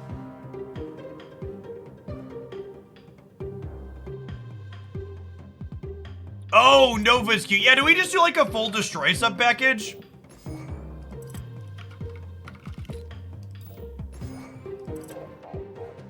Because yeah, technically Bucky accomplishes on the bridge too.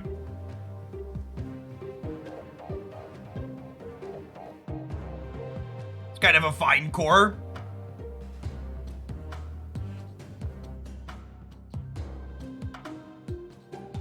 I don't know that I expect death to become very cheap, chat. Like, you gotta blow up a lot of stuff for death to be very cheap. Mysterio's cute, maybe. It also triggers the bridge along with Mysterio plus Enchantress on the final turn clears the bridge nicely. It's kind of fun. Wave Death. I do not want to build bad Death Wave, no. I'd rather just build something different than build bad Death Wave.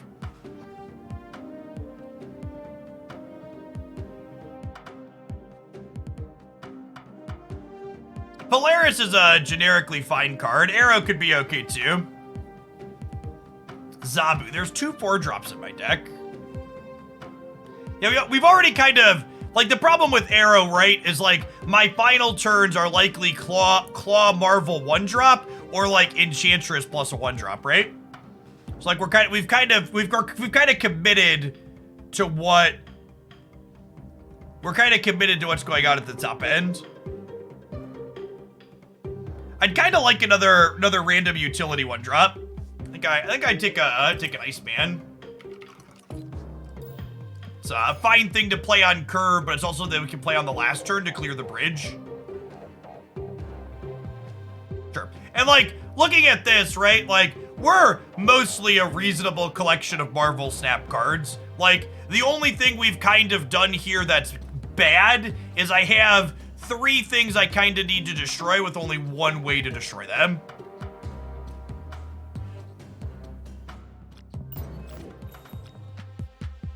Well, little on the low side, so we're hoping for the bridge to enable our we need to blow these things up cards. Turning Carnage into Killmonger does not give us extra ways to blow things up. It's replacing one with another.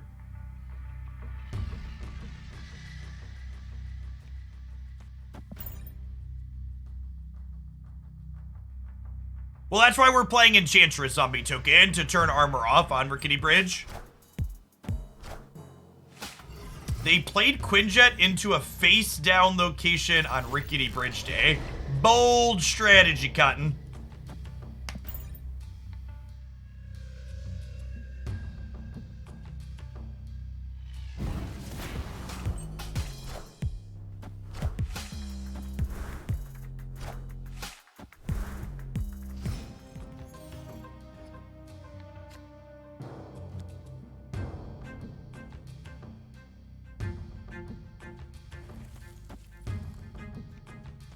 Spread these out, I think.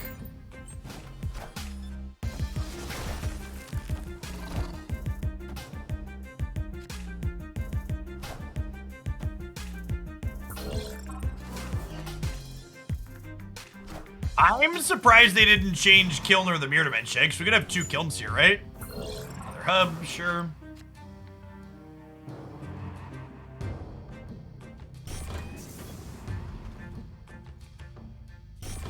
Feeling like a rescue into Captain Marvel angle. We'll leave the center open just in case we draw Carnage to eat these. I am Iron Man. We have guidelines on when to spread out or load up in one spot. No, there aren't hard and fast rules for that. It's very much context dependent. Depends on what deck you're playing, what deck your opponent's playing, etc. Yeah, that's a pretty solid draw. So we get to wipe the penalty off our Lizard and shrink their Iron Man here. If we were playing for keeps, I'd snap this play.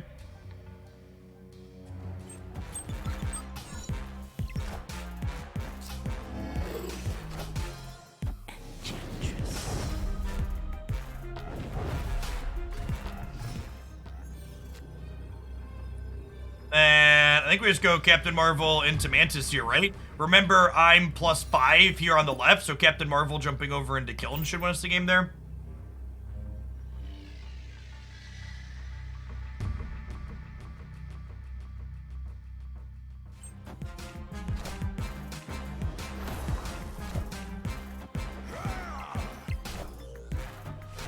Higher, further, faster, baby. Oh my god! Wait, does she work? Yeah, this works how I want it to, right? I thought she wasn't gonna work with the Mysterio for a second, but the order mattered. Yeah, okay. So long as Mysterio plays before Marvel, Marvel works with Mysterio. These, at the end of game effects, happen in the order they were played out. So Mysterio reveals, and then Captain Marvel checks where she can go. Does there exist a consistent Agatha deck? Not really.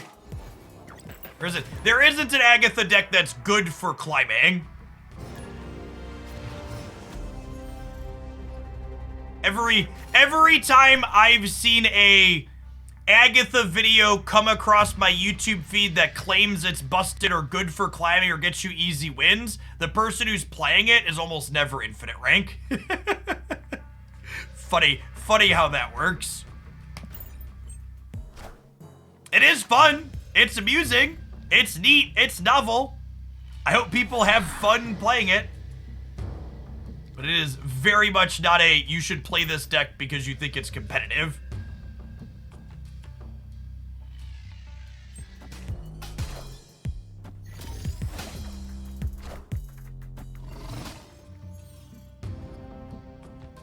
What is the average player's rank? That's actually not a stat that Second Dinner has shared for us.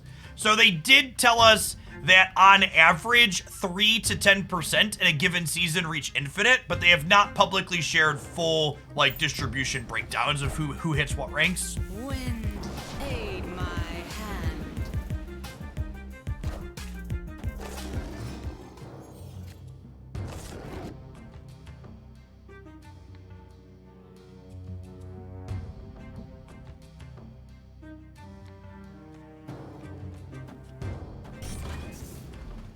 Yes, yes, yes.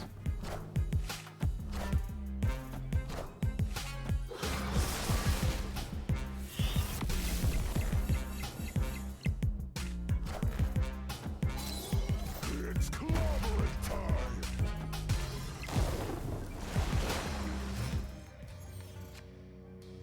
Okay, so our Enchantress is probably pretty good here. Fingers crossed.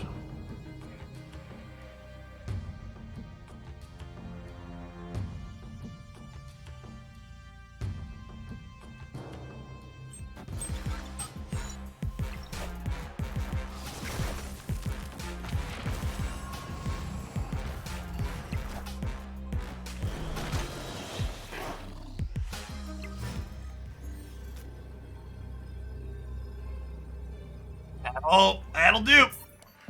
We were in a good spot. We are no longer in a good spot. Escape.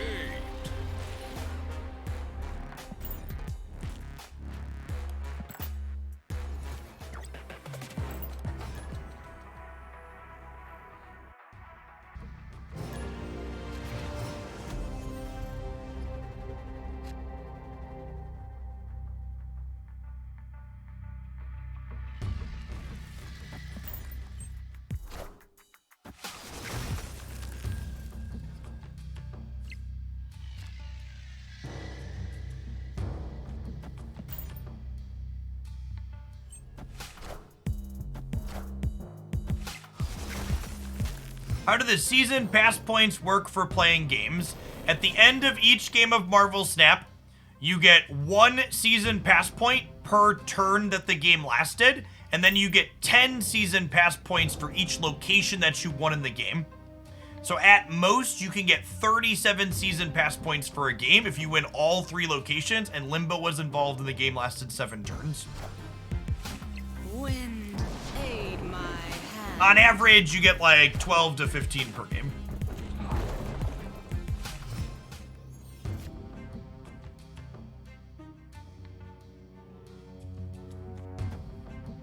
There's Enchantress Center for stats, and then Rescue into Claw into Nova the Danger Room, get +2.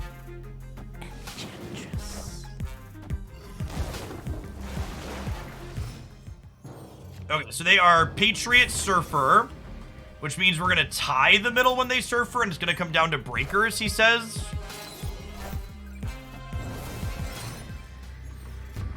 All right, chat, 25% of the time, it works every time. We need Nova here to die in the Danger Room. Otherwise, we probably lose the tiebreaker. I guess the Danger Room could also kill their stuff. Yeah, they have to play right. So the Danger Room is 100% deciding the outcome of this game. It can either kill my opponent's stuff or kill my Nova to let us win center. You think they should up the season pass rate per game and turn down the season missions? Disagree. I think allowing people to complete the season pass while largely just focusing on missions is a good thing. They very clearly do not want to incentivize people playing Marvel Snap for 12 hours a day. Also, can we take a second and appreciate this deck based on the feature location, by the way, chat? This already feels so much better than the pile of Quake nonsense we were trying a second ago. Like a pretty reasonable pile of snap cards with just like small tweaks for the feature location. As a man who plays Marvel Snap 12 hours every day, yeah, and I don't get extra progress, really, for playing 12 hours a day.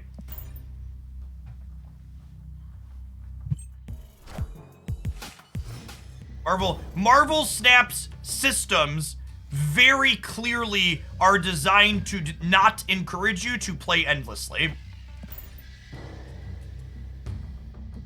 I don't play Marvel Snap for 7 to 12 hours a day because I want in-game rewards.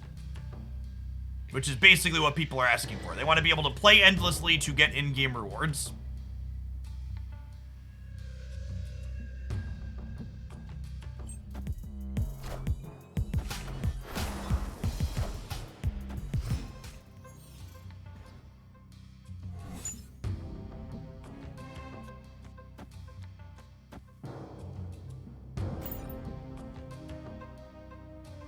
I'm saying I play for fun. I play for fun, but it's also like my job, right?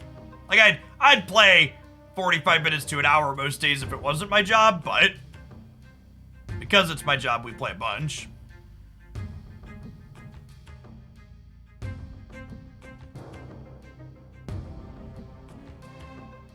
Has spent several thousand on the game, plays it as a job, has about 15 more cards than me. Someone who has spent a little bit of money and only does daily. That's such a good outlook on it, honestly. That's the goal of the system, right? Like, Marvel Snap system is designed to want you to want to play a little bit consistently over a time period. You are not supposed to get, oh, you spent $0. Okay, you spent nothing. Yeah, like, that's a feature. Like, a lot of people like to act like that's a bug. It's not, it's a feature. The people playing endlessly and spending a giant pile of money are not supposed to be that far ahead of people that are just playing consistently. Usually I make it to somewhere in the 100 to 120 range on the season pass.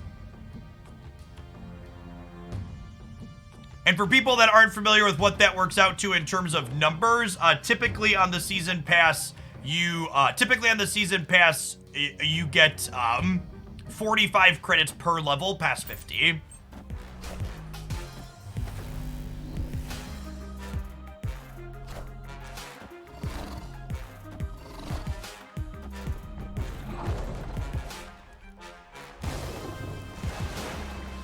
Okay, so the question is 16 enough to win this over here? Maybe?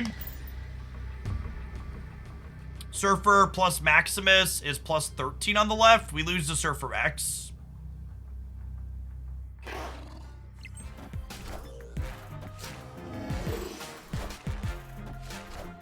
They not have Surfer? Oh, they don't have Surfer. That's so good for us. We win the breaker. Breaker, breaker. Give me the news. I got 6 points over you.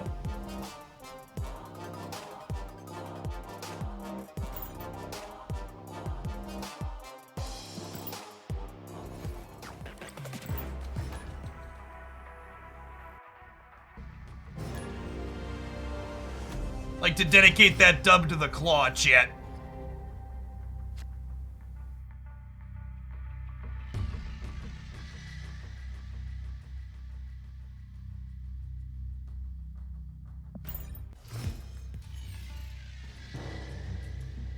This is one of my favorite variants of the game, chat. It's so good.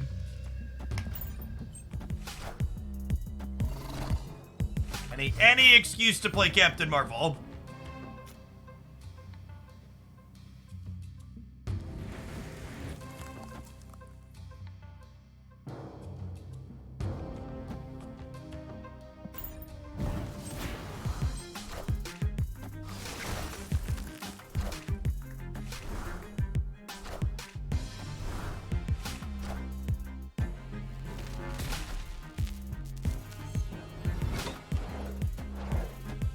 It's clobbering time.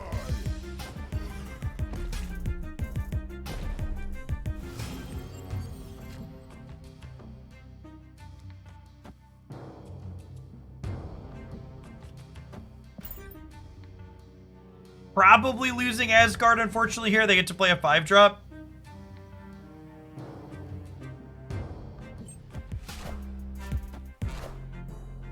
Wind. Ooh, they didn't compete for the Asgard. Oh no! Okay, well, the good news is our hand is filling back up.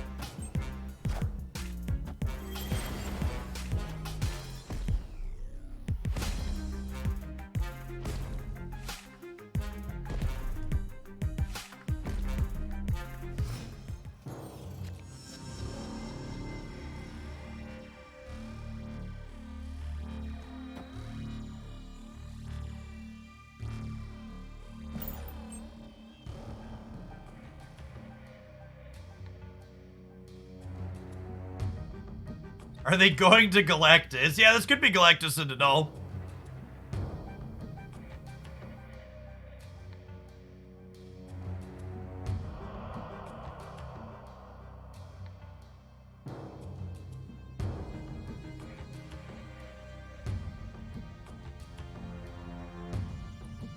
Heavily invested players that are tuning in to watch Marvel Snap on Twitch and seeking it on YouTube in general tend to be biased against featured and hot locations because they play a lot of Marvel Snap, and the featured and hot locations create repetitive and redundant play patterns if you're playing a lot.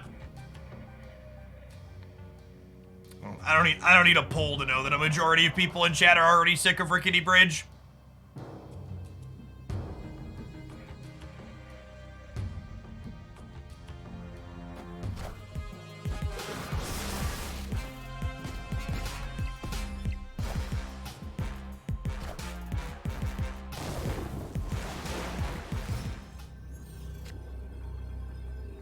That was a great draw.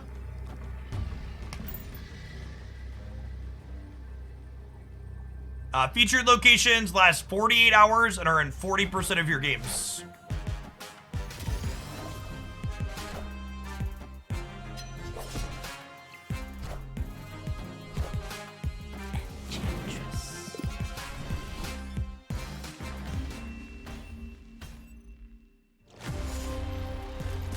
Oh, the Electrode.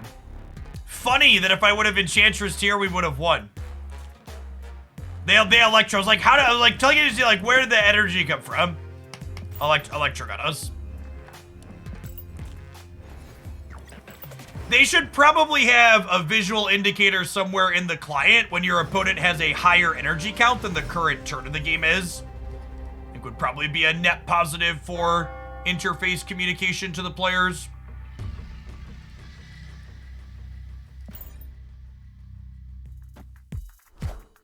What are my thoughts on move decks? I think once you move out of Series 2 into the fuller Series 3 card pool, move decks become no longer competitive.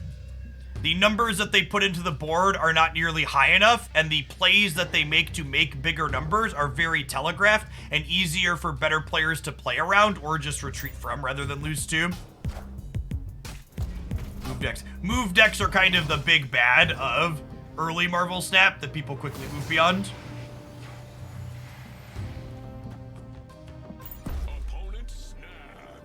I mean, the Bast negative deck is just the stock negative deck with Bast in it over one other card. I think Bast makes the negative deck better.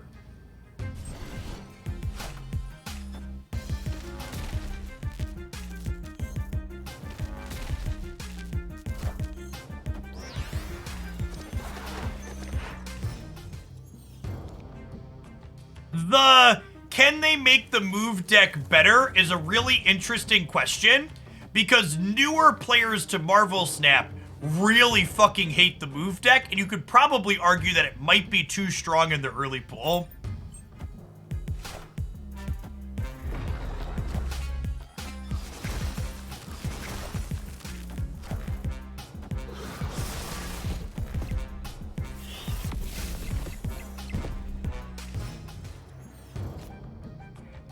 The move decks are one of those things too where I'll frequently see claims from YouTube videos being like, this move deck is busted. And anytime you see that, you should look real close at whatever rank the person is that's playing it.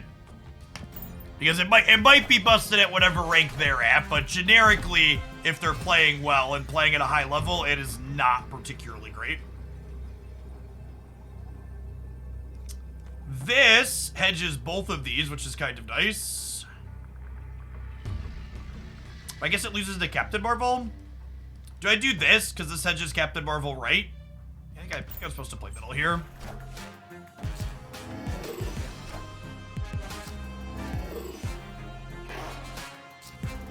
Holy fuck this card, chat! For the love of God! Fuck this card! With a rusty spoon or something unpleasant. Just actually the worst Marvel Snap experience, hands down, not close.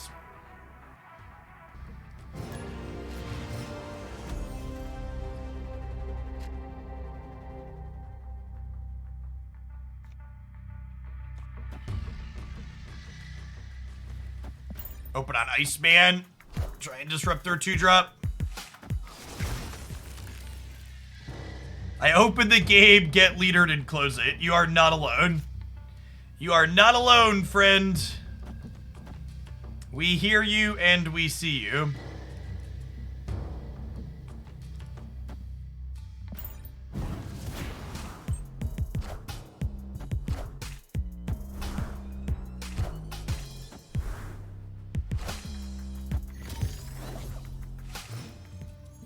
I love this Inkify Mysterio. I just really wish I could use my default art.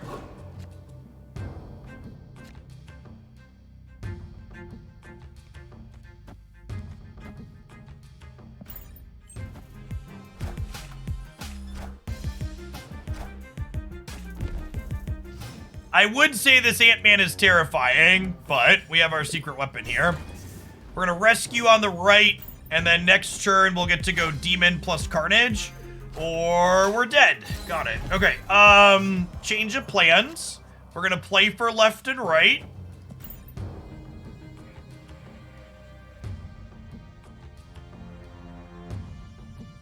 Captain Marvel to trigger rescue here is great for us. It means rescue gets bigger, but we're not committed there.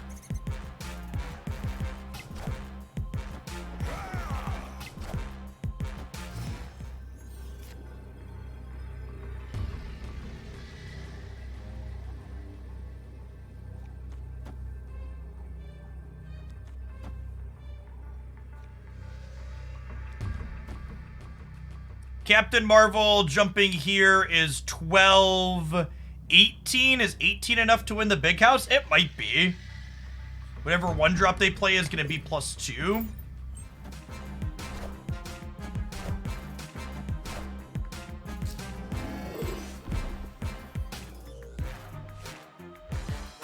Higher, further, faster, baby.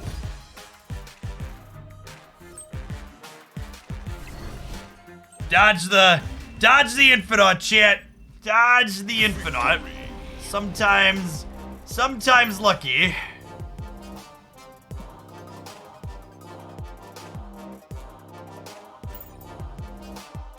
I think there isn't a generic answer to that, Pathfinder. Pathfinder says, do you think cards that don't see play in the metagame should be buffed or left alone as new cards impact their playability?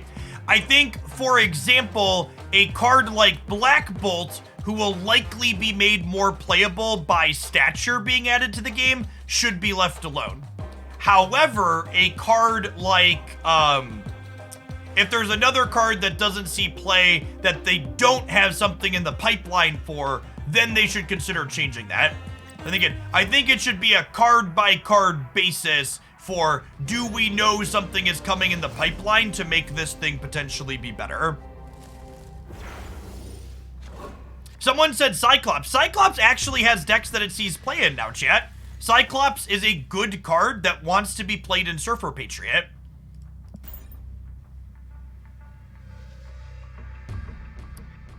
I think Quicksilver is a card that is doomed to forever be bad for the sake of teaching new players how Marvel Snap works. Ben Brode actually had a phenomenal write-up on his Twitter talking about Quicksilver. And the reason Quicksilver exists is because new players, when they were testing Marvel Snap initially, constantly asked for a mulligan feature because they felt like they needed to be able to curve out every game. But as you become more experienced in Marvel Snap, you quickly realize that curving out, playing a card every single turn over the course of the game is way less important in Marvel Snap than it is in Magic or Runeterra or Hearthstone. And Quicksilver is kind of a teach you how this really works style card to let players figure out organically that just because you can have a play on the first turn doesn't mean you need to in Snap.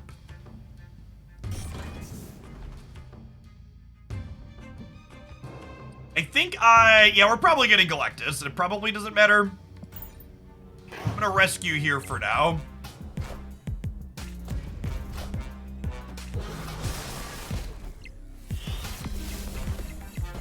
Enough said, bub.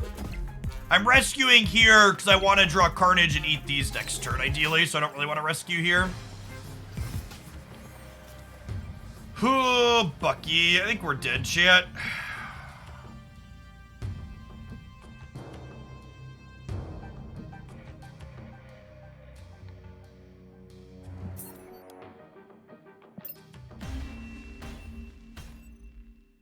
Escape.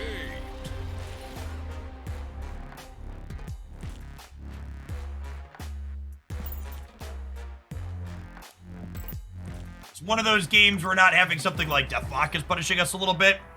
We need to find our way to blow our stuff up, and we did not find it.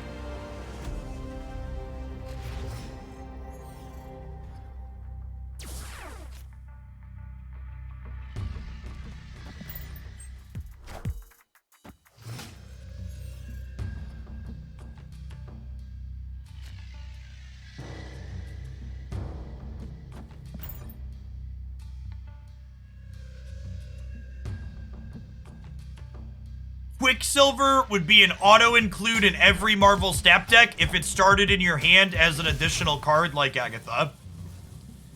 Having something guaranteed start in your hand is an incredibly busted mechanic.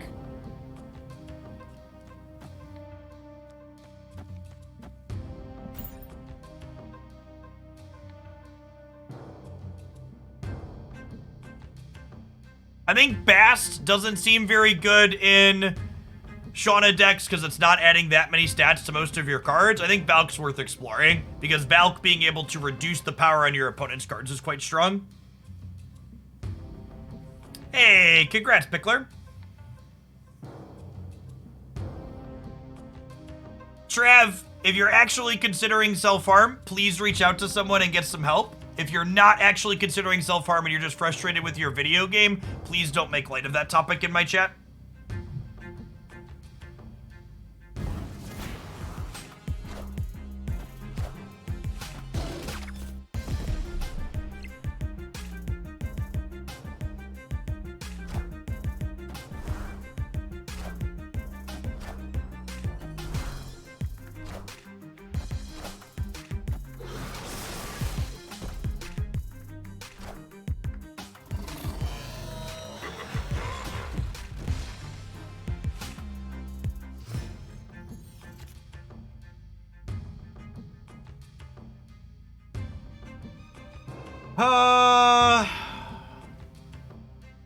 I really don't want to play into Gamma Lab more because we could get Shang-Chi's there. So I think we're just gonna rescue into Claw in the middle here. Why aren't there more Luke Cage Valkyrie decks? I was really kind of unimpressed with Luke Cage in Valkyrie decks, if I'm being honest.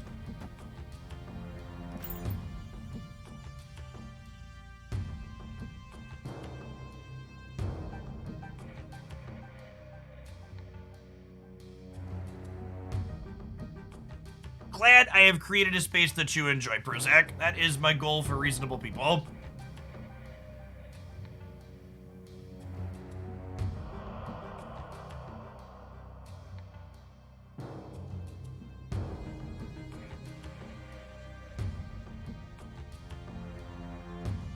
Yeah, Luke Cage and Valkyrie, well, Valk's a Series 5 card currently. Luke is 4. But I think even once Valk and Luke Cage are more accessible, those two probably aren't that amazing together.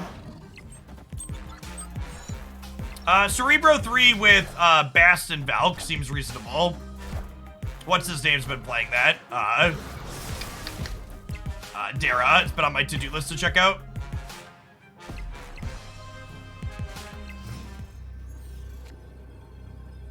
We're just dead here, unfortunately. Their Leech and their Destroy deck ending our Claw means we're just not competitive here. What's the advantage to holding the free Nova here? What's the benefit to playing it out?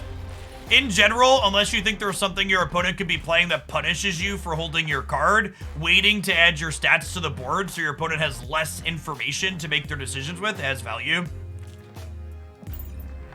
And there are cards that can punish you for it, but you gotta question, like, is the card that can punish you for it something that's in the range of what your opponent could be playing?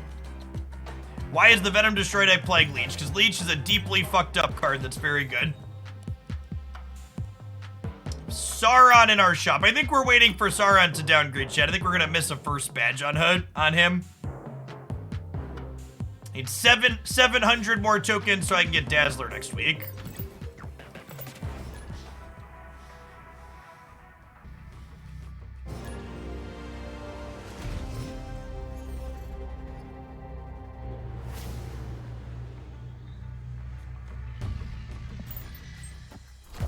No first badge. How could you call yourself a whaler? Whale, yep.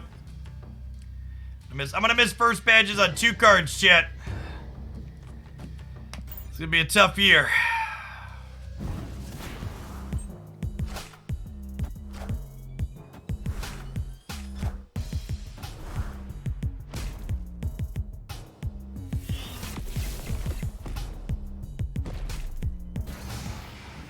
I think there could be merit to having Leech say, I think there could be merit to having Leech say it only wipes the abilities off your opponent's hand for the following turn. So that way Leech is still a good turn 5 play, but they can't ramp into it early and fuck your hand for the rest of the game. Because, like, the design space Leech occupies is like, this card is supposed to be good. This card is supposed to be good at the before the big flourish at the end step, right? I think that that's fine.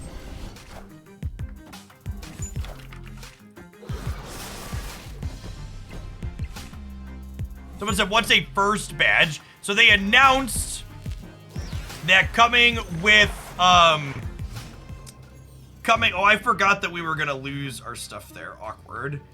They announced that coming with the series downgrades that are going to be starting, people that get cards while they're still Series 5 will get a cosmetic first edition style badge on the card.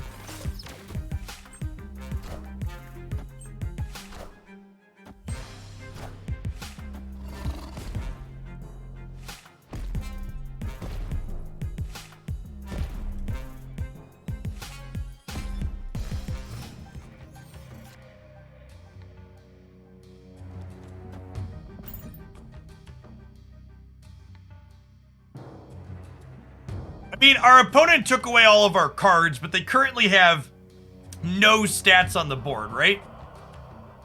Why don't they put first badges on Series 4 too? Because Series 4 are 10 times more accessible and less exclusive than Series 5, and they want the first badges to be a whale bait exclusive chasing thing.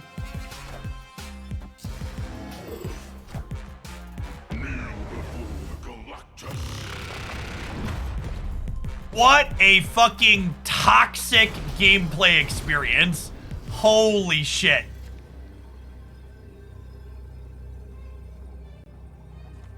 So I assume they just have something that doesn't die here for the last turn, right?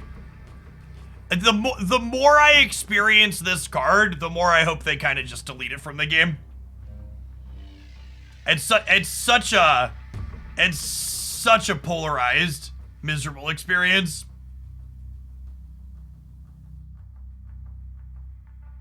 As more people gain access to this card, it feels like it's going to be nothing but frustrating.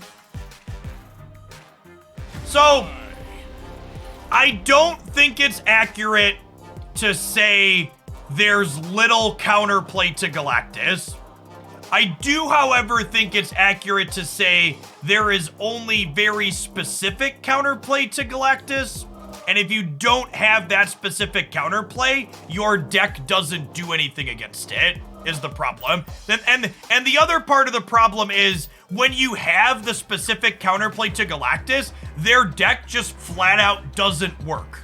So basically every game with Galactus, someone's deck just doesn't work.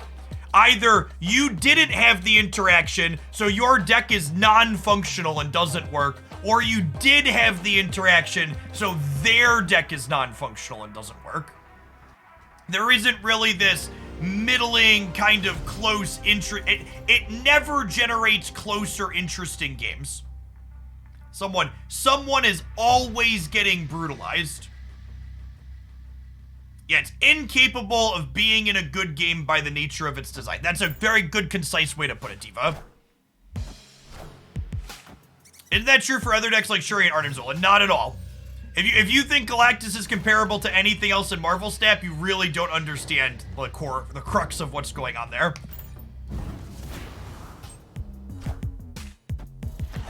Soul, thank you for the quarter of a year. Welcome back.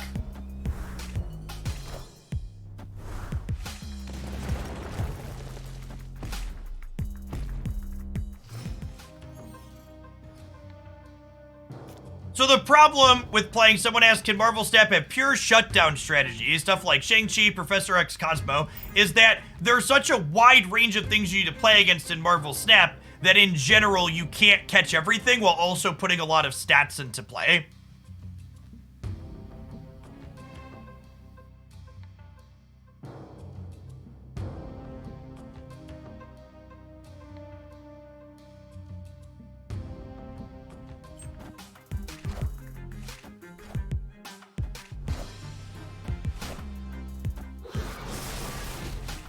And I have 6 rocks in my deck. 6 rocks and some regret. I think we're playing Storm here. I'll put this rock into the Rickety Bridge to kill the Iron Fist. I don't think I'm drawing cards with Asgard here, so I'm just gonna cut them off of drawing them.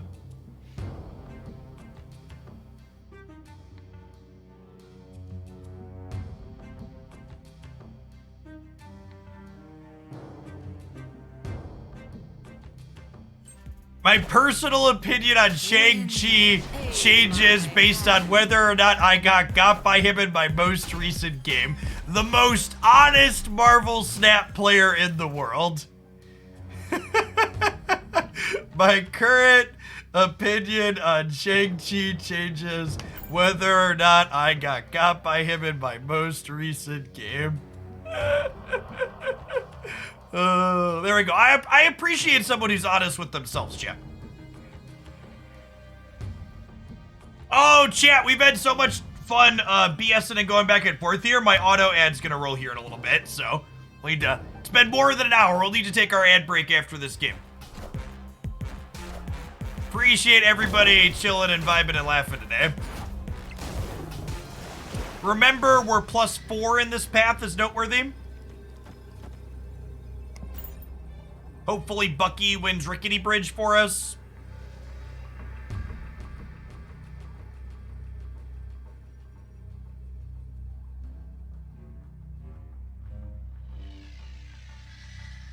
We did get Shanna. Yeah, we'll probably play a little bit more Shanna before I finish today, but you can also expect a Shanna deck highlight up on the YouTube channel tomorrow.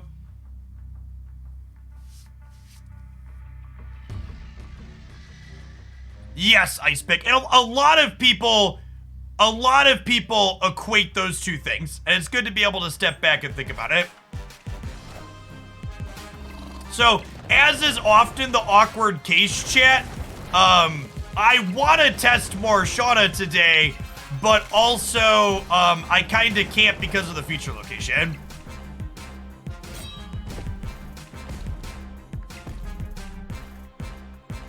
Like a lot of the Shanna decks I kind of want to try are like a little awkward into what's going on. We found one that's kind of okay that we'll probably play some more of, but a couple of the other things I want to kick around. I don't want to put armor and storm in everything, which is basically what you need to do for today's location, kind of. All right, non-subs, I'll see you in 60 seconds. Thanks everybody for chilling today.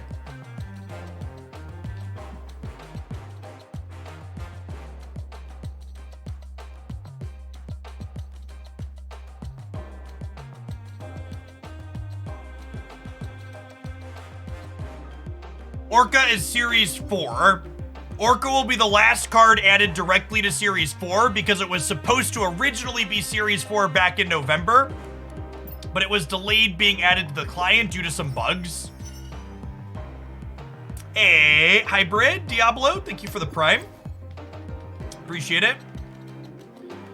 Yep, Maria Hill and Agent Coulson, do you recommend a deck with those? Yeah, there's a Coulson Dino deck that we highlighted 2 days ago up on the YouTube channel. How about we just scoop to Rickety Bridge and play whatever? Scooping 40% of my games on stream is not good content, especially when I sometimes have to wait till turn 3 to know that I need to be scooping.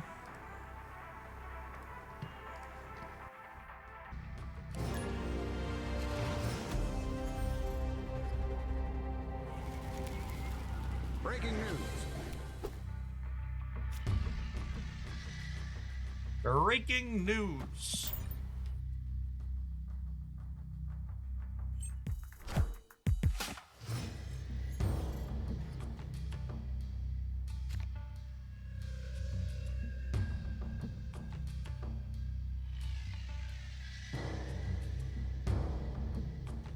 So, Duck Doolittle, it depends on how you read that statement.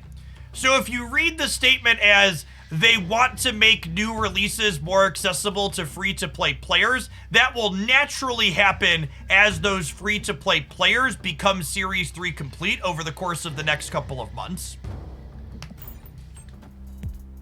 Well, the way I read their statement was, it looked to me like they were saying they wanted to make newer releases more accessible to players that are lower down in the collection track.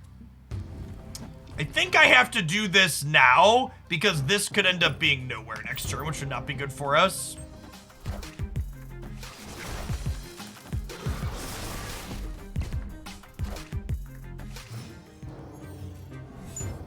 Psylocke is not good in the Electro Destroyer deck. If you don't have Destroyer, you should play, or you don't have Electro, you should play like Mr. Fantastic. Or some other cheap ongoing card.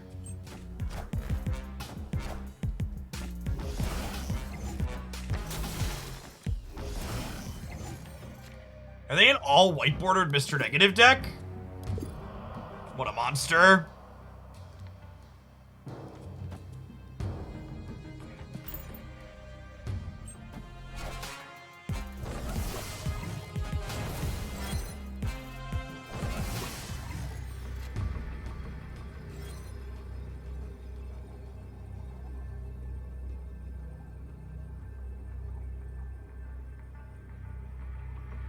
Oh no, chat!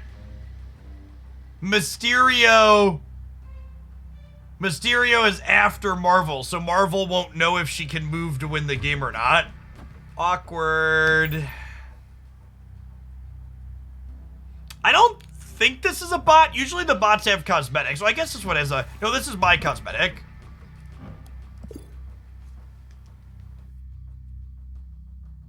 It could be a bot. I don't think I've seen bots with all white bordered cards before, though. Usually they have the bots show off the various cosmetics for the game.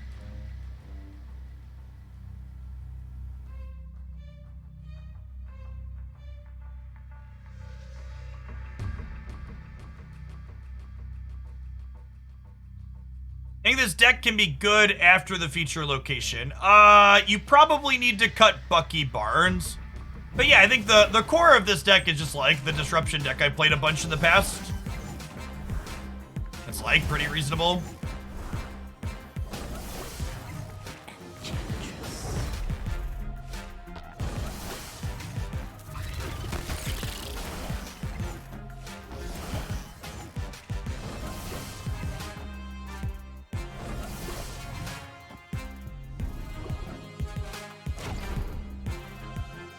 Higher, further, faster, baby.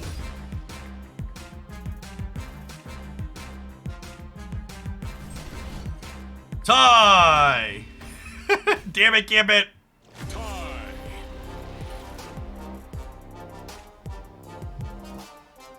I think Cerebro 2 is a fine deck to rank up with. Definitely the best Cerebro deck. That was a game where the ordering mattered with Captain Marvel and Mysterio, right? If Mysterio had revealed first, Captain Marvel would have jumped middle. But because I played Mysterio after Captain Marvel, end of game effects trigger in the order the cards were played. So Captain Marvel jumps to tie the game, not realizing she can win it because Mysterio hasn't revealed himself yet.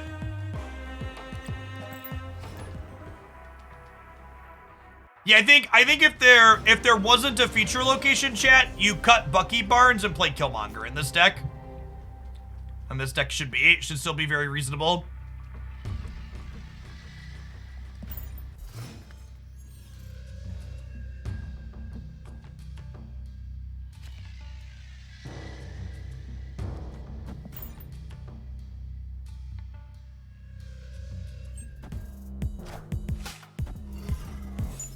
Quinjet into the cloning. That's pretty good. Pretty good.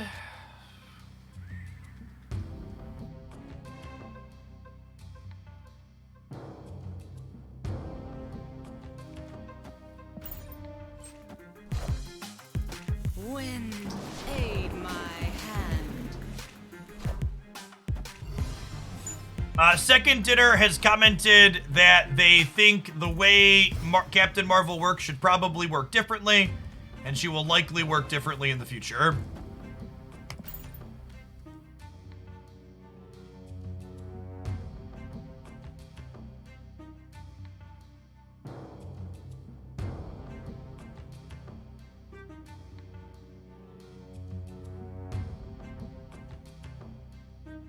I think if you want to play Zabu specifically, Absorbing Man is probably the highest priority pickup you should have.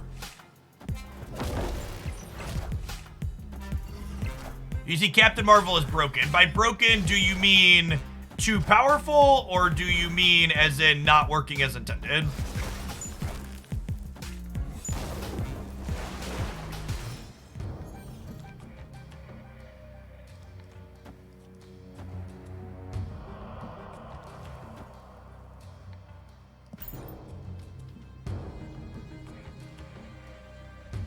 How does M'Baku work with Captain Marvel? I have no idea. Never played. I don't know that anybody's ever played those two cards together.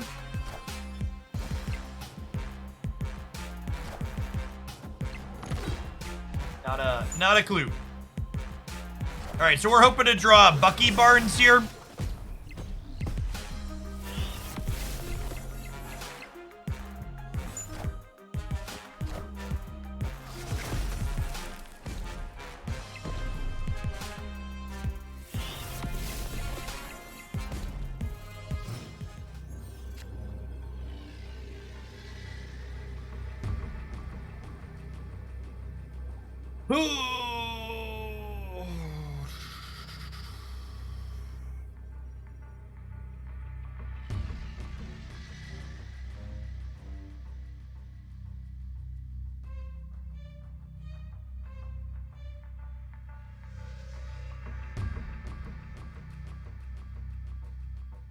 I don't know that we can win the tiebreaker. They have a 5-power Wolfsbane in their hand, so they're going to add 13 over here, going to 25, right? So I think we're dead. I unfortunately locked myself out of being able to claw mid into the Rickety Bridge. Might have been a mistake.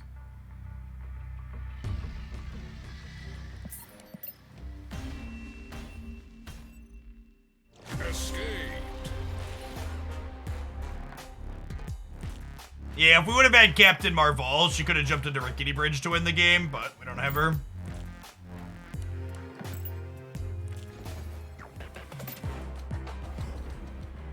What are they going to play? They were going to play a 5-power Wolfsbane, chat, which would be 13 stats on the left.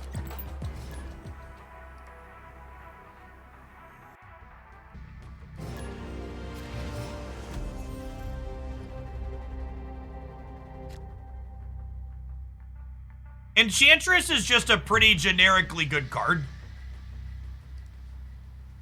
She's extra good today to remove armors from Rickety Bridge, but in general, Enchantress is just a good tech card.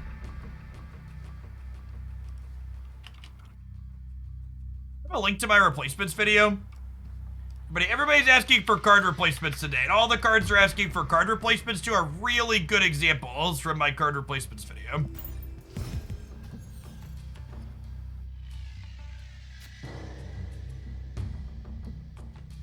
I think this video is the most useful, helpful, educational Marvel Snap video I've put out in the last month, and naturally it's the worst performing video on my channel, so.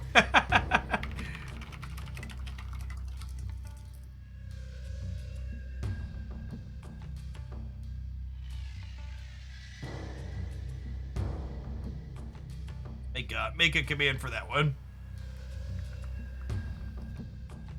Mysterio for now.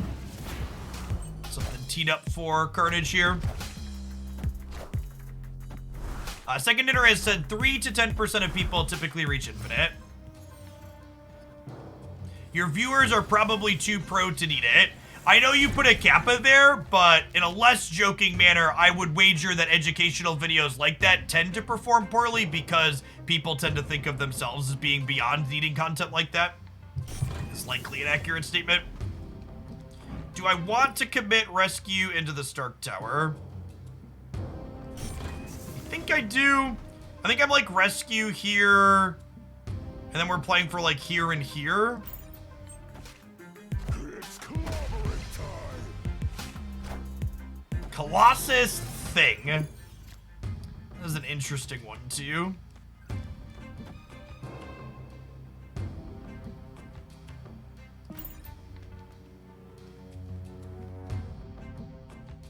I can't tell you the number of times that I try and preempt card replacement questions in a deck highlight, and like literally the first sentence I'll say is, if you're looking to replace this card, use this instead, and people still just like turn the video on, pause it, look at the deck list, then ask if they could replace something with watching absolutely nothing.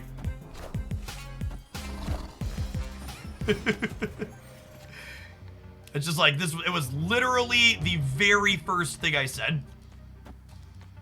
Hood was an awesome draw. So we get to go Hood here, Carnage this whole path, and then Claw plus Demon on the last turn. Hey, thanks for a quarter of a year. Aldunik, welcome back. Do you really get an average of 45 credits per season pass chest? Yes, your lizard brain just doesn't remember it. Because you explicitly remember the negative experiences of getting less than that.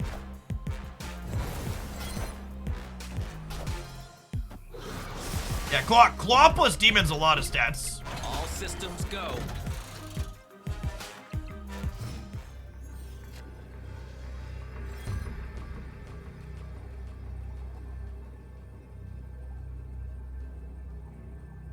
Nah, even when I clickbait educational videos to a degree exceeding chunk, they still tend to perform worse than just deck highlight videos do, and other informational topics.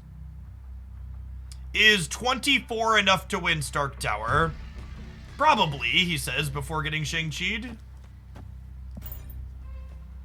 They're like a Patriot deck though, right?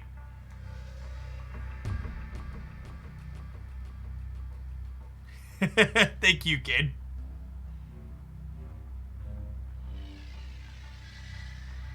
So we're going up to 26 here. Yeah, it could be like Patriot Surfer. I guess if they go like, they have 3 things. They could go Brood Patriot Surfer and maybe beat us left.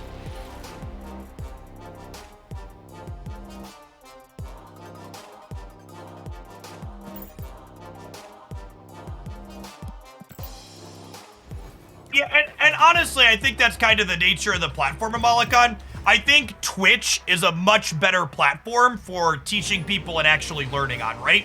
Because people that are coming and watching stuff on Twitch know that there's no shortcuts here, right? Like, they're getting all real organic content, not just super cuts of what's the best of whatever happened, right? You know, I can't make a deck look better than it is on Twitch. Am I gonna play another deck today? I might play a little bit more Shanna today. I don't know that I'm gonna brew another Rickety Bridge deck though.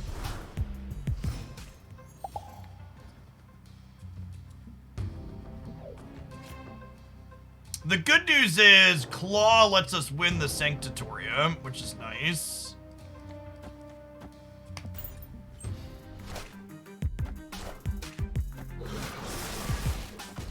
Kronos, thank you for the prime.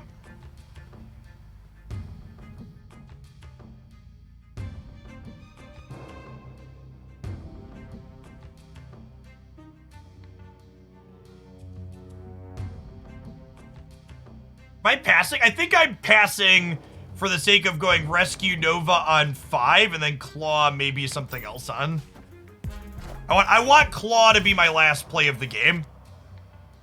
Because I don't want them to know that I'm gonna win the Sanctum. I want them to think that they have the Sanctum for free.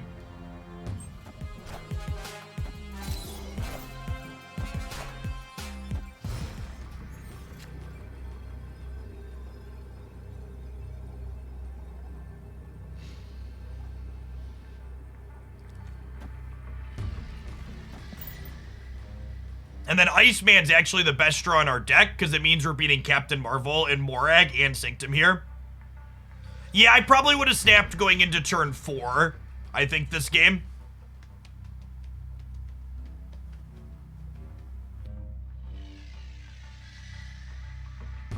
Claw's a very tricky, fun card, and Claw and Captain Marvel are both really good with Rescue.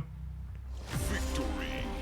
We should probably explore the core of this deck as a Series 3 disruptive take. Captain Marvel and Rescue are cards I get asked about a lot, and if this deck feels like it could be reasonable outside of Rickety Bridge, that would be a sweet one to post a highlight with.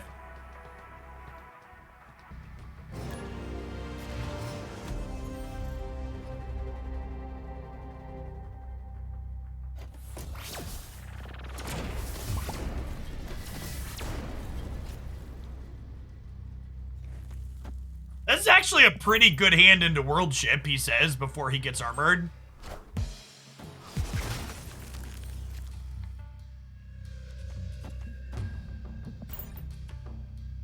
Opponent snapped. You talk about Vision versus Captain Marvel. Yeah, so Captain Marvel is better explicitly into the feature location that's going on right now, because Captain Marvel can jump there after the game and not get blown up. But in general, I think Captain Marvel is always wankers with the emotes, chat. Never not a wanker. People that emote, chat. The second thing about this deck is Captain Marvel is good with Rescue compared to Vision, because sometimes you're going to Rescue on 5, and then you'll want to Captain Marvel into the Rescue path on 6, but then let her jump somewhere else to win the game.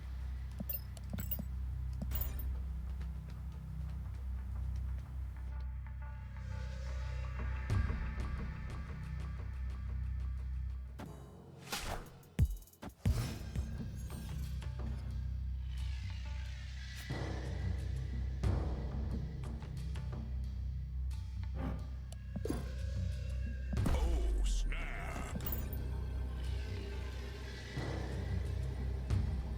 Victory.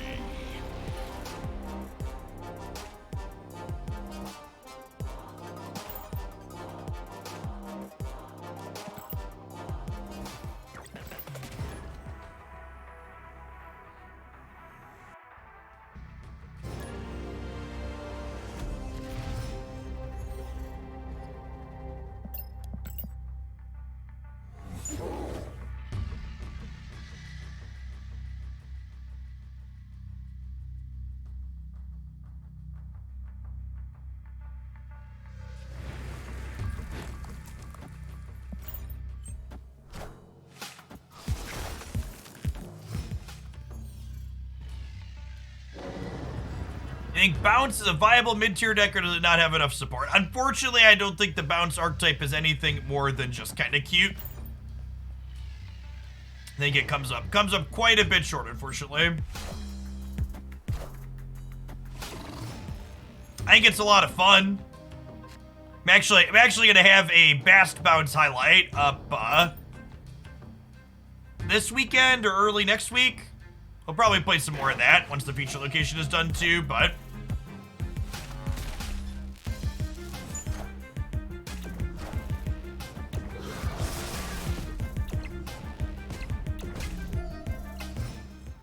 move decks are not competitive, no.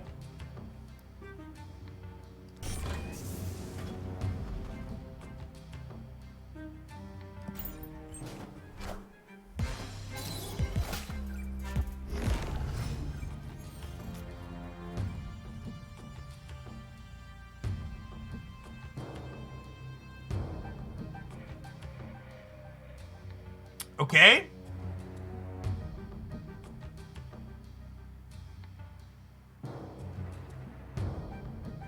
So they're going to Destroyer this turn then, and then Spectrum the last turn?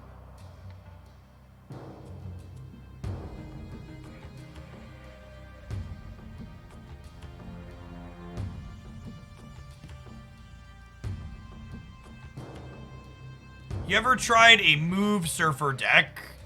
No. Just like, that's not a thing. Just like replacing all of the good cards on Surfer with a bunch of bad cards. It's like the TLDR.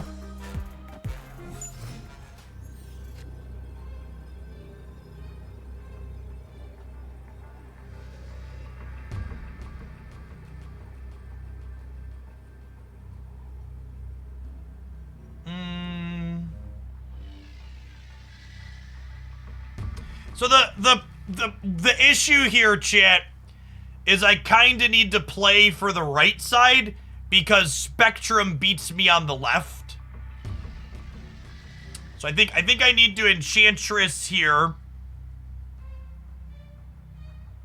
And honestly, I think I need to Demon here as well, right? If they Spectrum here, they'll go to 12. And I'm at 13. If they Spectrum here, they win here, and they're only at this here. If they Iron Man, I do lose to... no, I'm beating Iron Man.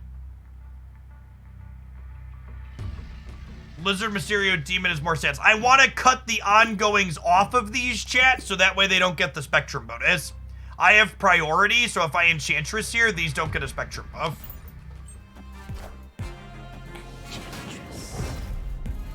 We beat Iron Man here, chat, because we win left and center if they Iron Man. Yeah, and then we beat the Spectrum, because like I said, when we Enchantress these, they lose the ongoing, so we win center and right. So if they Destroyer, we're winning here. If they Spectrum, we're winning here, but they're winning here, but we're winning these two. And this was a priority matters. If they had priority, Spectrum would have flipped up and bonused these, and then we would have Enchantress them, and they would have kept the bonus. But because we have priority, we strip this off. Oh, if they had the buff, Marvel would move. Yeah, that's a good call, because we'd still be 14 here, and Captain Marvel could pick us up. That's a good show.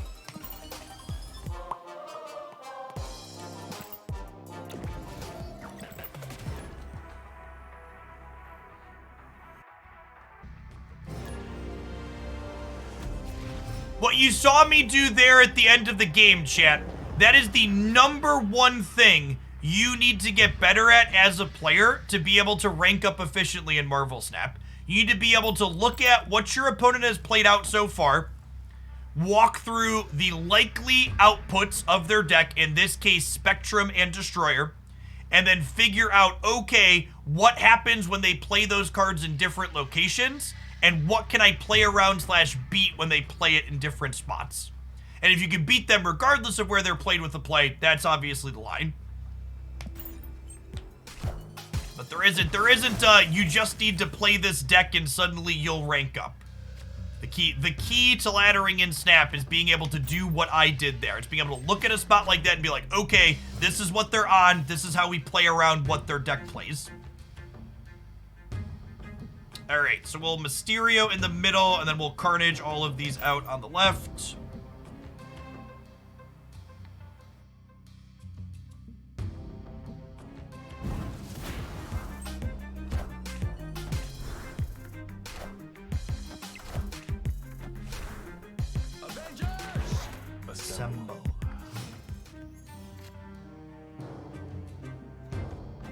Lets us fill our curve here nicely.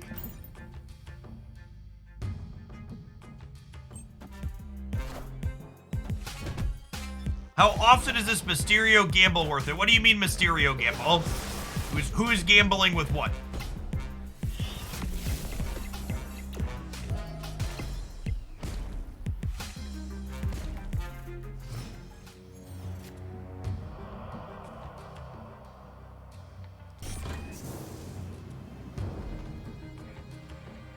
By playing Mysterio, you risk Cosmo and armor on the left. Listen, chat, if you're gonna play Carnage, you have to accept that a non-zero amount of the time, Cosmo and armor are just going to fuck you.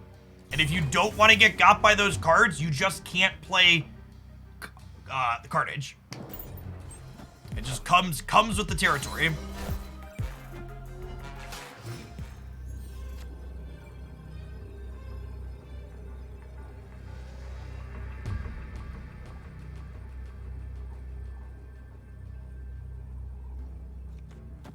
I just do this. What's the biggest thing they can do here?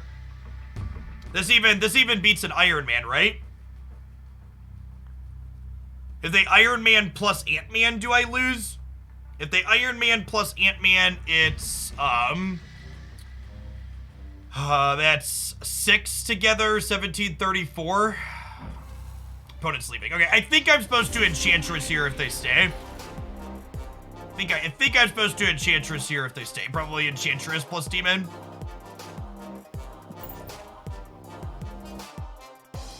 Yeah, these slightly disruptive decks give you a lot of what's called player agency over the outcome of your games.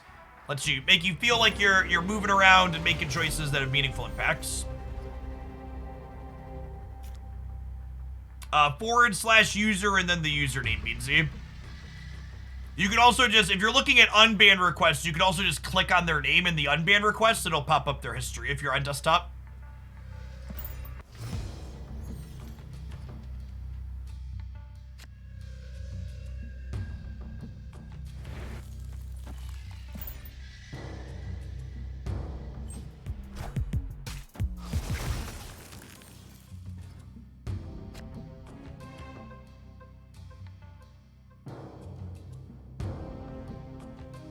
Scarlet Citadel is annoying.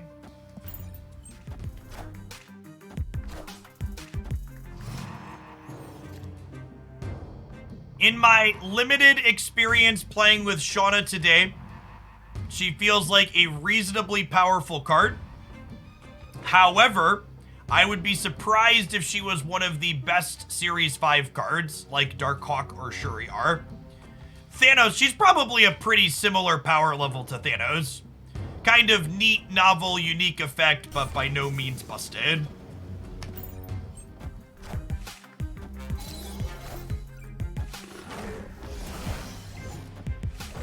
Alright, Rickety Bridge, go left for me.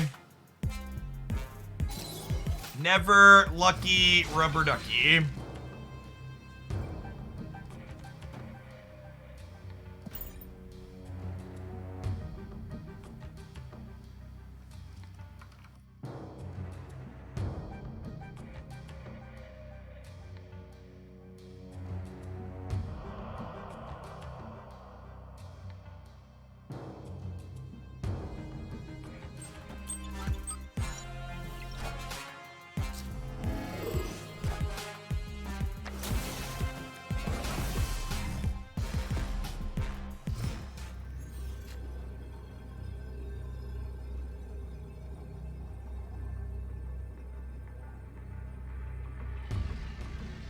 Good ban, Beansy. Good ban. Sorry, I wanted to take a second to look at that one. Good ban. LOL.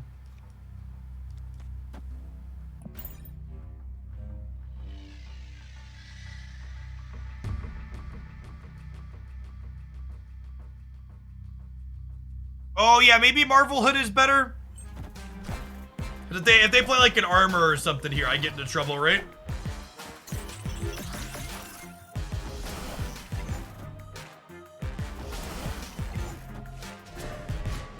Winner, Rickety Bridge dinner.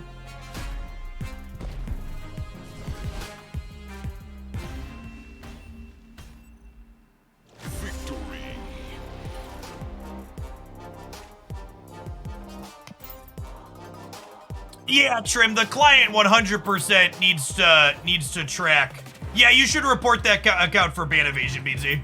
For sure. I'd report both of them. If you have time and feel like it.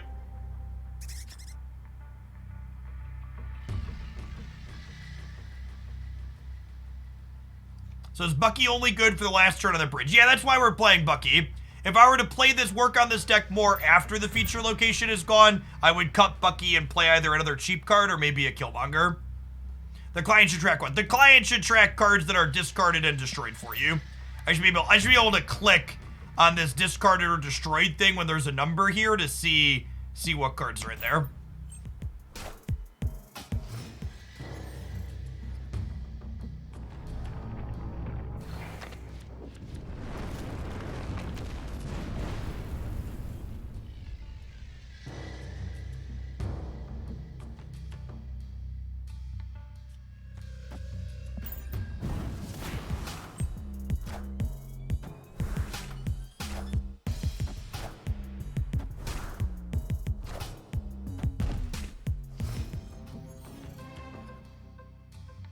I am using the snap.fan tracker app. I think I'm actually just storming here because I want a Carnage to put bonus on here, and then we can claw into here if we need more stats as well. Face the might of Asgard. Mjolnir. Wind, aid my hand. I think the Hella deck that I posted a YouTube video with is incredibly fun. I do not think it's very competitive though. Definitely more of a more fun than good deck. Mjolnir. To me.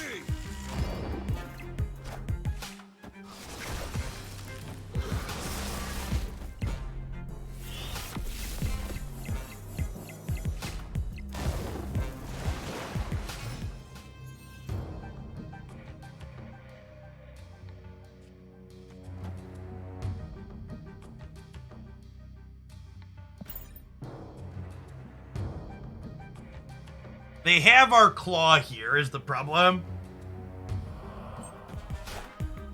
This is our claw, right?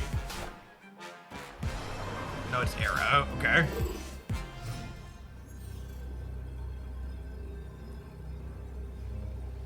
Do they beat +4 here?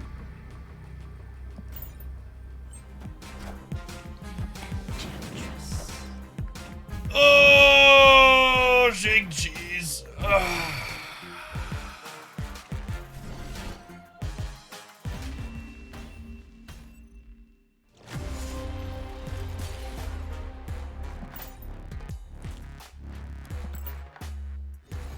I think that's a good conclusion, Adub.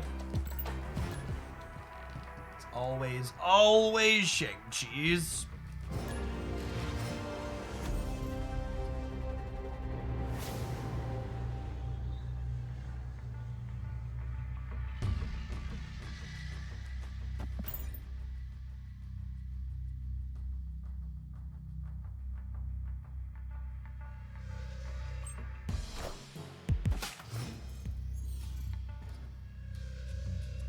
Opponent snapped.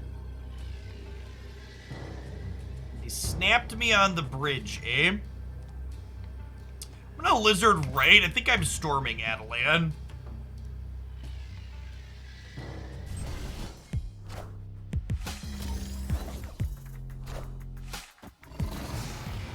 I think Dino has a little bit of a hard time with the Leech Leader decks, but other than that, it's alright.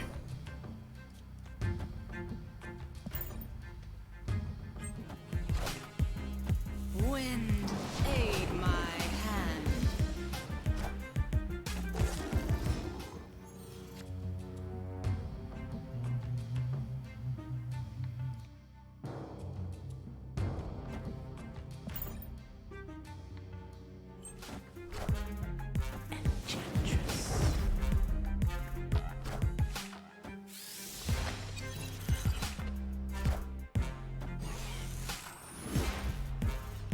Ooh, Omega Red.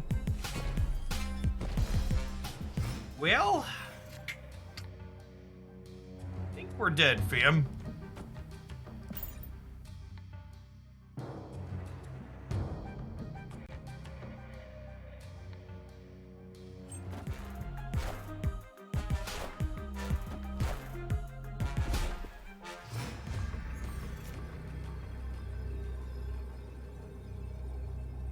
Will Captain Marvel turn off Omega Red if that wins the game? Yes.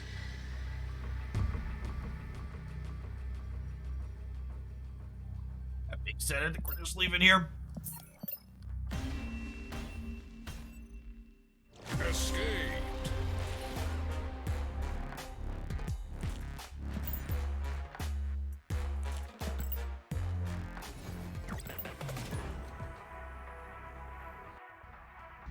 Alright, chat. I think I'm about over this deck. I don't know that I have any other ideas for this location, though.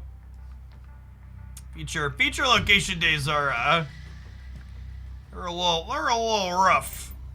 We tried playing Quake earlier. It's really just not good. It does, like, some semi-amusing things, but then, like, it's ultimately just very dry. It's very, very random. It doesn't really help you actually win the game.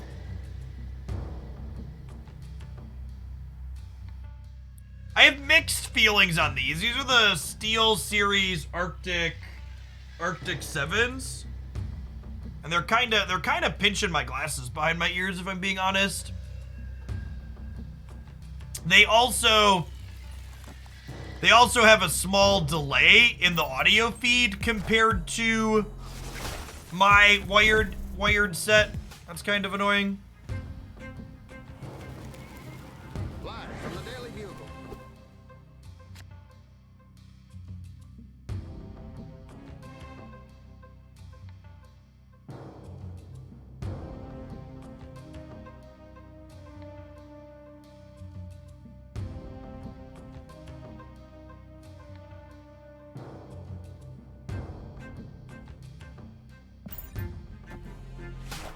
I'm just passing.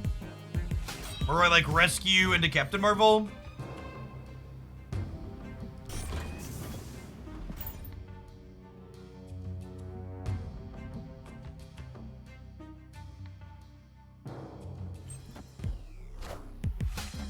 Wind, aid my hand.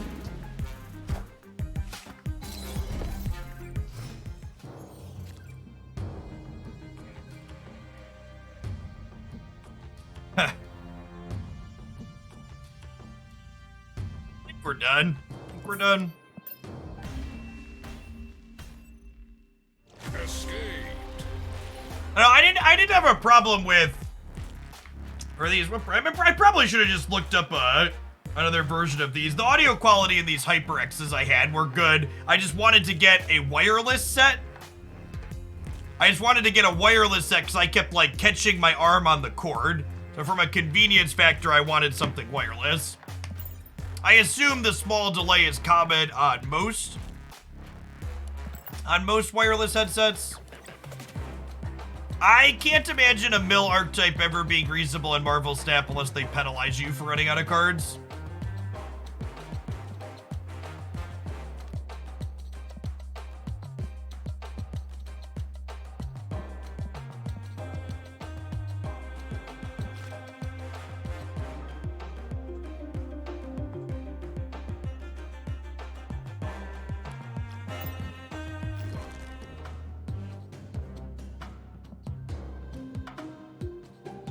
You have a wireless headset with 0 delay.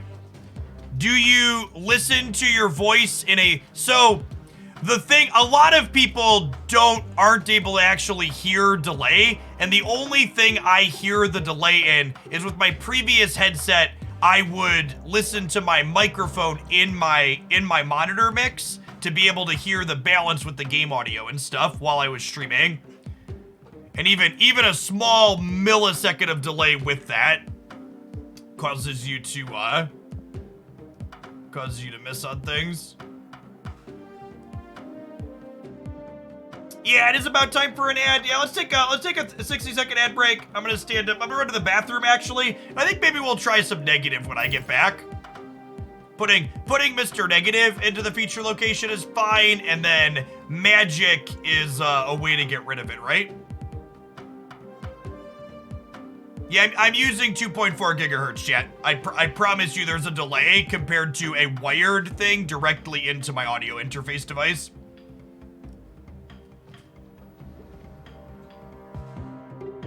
Here, be chip.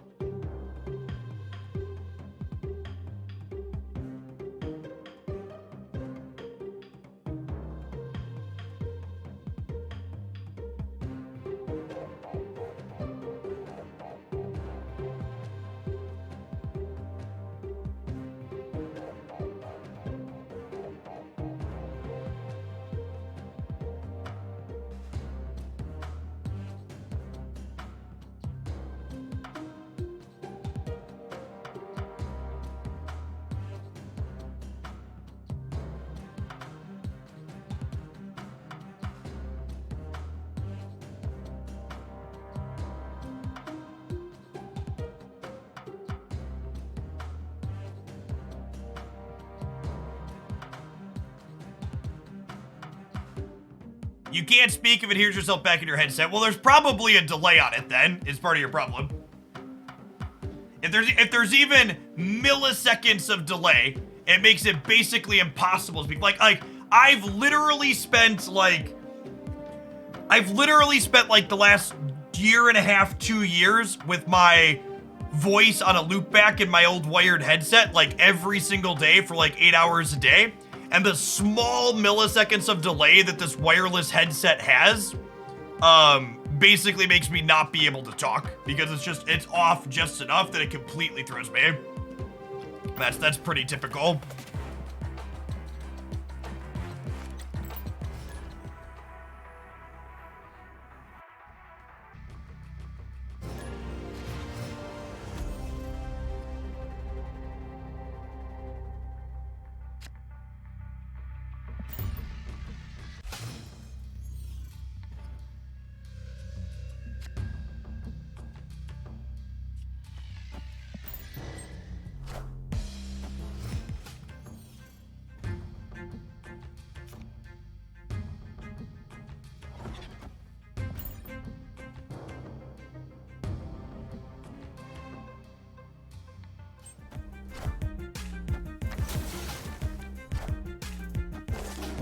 Oh, your wireless headset has a loop back in the headset. What device is that? That sounds like something I would be interested in. Tell me more, tell me more. Do, do, do, do, do, do.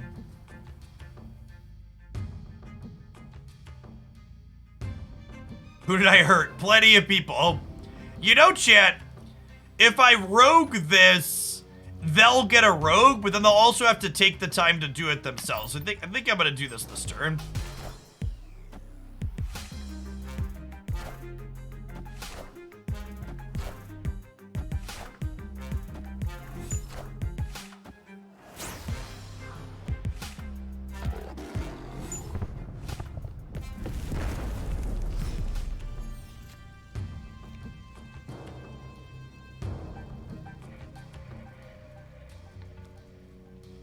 Is that Drac play even good? Yeah, it's great if they have Apocalypse in their hand.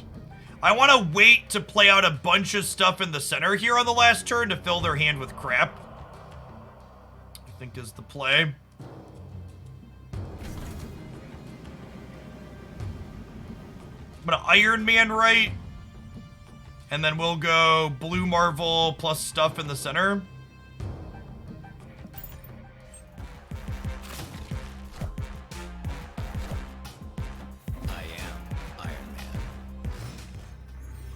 They have a rogue that has Zabu's text on it, chat.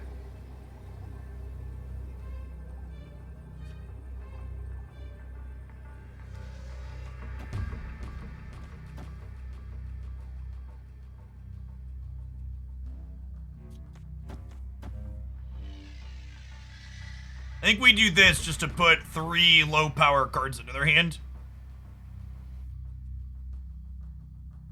Bishop before Marvel. Yes. Yes. I should go this, into this, into this, into this. Yes. Yes.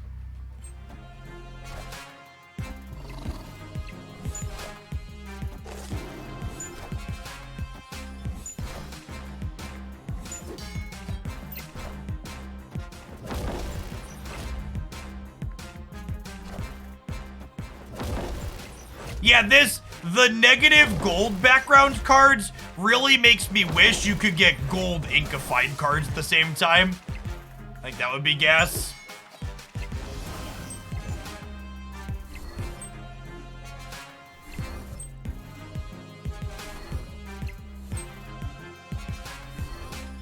Oh, it's a Steel Series feature. Okay, I'll have to look into that. I wonder, does it only work with the built-in headset microphone? Energy X, or does it work with? It probably only works with the built-in mic, right?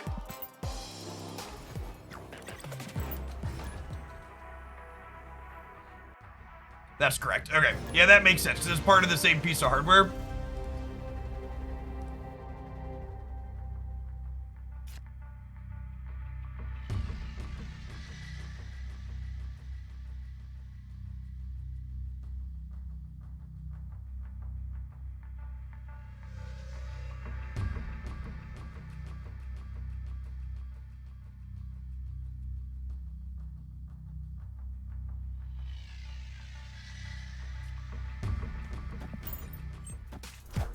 It's a fine bast. It's like +3, -1. It's like 3 stats.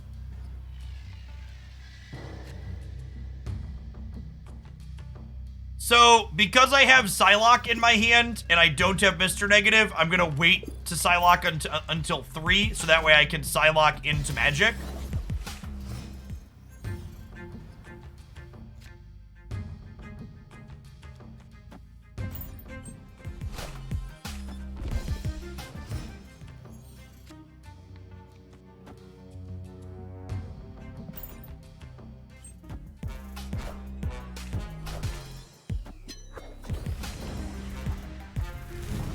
It's unfortunate that Sarah got hit by the icebox.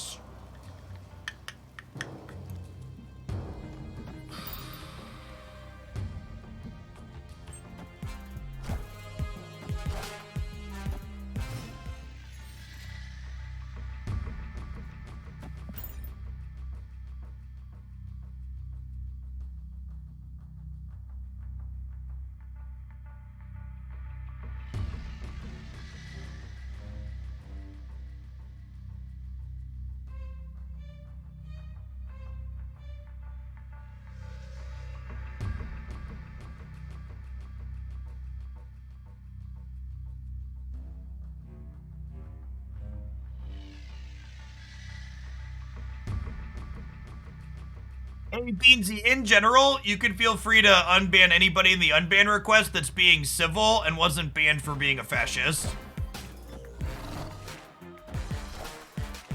As an FYI.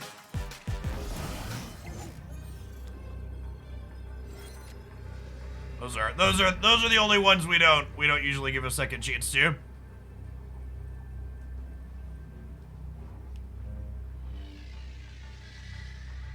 I think we're dead here. I just don't have very big numbers.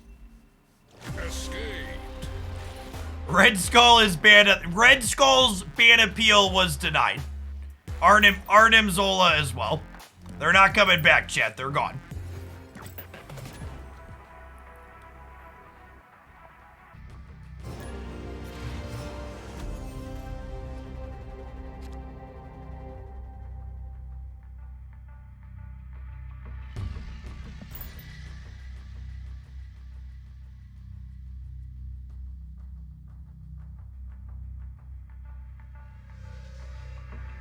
We spent like 3.5 hours playing Shanna this morning.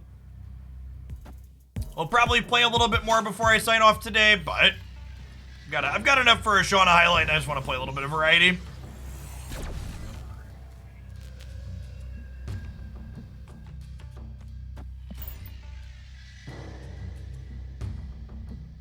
Opponent snapped.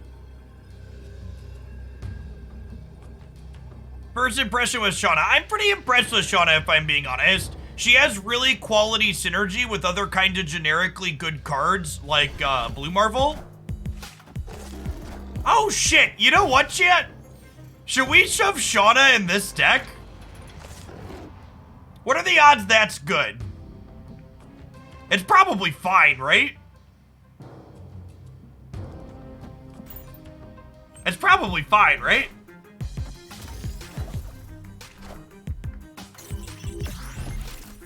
Okay, we'll do that. We'll do that after this game.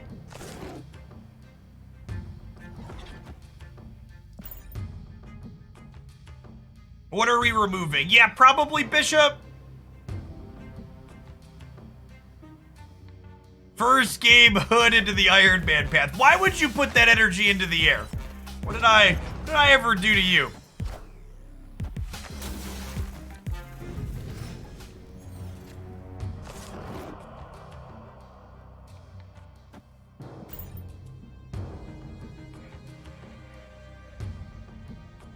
It is true that clutter is not great with Mr. Negative. Angela becomes a bit worse with Shanna. Maybe we're supposed to swap her out as well.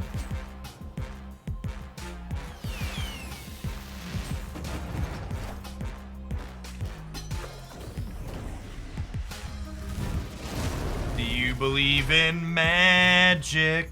And this turn 7. Do do do do do do do do do do. Bet you didn't realize the stream was a love story, chat. Sarah and Angela are reunited. I'm a liar, chat. Sarah needs to go to the right. Sorry. Love story canceled. I need more stats over here.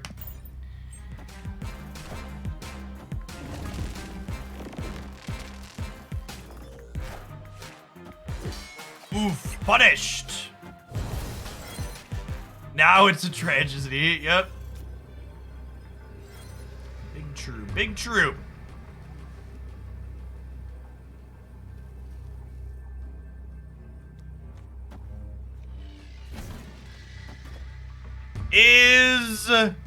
Is 10 enough to win the left? I think they're gonna play for the middle, chat. I think they're gonna play for the middle, and I want to commit here. Damn. Oh, today on I was wrong.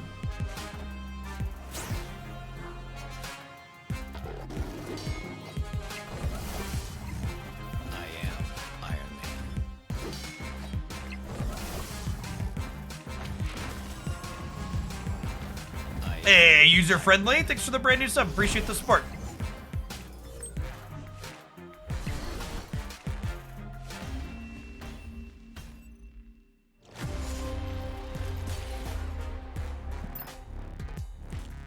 The good news is it actually didn't matter. If I'd have played Rogue here, we'd have only been +6, and I'd still be down by 1. All right, chat. Shanna time. Shanna time. If that Bishop had been a Shanna, we probably would have won. So let's fix that.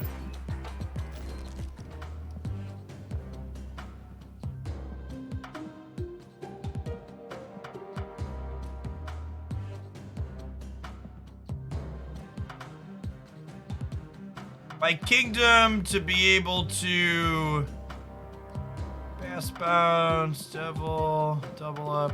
Where is the deck? That's negative Panther. Fast man. All right, fast negative. There we go.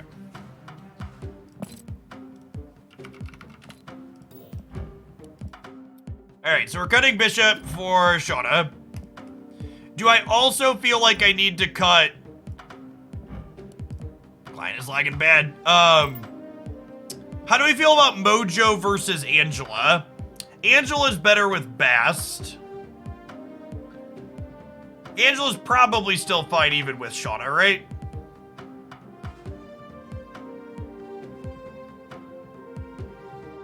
About Valkyrie. Valkyrie's a fine card, it's just expensive, so I don't think I could cut a 2-drop for Valkyrie. If I wanted to fit Valkyrie in here, we would cut like Rogue, I think. And I'm getting very close to splitting my winter variant Rogue, chat, so I can't get rid of her, okay? The boosters demand we continue to play Rogue.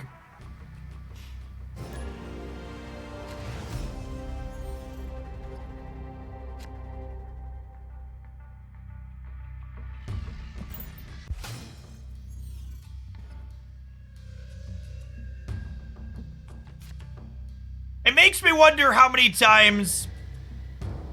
Makes me wonder how many times I'm gonna have to say this today.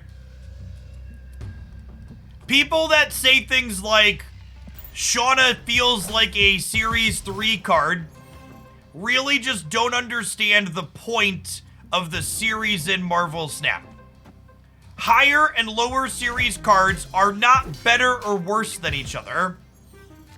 Series 1, 2, and 3 are broken up by complexity and use. And Series 3, 4, and 5 are broken up by how recently the card was added to the game. Or in the case of some things like Galactus and Thanos, things that are more exclusive.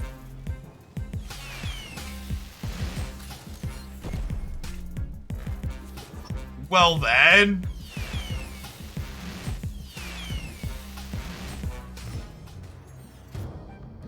Well, shit.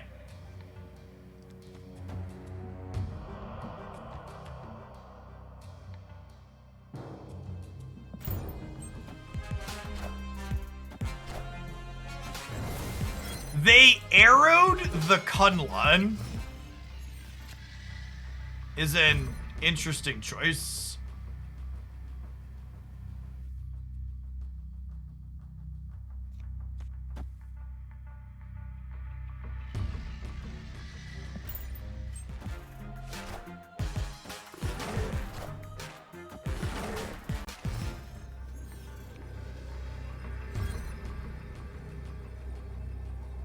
You have leadered my best. Yes, you have. Was it good for you, opponent? It was good for me. How much does Shanna have to put into play here to beat the Infinite? A lot.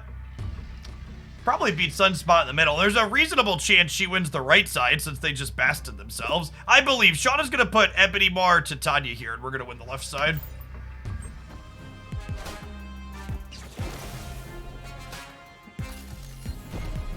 Oh God.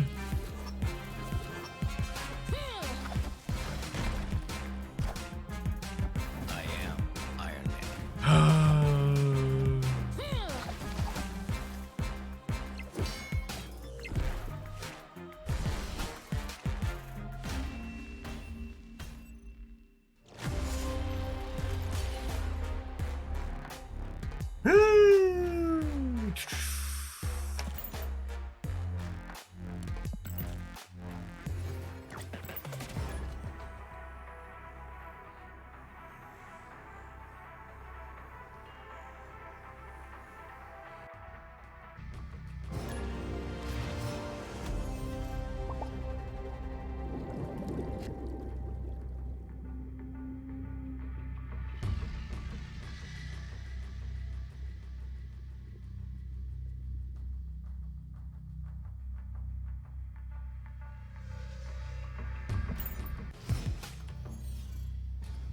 If we were playing for keeps, snapping here is good.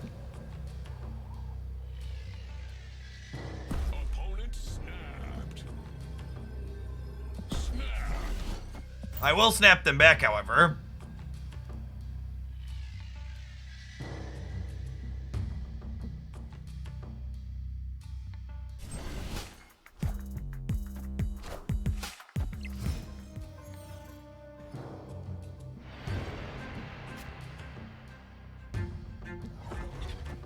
Ooh, that's kind of unfortunate.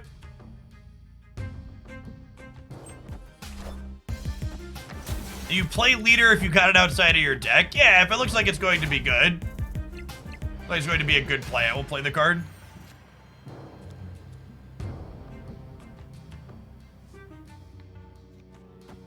Tempo Ironheart here. I think I'm holding on to this for now. We're going to be playing Magic into Jotunheim next turn.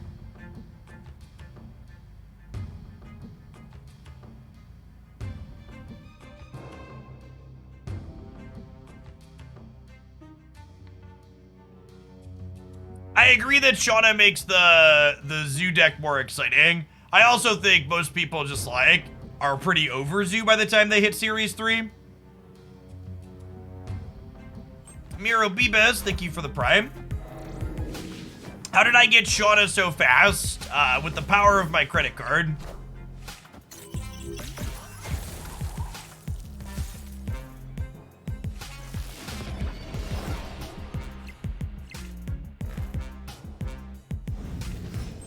The vulture is a teensy bit large. You know what else is pretty large though, chat? Whatever path this Iron Man ends up in.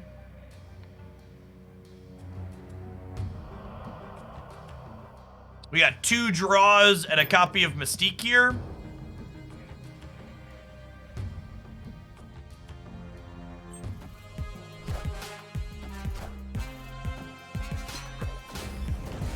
Ah, yes. Classic movement card, Arrow.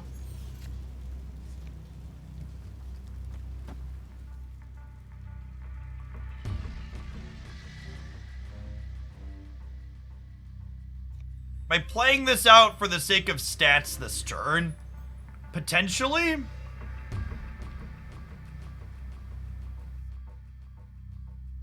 Potentially? What can I draw? So this is gonna be 4, this will be 1, this will be 1, meaning I have 1 resource left over. Angela is free. Mystique is free. Ironheart's already in play. My deck is Mystique, Angela, Bast. Okay, so there's no reason to play Rogue, because whatever card I draw next turn, I'm guaranteed to be able to play.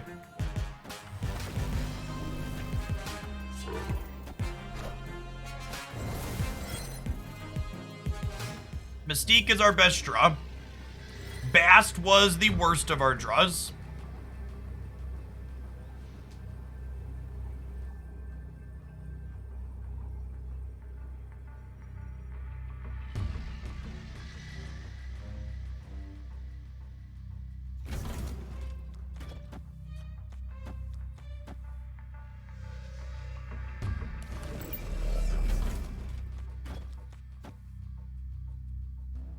Hey, Safrang, thanks for the sub gifts. You didn't have to do that. Welcome back to chat. Think we just spread out like this?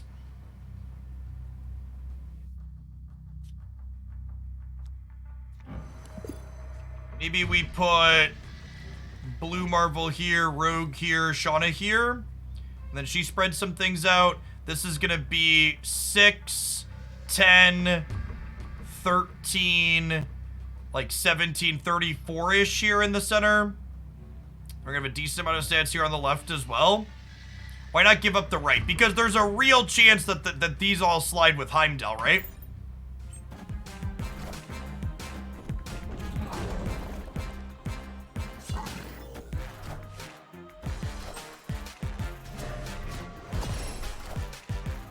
I am Iron Man.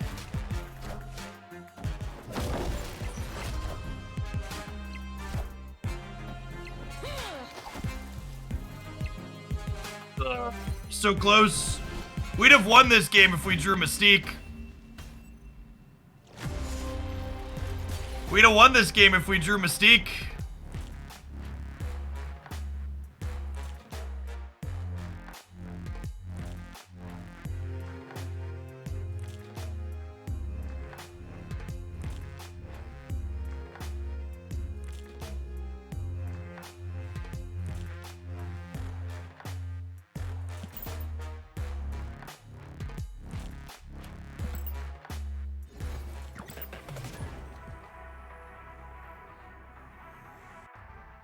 Would I have won if we didn't play Rogue? No, I don't think so.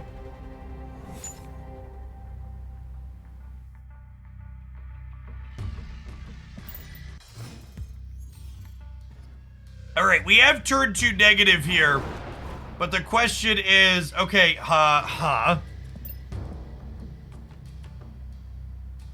now I think I'm supposed to do this, right? Means I play negative 1 turn later, but like, it's so many extra stats.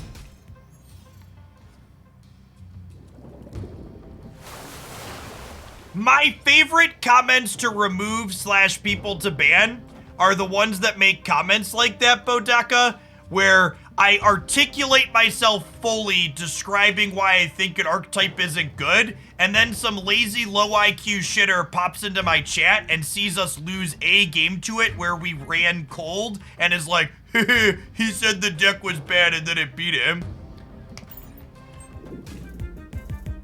Like, if you can't understand the difference between like a situation like that and me articulating the average case scenario, like you're just not someone that's gonna be useful or be a constructive member of my community, and you can get out of here.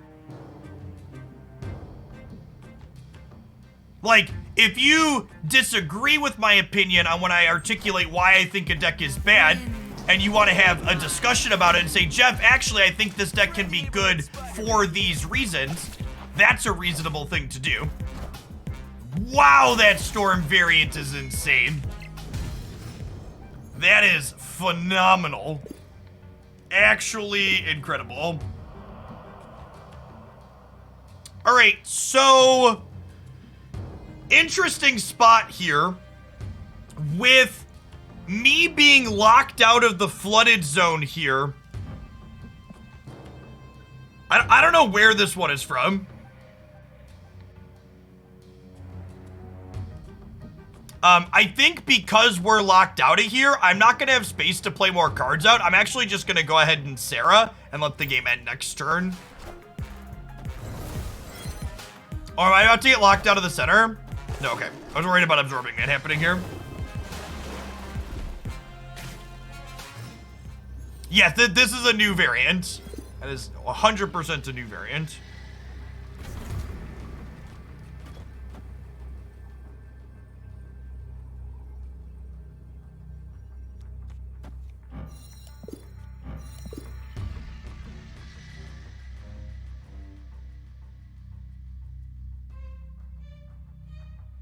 Is Shanna really better than Bishop here? No idea.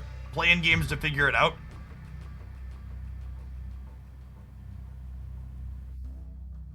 Is Blue Marvel better here?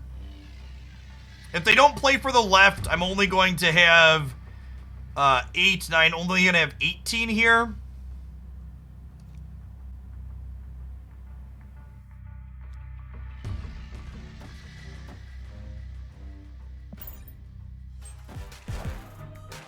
I am Iron Man.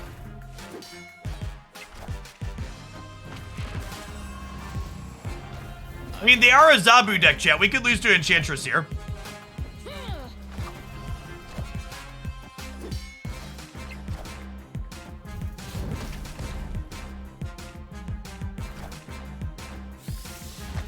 Are we good? We beat Shang-Chi's.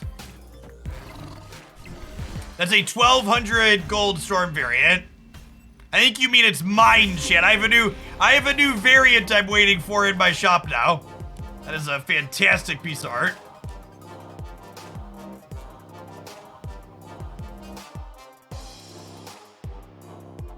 I believe Bast makes all of your Mysterios have 3 power. That one just went to the top of my variants I'm waiting to appear in my shop list.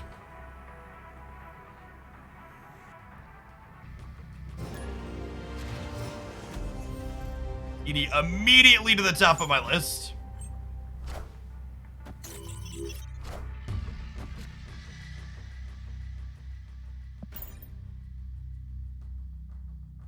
I have Null Storm, but now I regret it. Yep.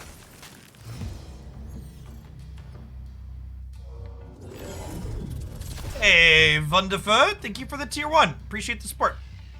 Ooh, God, this deck is such a good Bast deck, chat. Just like casually just 11 power 1-drop, no big deal.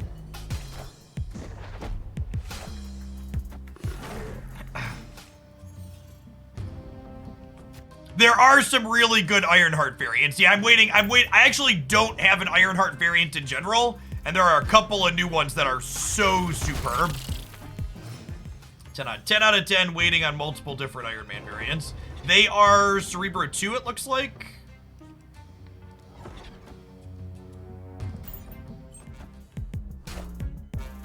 Wind. Rewarded for playing Iron Man to the right. I'm not playing, or negative to the right, sorry. I'm not playing in the center because I'm waiting for Iron Man as my last card here, potentially.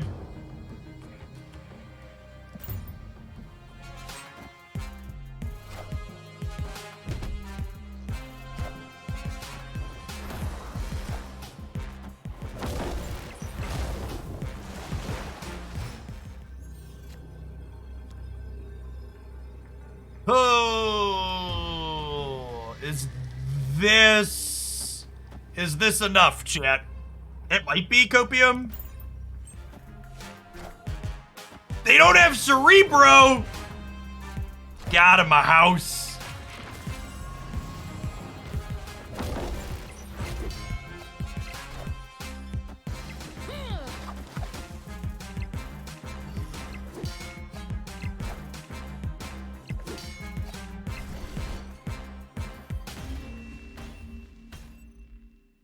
Victory.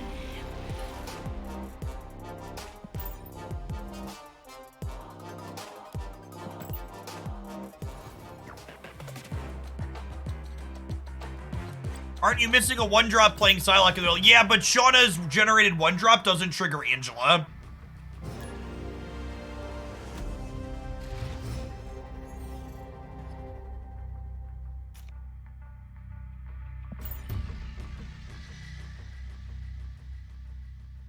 I don't think Shauna's busted. She definitely seems playable, and I'm definitely having fun playing with her. But I play a black and white Angela over the gold Angela. Yeah, definitely. I prefer the inks to the golds. But I'm also not picky, so like I'm not super picky, so I stop splitting them when I get gold. Eventually, once my Marvel Snap collection is more full a year from now with variants, I'll probably start trying to split for all inks. But for now, I'll get what I get, and we won't throw a fit. I am really looking forward to playing Shanna and Dessler. I'd be surprised if they constitute busted, but I think they're likely going to be very playable together. And I am looking forward to getting to experiment with them next week. I am definitely going to get...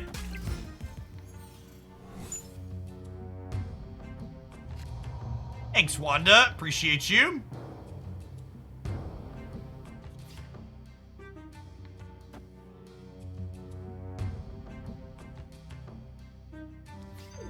I'm just playing this out for the sake of tempo. It's only one stat, but I'm not going to have time to play it out otherwise. Once I have all the Series 5 cards, will the shop only have variants in it? Yes.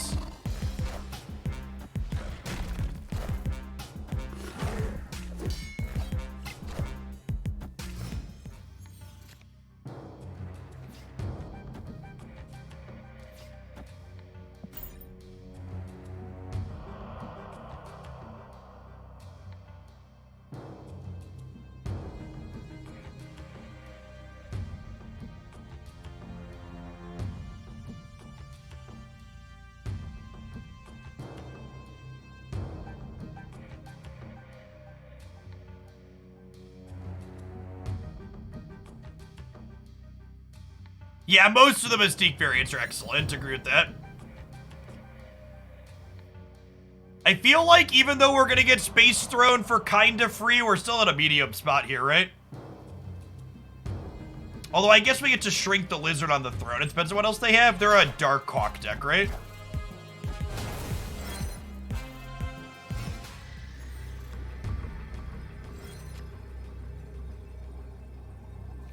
Yeah, I guess I could have just punted Carmitage. Like, I don't know that this wins, right? Because I'm not shrinking Lizard. I think we're just leaving. You're right. I should have put Sarah here and then gone Marvel Mystique here. Escape. I think is a good take. I don't know that we necessarily win by doing that, but it gives us a better shot than what I did.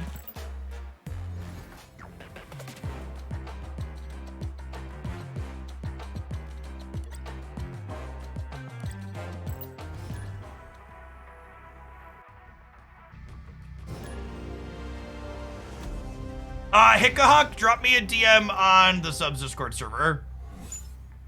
And we can sort it out.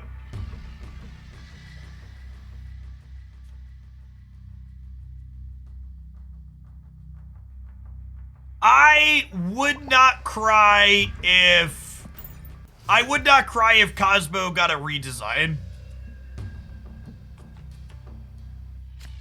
I think if Leader didn't exist, Cosmo would easily be the most toxic of the interactive cards just because there's not a clean way to interact with it.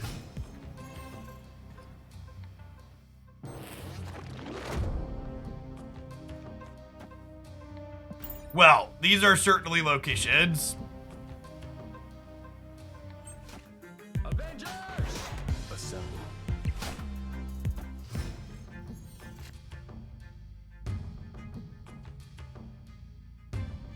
Opponent snapped.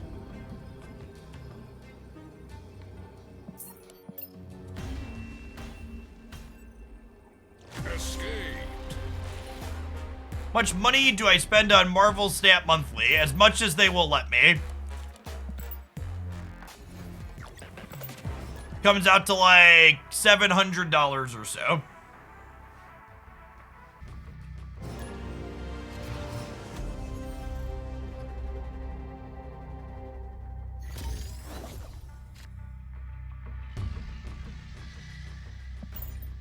Maybe a little more than that, because I do buy variants on occasion. It's like $700 a month on credits. And then sometimes something shiny like the Storm variant appears in my shop, and I also buy that.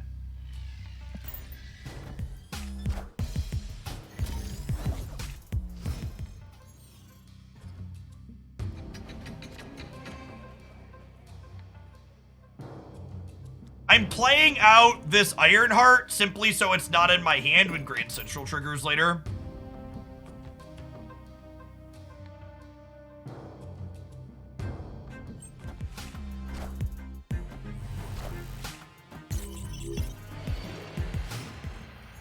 Oh, you mean invest?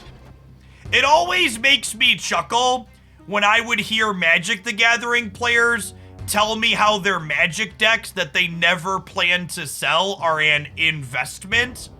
Let me let you in on a little secret, chat. An investment is only that if you plan to eventually flip it, and you haven't actually made money on an investment until you have cash in hand.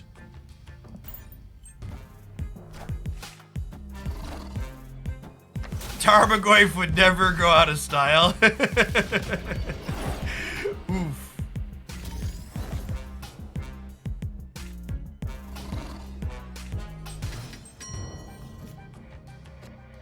Also, for the record, chat, I'm a big proponent of buying things that you enjoy and spending money on things that bring you happiness. So, like, if your Magic the Gathering deck or other hobby thing makes you happy, like, good, enjoy it.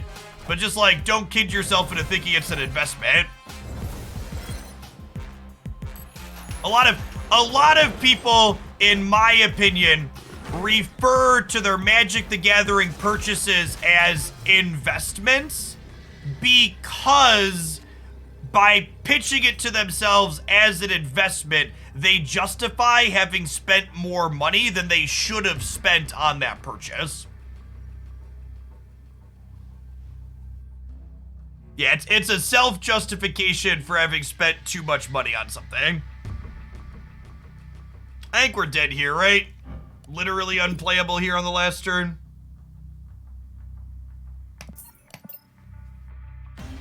I'm a big fan, chat, of having a budget for your hobbies and your fun time and spending your money that you can spend on stuff that makes you happy. But just, like, be honest with yourself about what you're spending and why you're spending it. Vinny, thank you for the quarter of a year. Welcome back.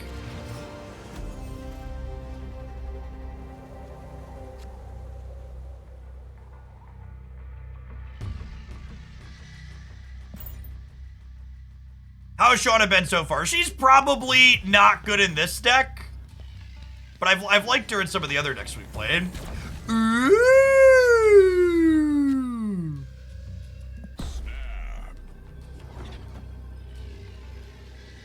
And I think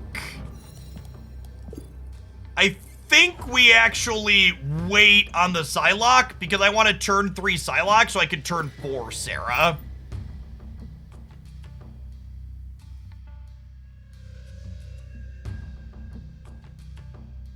This is Gibbler, chat. He streams Snap on occasion.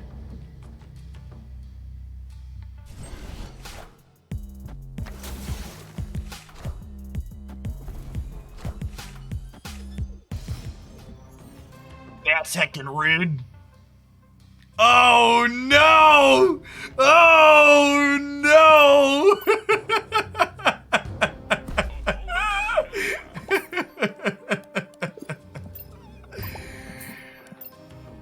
Oof. Oof.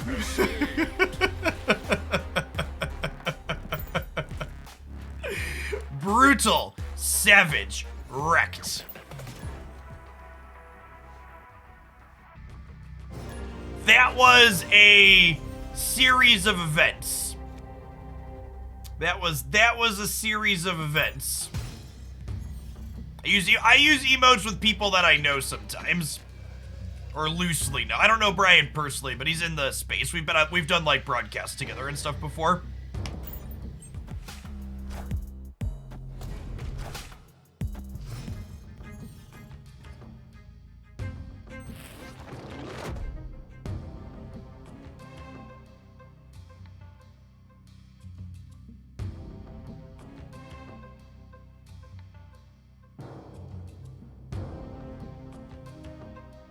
I think I'm playing either of these for tempo. I think we're just chilling.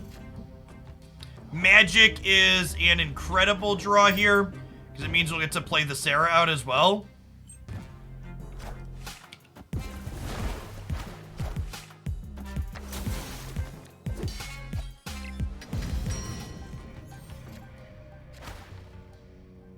Oh, and they waived me. So I get to go ahead and Sarah then now? No, I have to Magic now, right? Otherwise she doesn't work. Do I want... Is Grand Central better for me or them? I think Grand Central's better for them than it is for me. I'm gonna Magic it.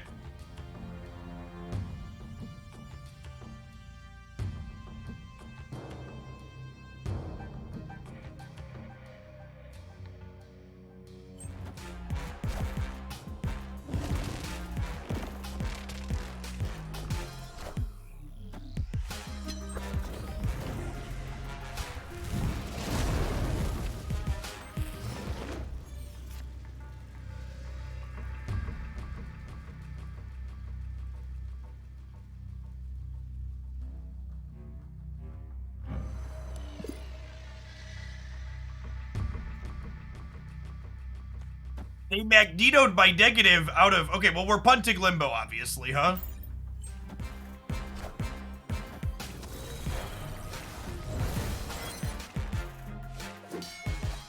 One Iron Man, please. Iron Heart? Okay. Iron adjacent.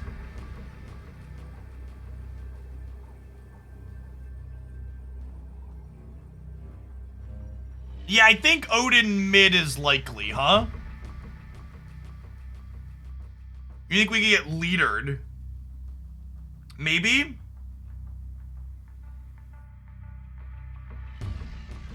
Leader our Mystique is decent into leader, which is nice.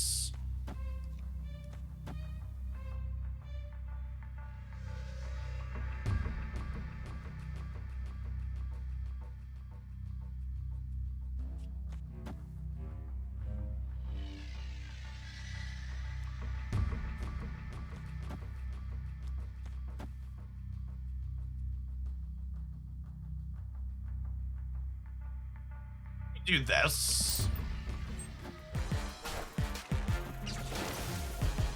It's just Odin. I think we beat 13 on the right.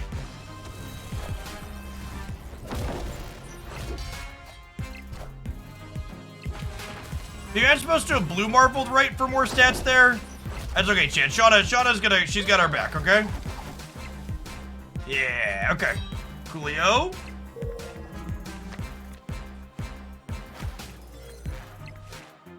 As Ant-Man is 6, Ironheart is 3.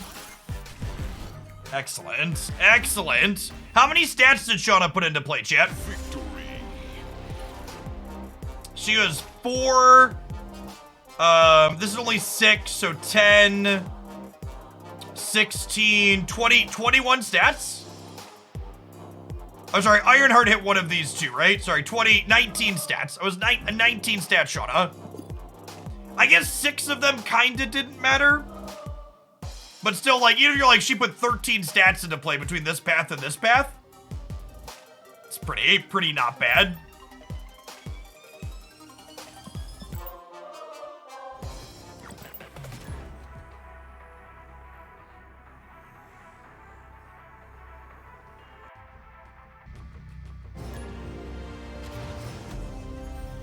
Those are Darkhawk level of stats, yep.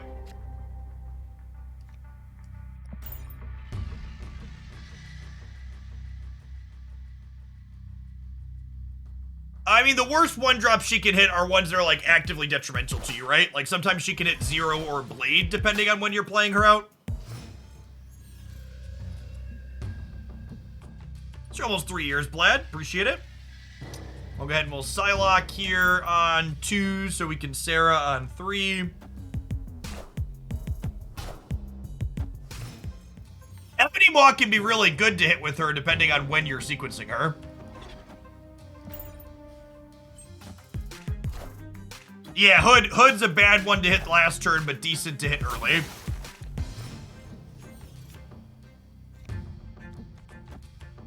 Can play this next turn, because this is only turn 4 because of the Elysium.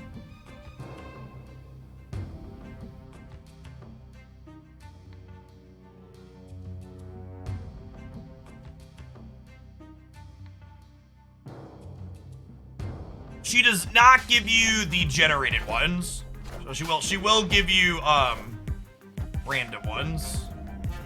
Mr. Plastic, thank you for the prime.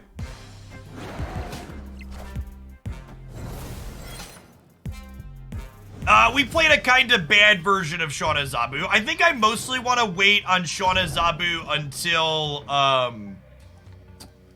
what's it called? Until we have, Dazzler.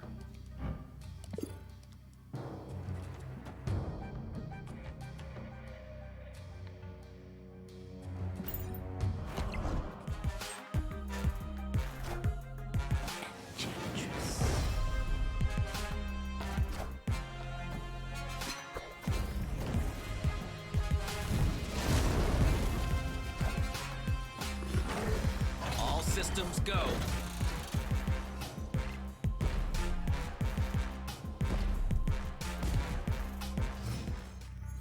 The right to punt the Elysium and do the bridge? I don't know. I think we're pretty good to go here, right?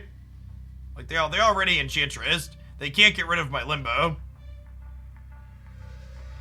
Feels like our opponent's gonna be hard-pressed to win this game, right?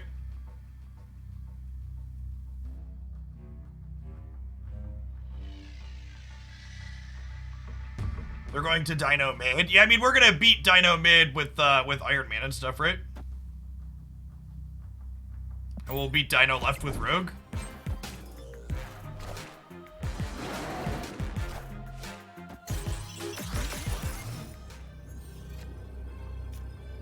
Oh, yeah, and I get this as a freebie too now?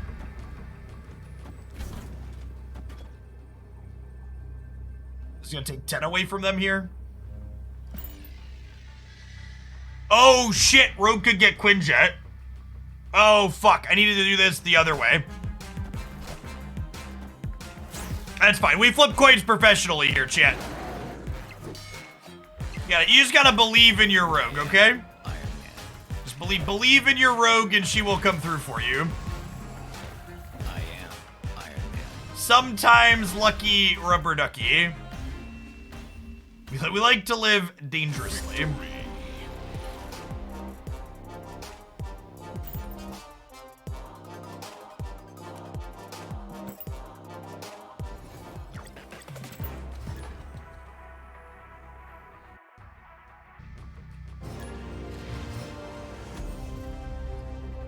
We even need Mystique in the middle. We did not, but it made me feel better.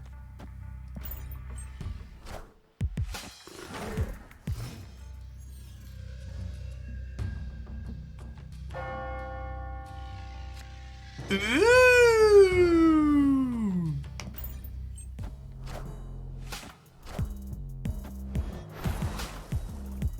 Hey.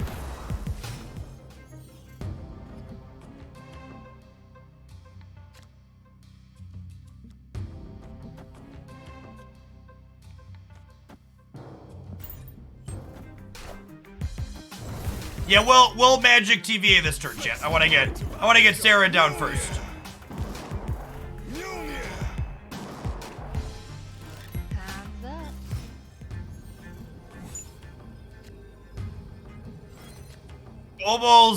Almost got chat. Sometimes lucky.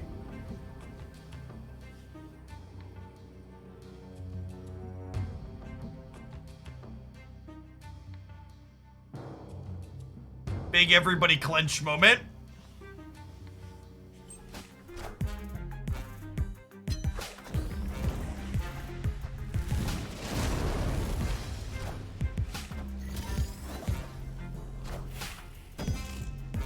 Mjolnir, to me.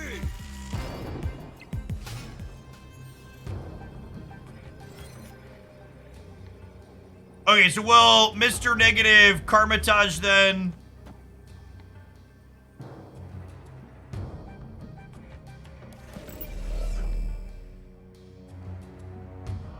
Do I want to try and contest Karmatage with Angela? They could be getting another...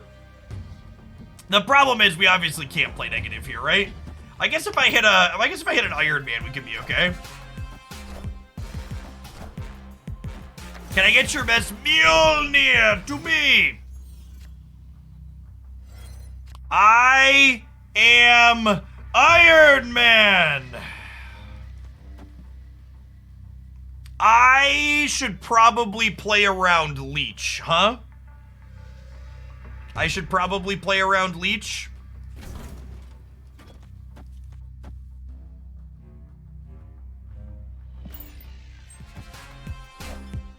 Oh, my brain is fucking huge, chat.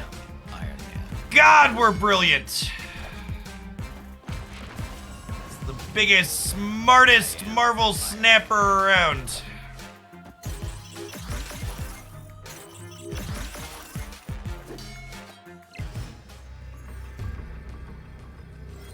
The she-devil herself, chat. The she-devil herself. How do we know that that was coming? Because this generic package of just on-rate good cards is accompanied by Leech and Leader, typically. Where was the...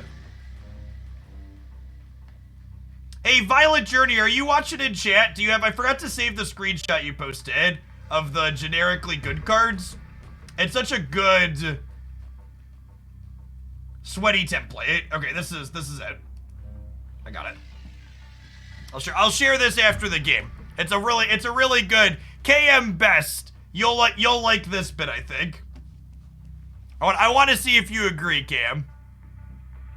Let's wait for our opponent to finish making decisions here.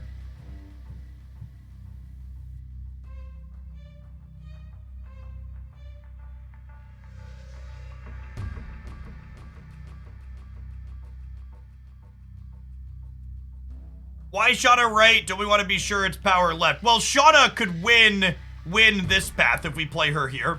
And she's going to add some amount of power to Limbo, he says, before flipping Hood up. It's fine, chat. My Shanna puts Ebony Maw into this Limbo every time. Victory. My Shanna puts Ebony Maw into there every time. So this, chat... This was someone in our subs Discord, Violet, put this together, and they titled it the Sweaty Template. These are, and I think there's some wiggle room on, these 3-drops, I think. But the rest of this, I think, is a really solid. Sure, Iceman, you could argue Iceman should be in here. Yeah, like, you could literally, like, I think you could just, like, play any other 2 cards you wanted here, and you would win most of your games with this. Yeah, Max, the 3-drops are, like, Max, Thor are also applicable 3-drops in here. These last couple of slots often are Leech, or sometimes you play Vision with Shuri. But, like, these are kind of like, if you were like, Jeff, Which Marvel Snap cards should Second Dinner cast Scorpion on next balance patch? These are probably all cards that they should consider casting Scorpion on next balance patch. These are, like, they're all just, like, firmly... Mr. Fantastic and Polaris are probably fine. All the rest of these cards are, like, kinda above rate for what they do.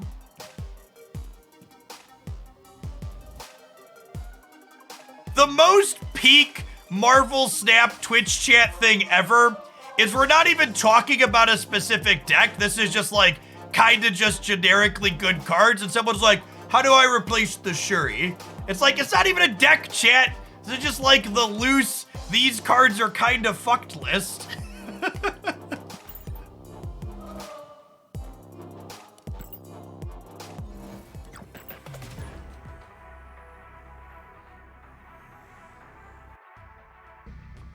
Yeah, Lizard's probably fine. Lizard actually didn't see play at 4 power, and sees play at 5.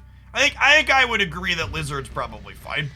Lizard, Polaris, and Mr. Fantastic are fine cards. Armor should probably be 2 power. Shuri should definitely have less. Sure, I agree with that take in chat. Shuri would probably be playable at 4-0. Shuri would probably be playable at 4-0. Literally unplayable, chat. Literally unplayable. It's fine. We're gonna draw a Psylocke, and I'll Psylocke into Sarah, and then Magic on 5. Never lucky rubber ducky. Escaped.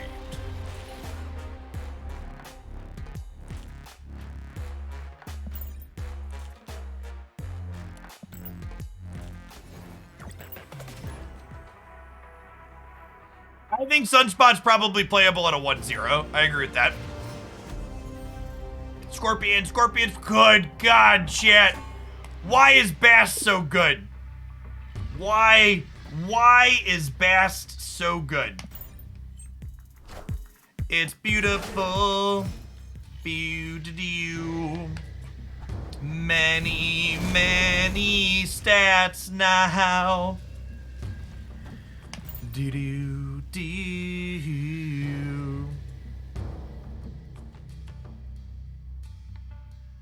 Mr. Positive is here. Turn that frown upside down, mister. We've almost unnerfed Mr. Negative.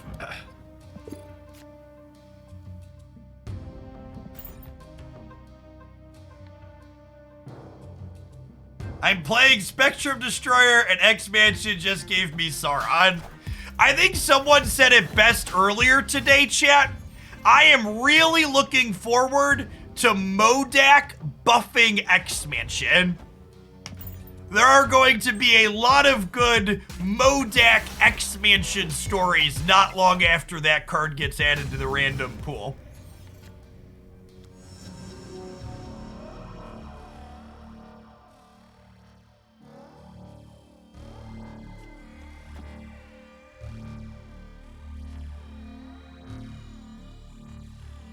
So, I think I go Magic Iron Man here, so that way they don't get any free eats with Professor X this turn. Oh, Limbo's already here. Yeah, I guess I could just play Sarah. My brain did a stupid. I didn't need to Magic. That's fine. Tater Tot, thank you for the 2 months of Prime. Welcome back.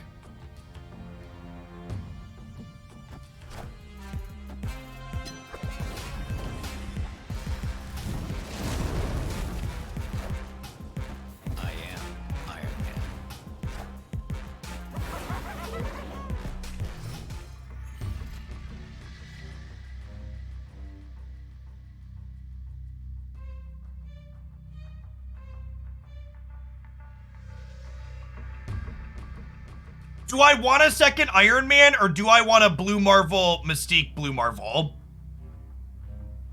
I think I want to double Blue Marvel to win this path over here.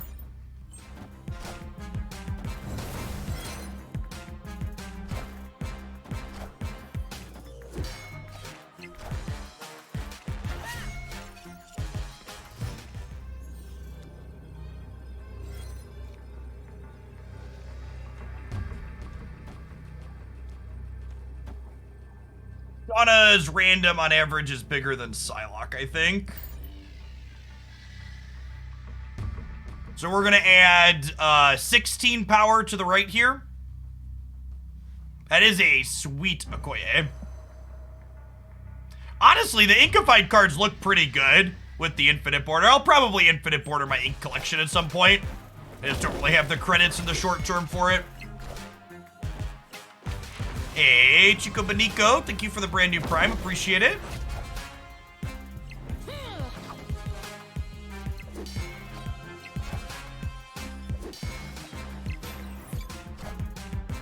I am Iron Man.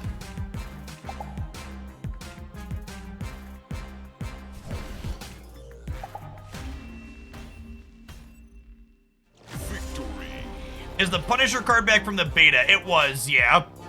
They have told us that all of the cosmetics from the closed beta will get reruns. They won't be exclusive to beta players, but they haven't communicated when those reruns will be happening or how. But they did say nothing from the beta would be exclusive.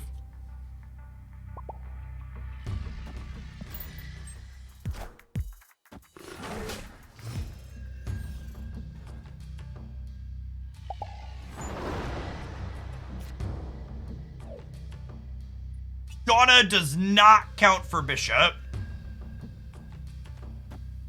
I could get into trouble here with Rickety Bridge.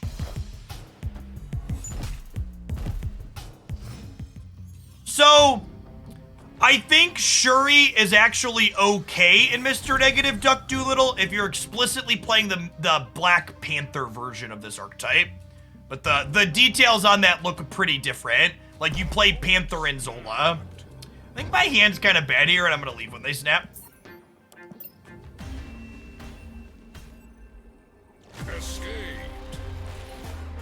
I don't think I wanna. I think I'm gonna keep playing the Shanna build right now, but just for there's gonna be a highlight with this one up on the YouTube channel this weekend. But I actually really like this version of Panther as well, or this version of Negative Panther. I think this core is reasonable. Where you kind of have Shuri, Panther, Zola as a backup plan, essentially. But you also do Mr. Negative things on occasion. Like if you want a kind of different take on this Negative shell, I think this is a reasonable place to be. You could also replace Shuri with Wong in here to an alright degree, but Shuri's definitely better than Wong.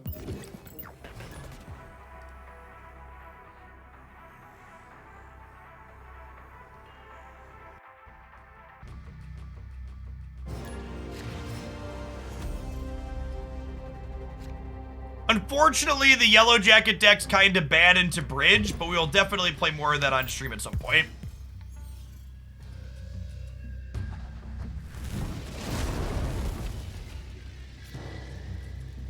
Yeah, we played a little bit of Quake, and I was pretty unimpressed, if I'm being honest. The fact that her effect is random really kind of sucks.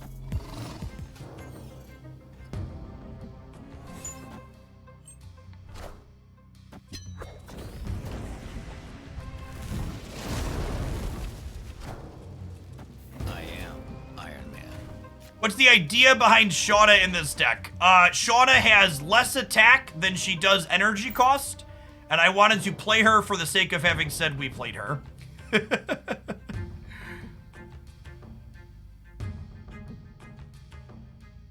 Now, the awkward thing here is that I don't have a way to armor or change Rickety Bridge now. Because Magic making it into Limbo is generally how I'm looking to do that.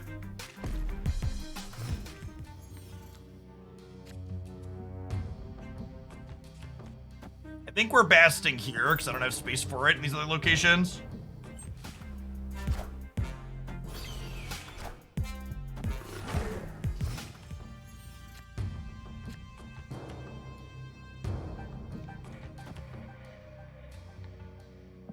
Professor X somewhere. Honestly, then Professor X and Rickety Bridge is great for us, right? Because I have Ironheart and Blue Marvel. If we were playing for keeps, chat, I would snap them here.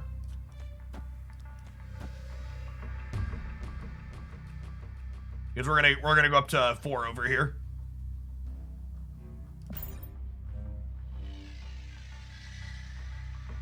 There's still a cap for credits. Yeah, it's 10,000. They could Spectrum and get past this, but if we draw Mystique, we tie a Spectrum.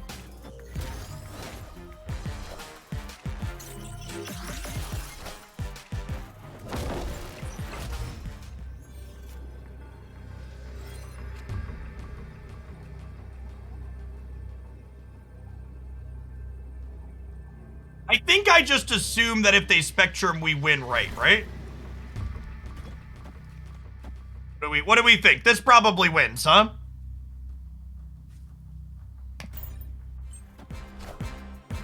I am Iron Man.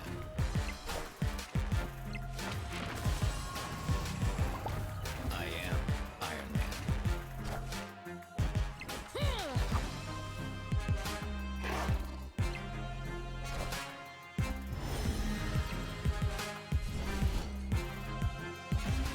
38, chat. It's so cute. Look at how little it is. It's a little itty bitty baby number.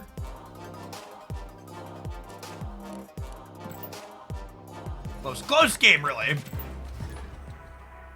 You get the same 1-drop at multiple locations with Shanna's ability. I believe so, but I'm not sure. That's one of those things that it's not super clear based on the wording there. Opponent snapped. My hand has negative and magic in it. Sure.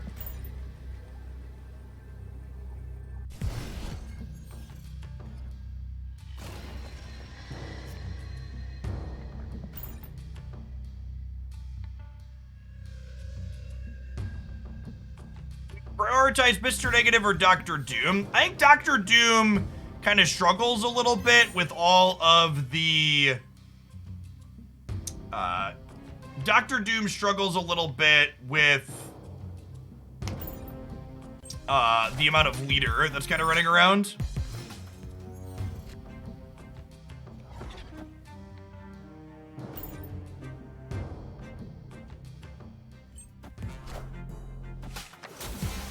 That's also a good way to look at it. The person in chat just said, Mr. Negative unlocks an archetype. Dr. Doom is just kind of a generically reasonable card that goes into some decks. I think that's a very good view to have on it.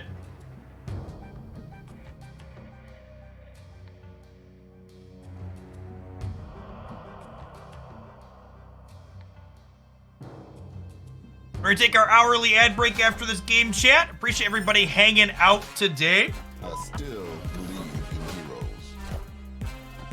Nick Fury.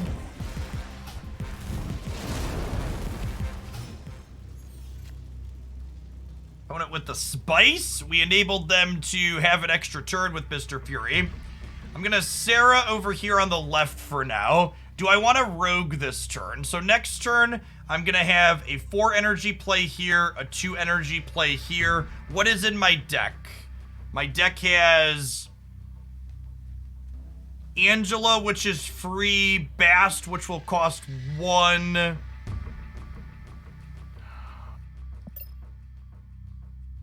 Bast, which will cost 1. I have a Blue Marvel that'll cost 2. I don't think there's any reason to play the Rogue. Whatever, anything I draw other than Bast, I can play with the Rogue next turn, so I think this is fine.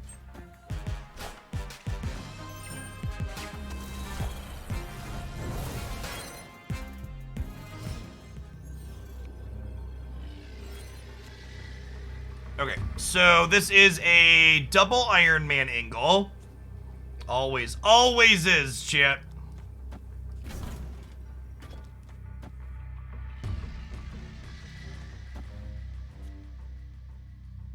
And then do I Ironheart into Rogue, or do we Shanna?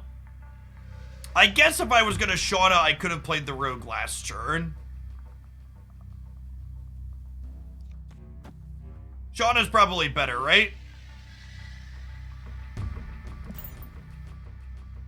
Yeah, I should have played the rogue right last turn. I didn't think through this count. I was counting what was in my deck.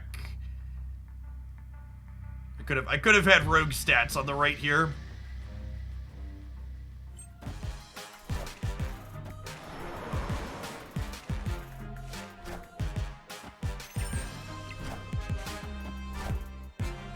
I am Iron Man. Are we good?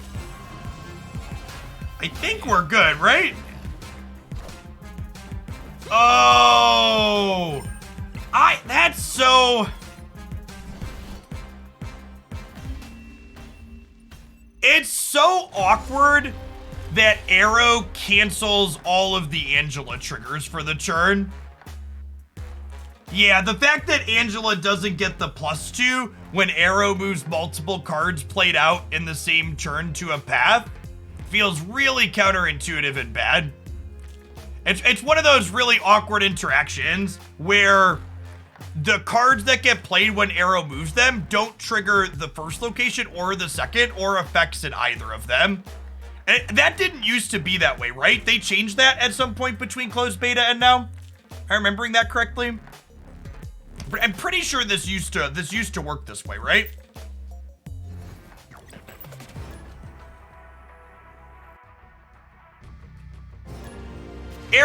Arrow used to trigger things like Death's Domain when she moved cards that hadn't flipped up yet. Right? Yeah, arrowing people when you had priority into things like Death's Domain was a thing. Yeah, they explicitly changed that.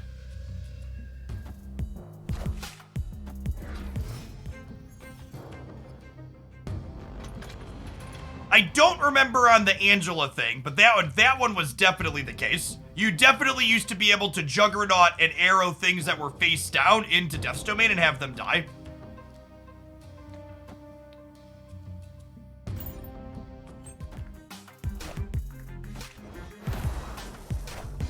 Does priority alternate every turn? No, it's determined by who is currently winning on board.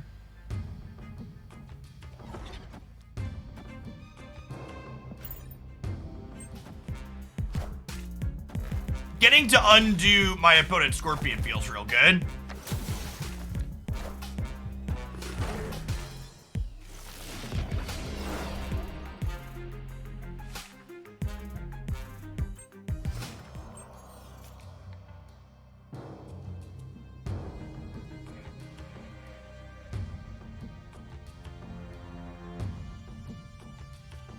Yeah, she largely wasn't considered a playable card in the closed beta, Cam, because of how many decks filled the board.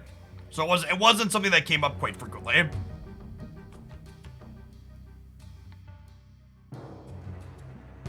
Hey, thanks for the biddies, Darkslayer. Good luck in your booster farming. Do I Shanna this turn? And then next turn we can Blue Marvel plus Mystique? Yeah?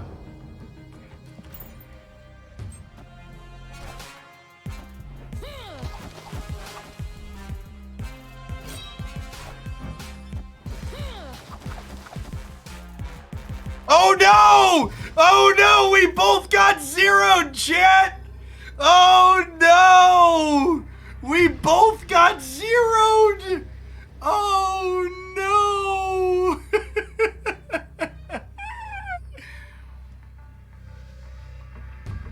Yeah, exactly, Ben.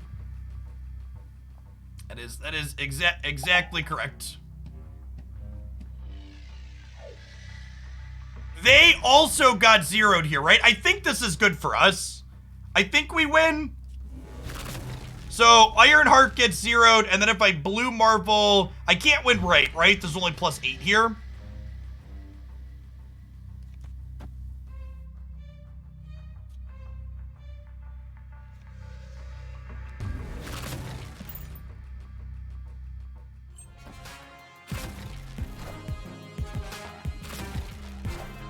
Oh, I guess I need to play right, huh?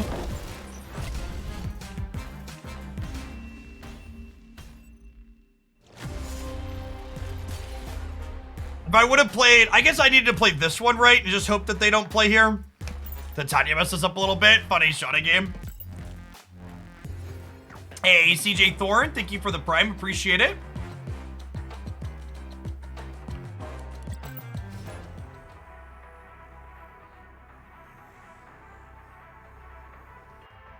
Why doesn't Zero hit Shauna but Iron Fist does? I don't know.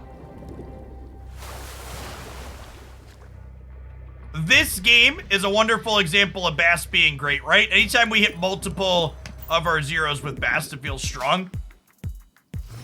Although we're probably waiting to play Angela now, right?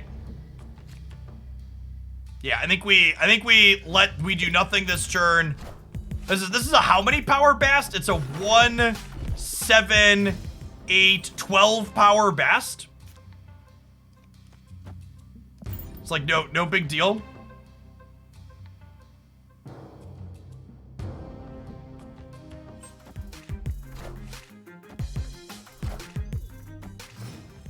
Yeah, in a way, Iron Man is more than that, right? Because he's gonna double himself.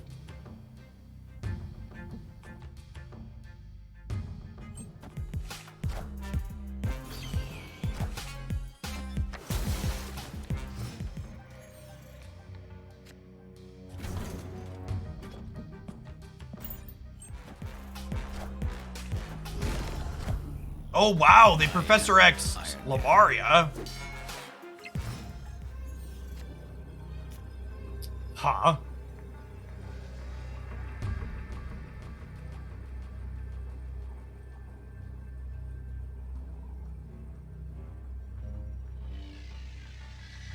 Well, this beats Destroyer.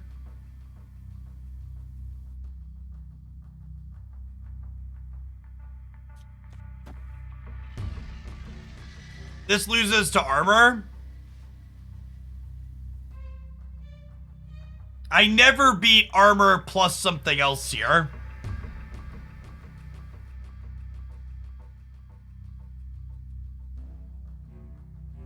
Mystique ties Armor. They probably have Armor plus something else if they have it.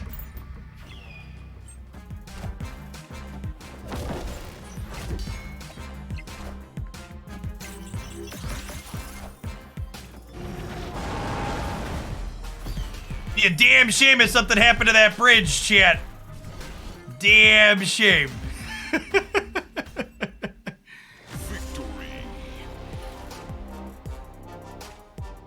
I will say, this is one of those locations where it's like, it's kind of whatever as a featured location, but as far as like a random location goes, I think this location adds a neat dynamic to the games that it's involved in. I just don't know that I love that it's another featured location that just like encourages you to play Electro and Armor. Yeah, as far as like gameplay patterns go, I'm super into what this location does.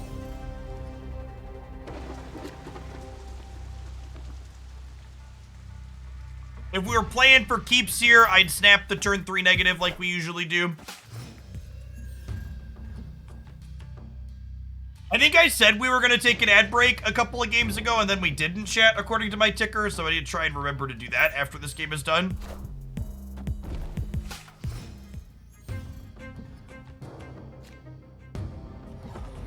I think I actually need to play negative into the Crimson Cosmos here, because that's a location I'm going to have a hard time getting into.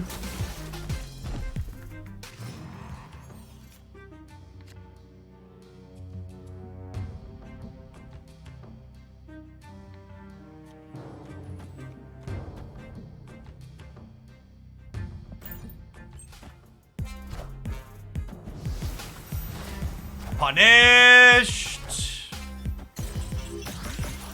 Clear for takeoff. Punished.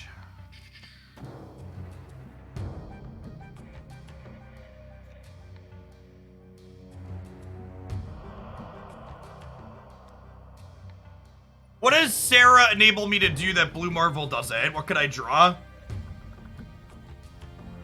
If I Sarah, I can Shauna. Would I rather be able to Shauna potentially next turn? My draws are Shauna, Magic, Bast, Angela. So Shanna's the only one that it improves. I think I'd rather just Blue Marvel here. Wakanda forever.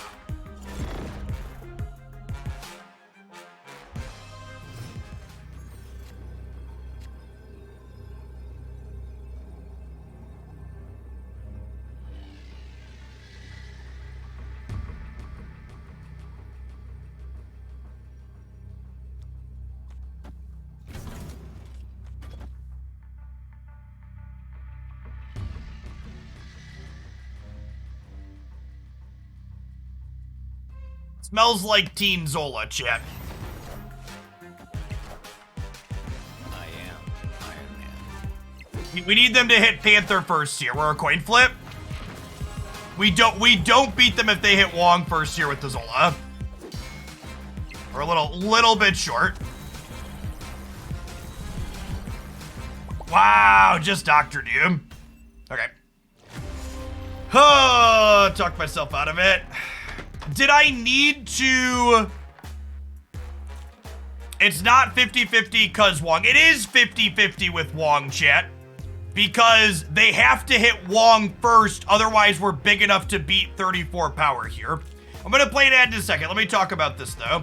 If I would have played Iron Man here... If we would have played Iron Man here, what happens? So the problem, chat, is I don't think we could beat Doom and Zola, right? Because I end up at 26 or something over here. It's like 26 over here or something. Yeah, I think I had to risk it. The big play was I need to play Tempo Rogue less. Yeah, in other words, we had no sequence to beat Doom and Zola. And they're 75% to have each. Why did I do Blue Marvel left to finish draft? To the Avengers compound. Alright, non-subs, I'll see you in a minute. BRB. Chat, if they Zola, Blue Marvel wins mid. There's no need to play anything mid. If we assume they're Zolaing, and I don't think there's any permutation of cards here. I don't think there's any permutation of cards here that beats both Doom and Zola.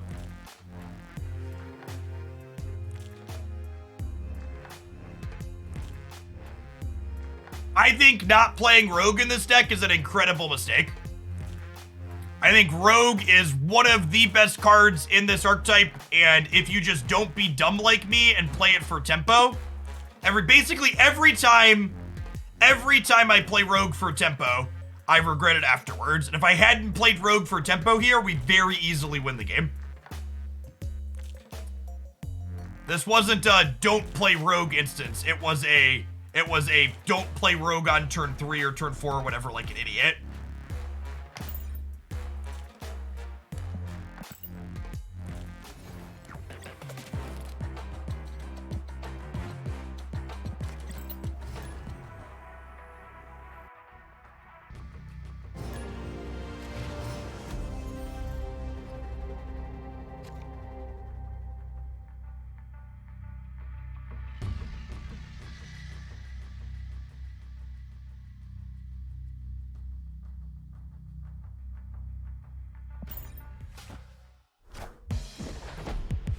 Why does Luke Cage work retroactively? Because that's how it's programmed.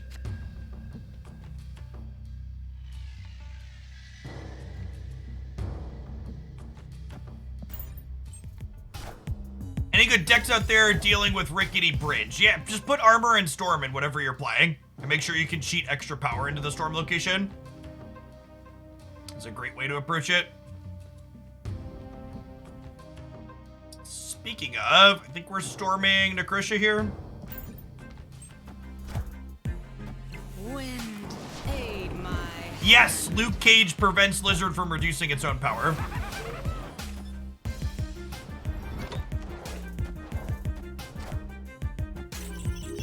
Hey, thanks for the Green Goblin, friend. All right, we got X-Mansion diffed a little bit here, champ.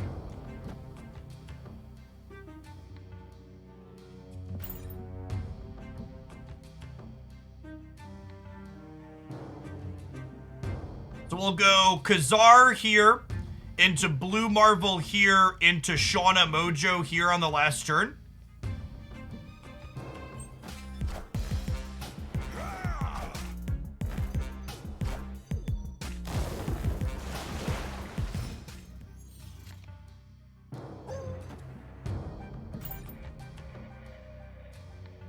We could also Ant-Man plus Iceman now if we wanted, depending on what they do.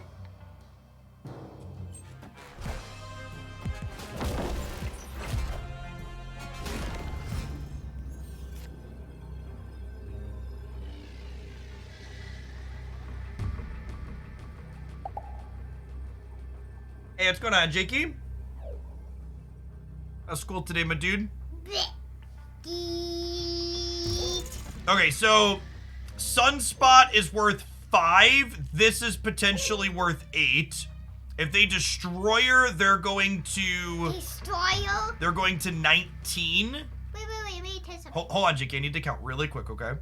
So this is 9. This is 5, 6 total, up to 15. So Sunspot beats Destroyer, right? Wait, let me test something. What do you tell me, buddy? Wait, his name is the Destroyer. The Destroyer, yep. What it looks like? Where is it? Yeah, they haven't played him out yet. Let's see. I think this wins us the game. But wait, let me test something. If the Destroyer could get defeated, if the Destroyer is unstoppable, Mr. Baku! We didn't need him, chat, but he made me feel better about the game. Wait, maybe if the Destroyer. This is the Destroyer. What do you think of him? Yeah, if we could win, but if he put the Destroyer down, it's possible he could lose. So in that case, you have to call him almost Destroyer. Or to make it more sense, because you could beat him, you could beat the person, and he played the Destroyer, you know? It makes a lot more sense. It does make a lot of sense, yep. So why we don't put it in the game yet? Hey, Stagecoach, thanks for the tier 1, appreciate it. Nom. Goodbye. Get you later, dude. Oh, we played a little bit ago, Stagecoach, right? I think I remember that username.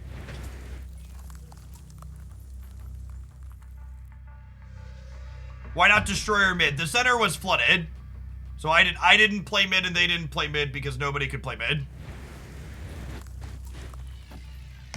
Folks that are new to the channel, that's Jacob. He's my oldest. He's almost 9. Which is crazy to think. In a few more weeks.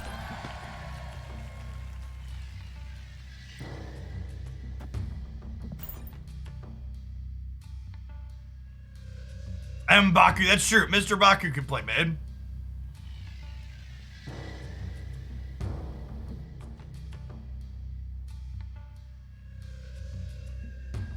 Oh, you were the Wong player. Yeah, I don't think we could play around Doom. We went through a lot of the permutations at the end. Scalematic, thank you for the quarter of a year. Welcome back. Remember when this stream had Diker breaks? It's been a while. Nasty as usual. Thank you for the 2 months of Prime.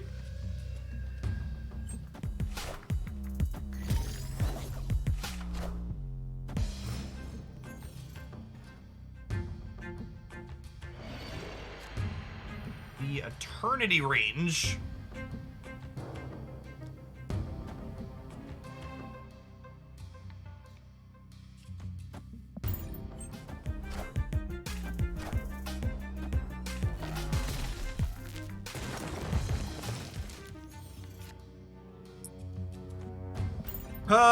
They could be Galactus here, right?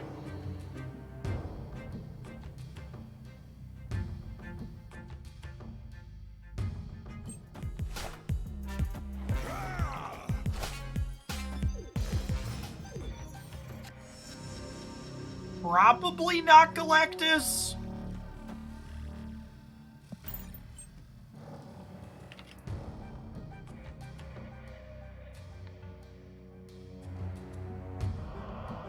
They can't Professor X anywhere.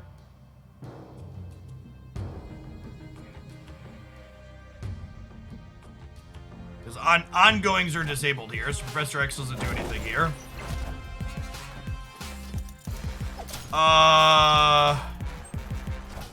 Yes? Thanks?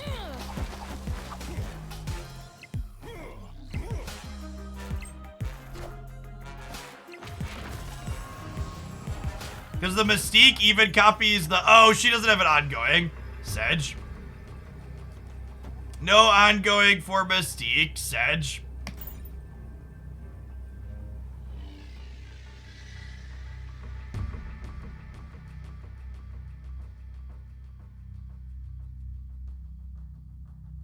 Oh, yeah, I should not play this. Mr. Baku, we'd have gotten 2 more points over here, and Mr. Baku would be bigger on the right. Oh, no room for M'Baku, chat. The saddest of animations. It looks like they're leaving anyways. The Hood didn't give me a demon because there's a Cosmo, chat. Normally you get a demon when Hood shows up. We got boosters for M'Baku, though. Get me that animated, man. Animated.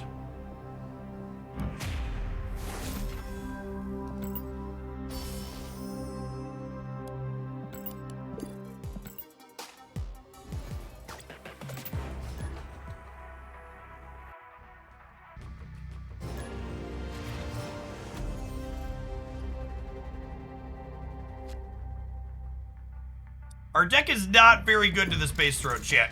I think there's gonna be some flooding going on over there.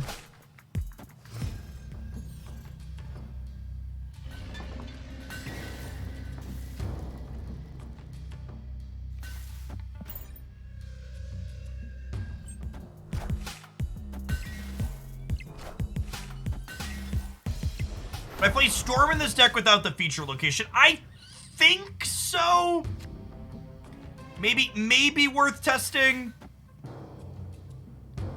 without, but my gut says yes.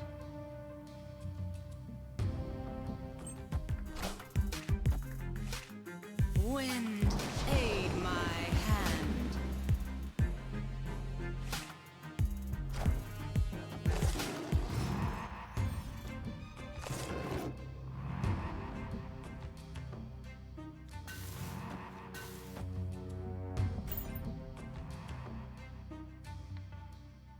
Stay in my lane and play for the flooding over here. It's a shame we drew Mr. Baku. He would have been nice to pop out at the end.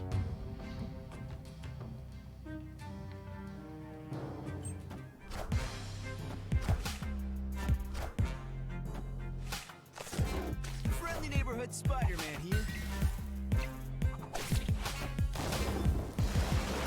Not a black and white Moon Girl, chat. Split Moon Girl so many times. I assume we're getting Absorbing Man Spider-Man tiers, so I'm leaving. They should have snapped before this first Spider-Man flipped up. It's a bad play on their part. Yeah, they should 110% be snapping before the Spider-Man flips up. You want to snap before your strong play is revealed to your opponent, chat, not afterwards. Once your opponent knows your play is going to be strong, it is too late.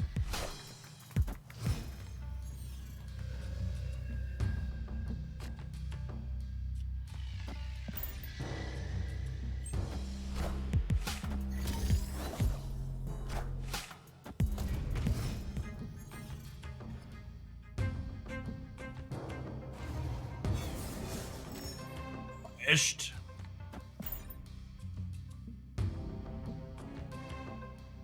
That's fine. We'll just turn it off.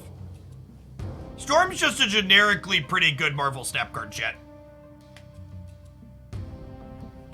Lot of locations you want to interact with.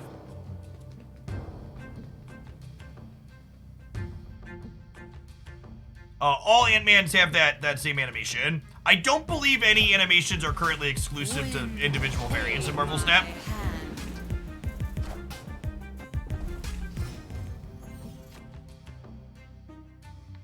Oh, Mr. Baku.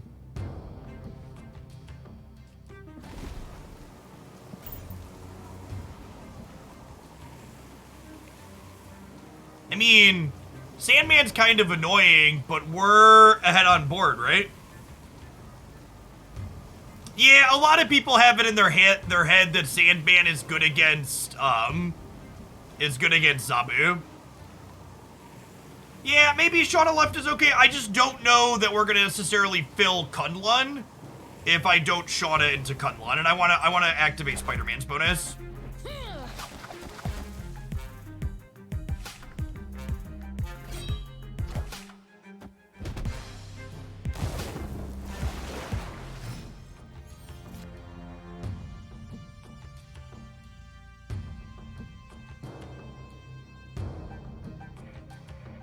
Victory.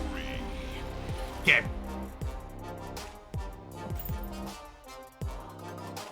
We hit Blade in 0 there, chat.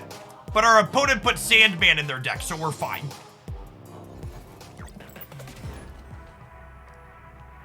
We might have hit Blade in 0, but they elected to play Sandman today, so thanks. It's the deck that I enjoy the most. I really like the Moon Girl decks that copy cheap cards and play a lot of things out with Quinjet on the last turn. So the She-Hulk double up deck, the Miles Morales double up deck. Those are probably my two favorite things in general. And if you haven't seen either of those decks before, they both have had highlights in the last month up on my YouTube channel. You can check them out there.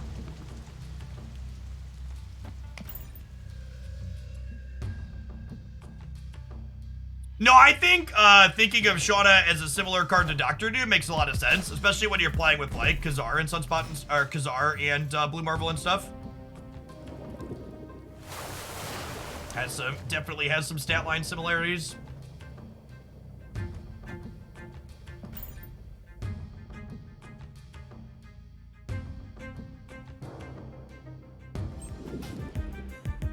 Would love to draw armor here. I guess we do this to get the raft trigger.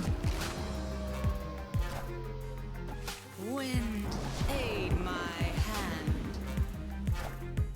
Yeah, I agree, Cam. And if you mix in Kazar, and Blue Marvel, she's often well into the double digits for stats.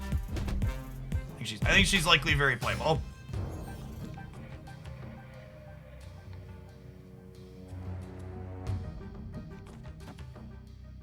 I should play around Wave, I think, here. Yeah.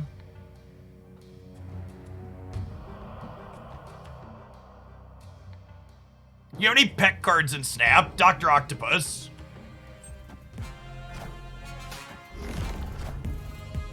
Have a big old cup of get fucked, Mr. Professor. Good for you is good for me. I got there.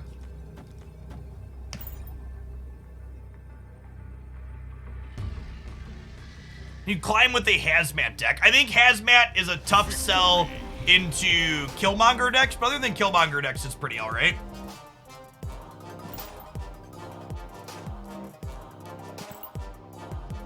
I also think, speaking of Killmonger, I think this style of just like Kazar Swarm deck in general gets undersold in Series 3 just because people spend so much time playing decks like this one in the early series. They're just kind of sick of them by the time they hit the late game.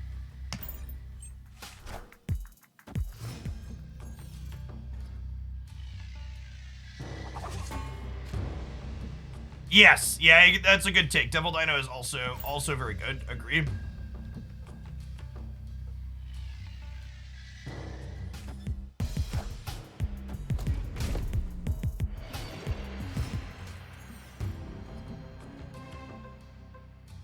I think Bast is very bad in this deck.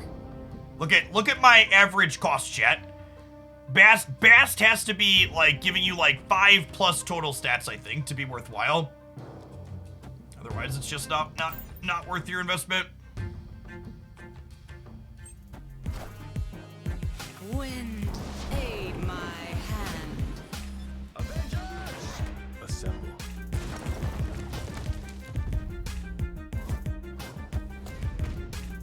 I feel like this should be considered a bug. I don't know how Second Dinner views it, but I feel like Colossus jumping across Oscorp Tower should not not be a thing that happens.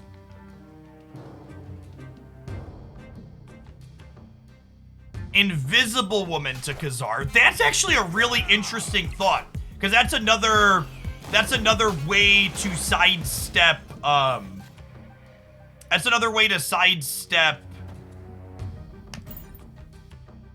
sidestep Killmongers. I like that idea.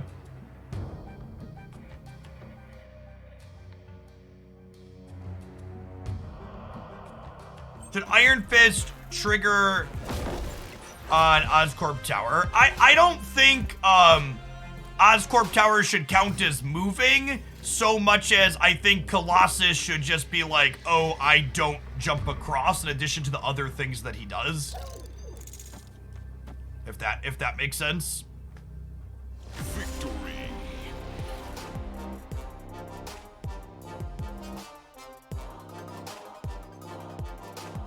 Stara with Shanna and Kazar.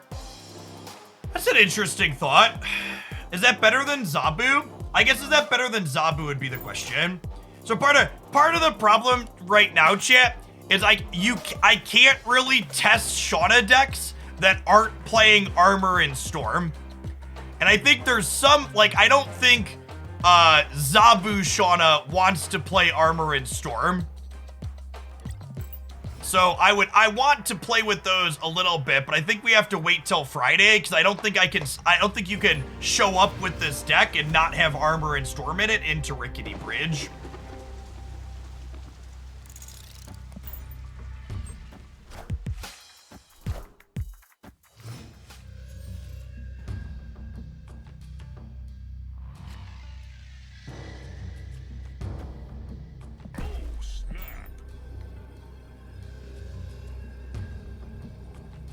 You got the highest collection level in the game. Definitely not true. Snap.fan tracks individual collection levels of people, and I believe they have 1 or 2 people above me. And that's only for people that use their tracker.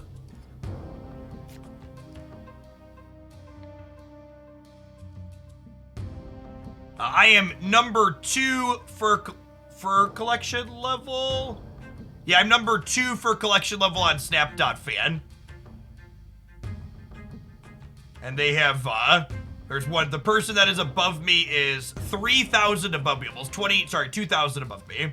Little over 2K above me.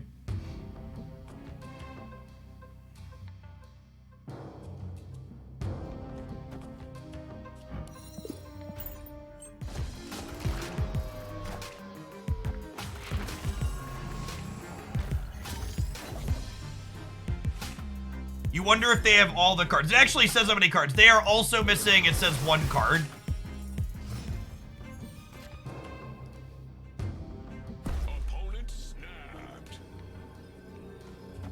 I get to go Shauna into Blue Marvel into Mojo over here. I think we're staying. There's only 9 people on Snap.fan that have full collection. Yeah, those are people who were lucky enough to open. Was this a free Galactus? Those are people who are lucky enough to have opened Series 5 cards. If I had opened Series 5 cards from the collection track, I could be complete by now.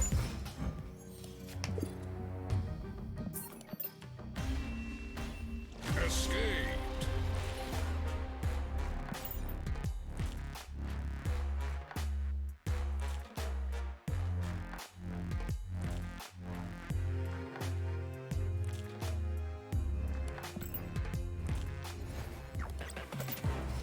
So I've gained, I'm officially running bad.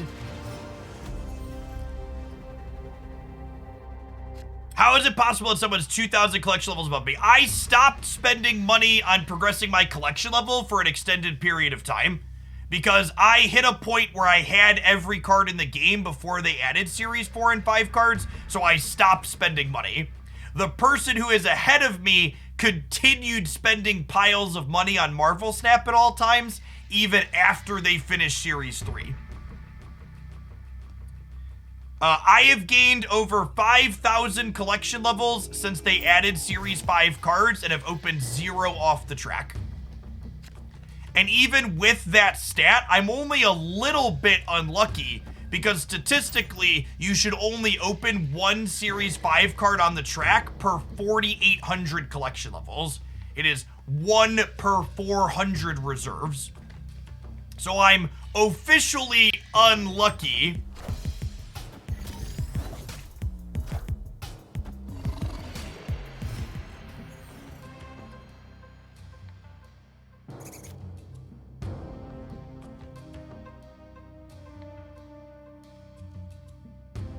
Lizard winning Eternity Range is like a real mixed bag for them. Face the might of Asgard. Mjolnir. Wind, aid my I think hand. if they publicly posted, that there was a pity timer / this is you get a Series 5 card after X amount of things, it would be such a high number that people would complain that it was such a high number.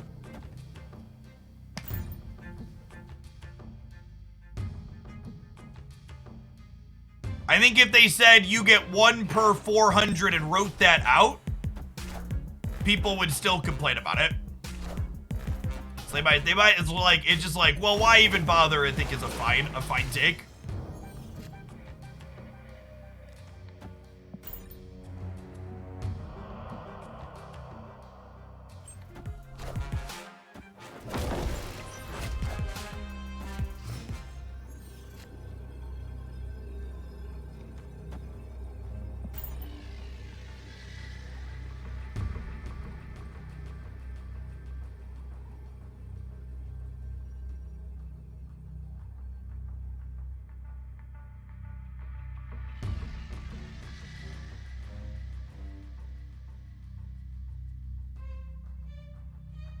I think this Zoo deck's very good, chat.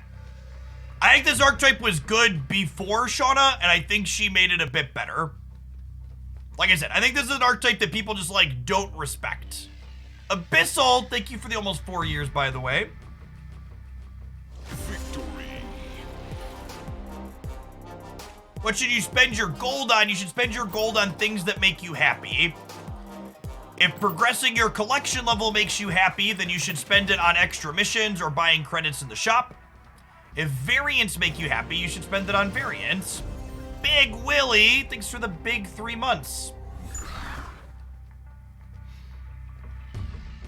So, the problem with looking at snap.fan data and being like, Kazoo's the highest win rate from all ranks, is like, you can't really look at all ranks, right?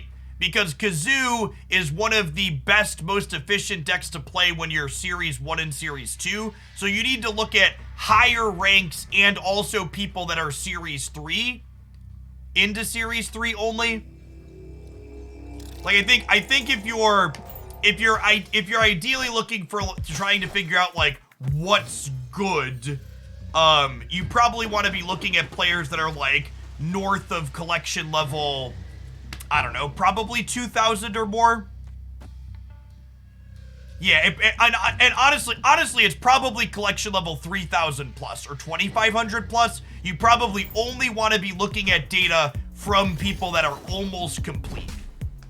And even then, most of those people are still missing bits and pieces of 4 and 5 cards, so it's still muddy past that.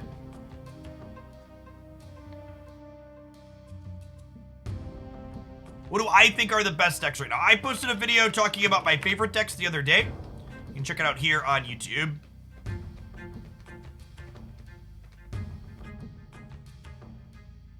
Storm the Big House. Wind, aid my hand.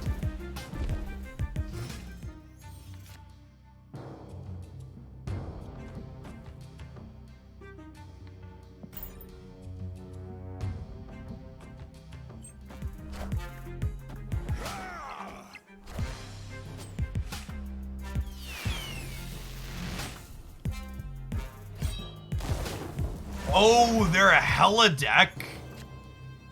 Interesting. Damn it, Baku, you're supposed to stay in the deck.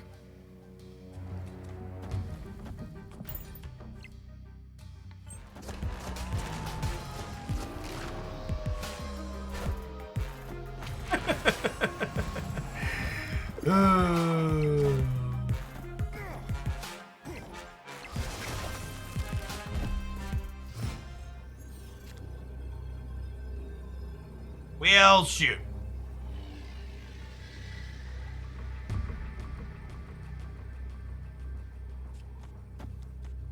I guess there's a world where this wins the game, right?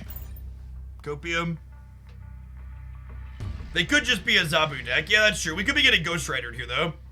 Ghost Rider left is 17. Puts them at a 19. And I'm only going to... M'Baku is more than Galactus. You are correct. If I lose by 2, it is my fault. Lost by more than 2. Yes, Juggernaut is nice into the new location as well. Agree with that.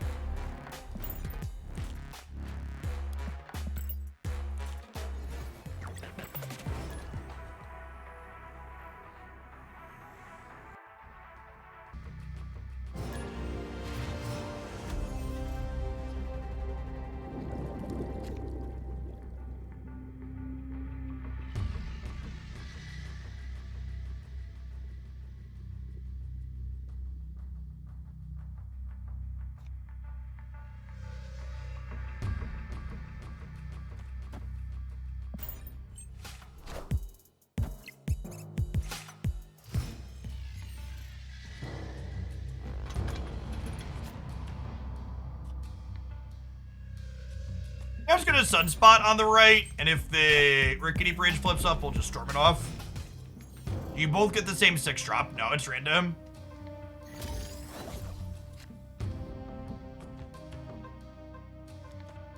I'm gonna storm Atlantis. Putting Vibranium into our deck's kinda okay for us. Wind, aid my hand.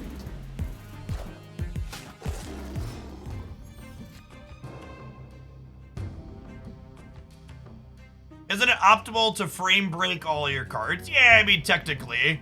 But also, like, chat, I'm a huge whale. Getting frame breaking my 20 Inkified cards and making them look less good, in my opinion, isn't really gonna move the needle on anything.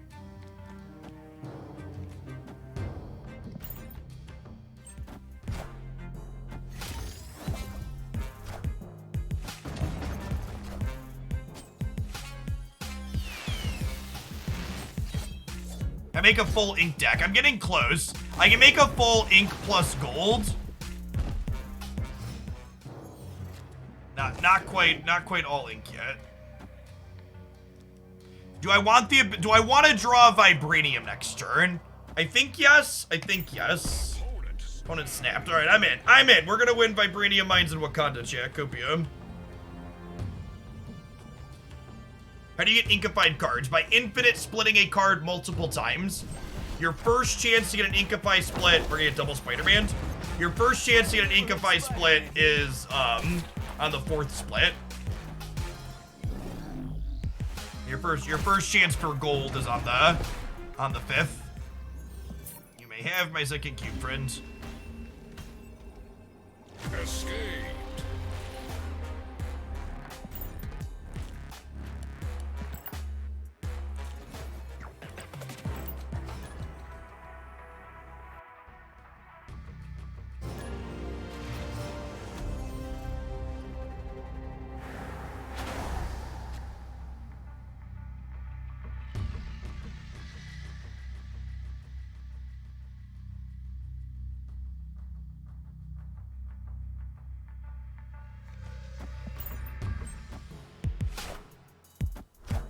Hey, Billy, thanks for the 2 months, by the way. And Big Willie, thanks for the quarter of a year.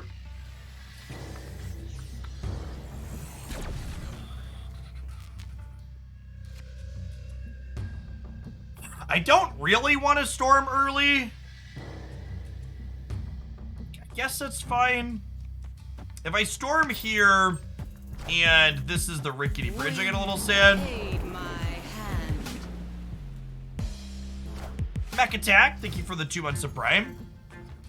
Zoo is hard to win 4 or more cubes. I disagree with that take. I think decks that play cards like Blue Marvel and Kazar to put extra points into a location that you're otherwise full in tend to have some of the best cube equity in Marvel Step. Being able to surprise add additional power to locations that it looks like you're locked out of is a good way to get dubs.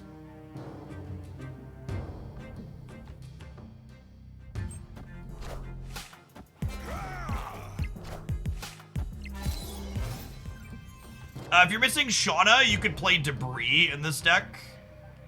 It's a reasonable inclusion.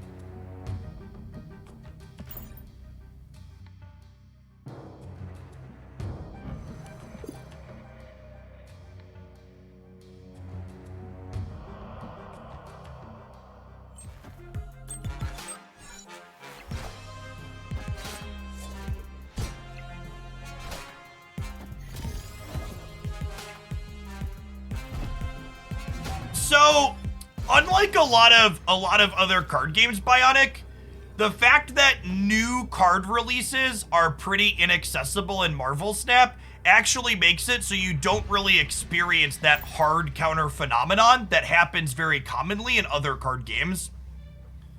It's actually inoptimal to hard tech or counter against whatever the latest release is because so few people have access to it.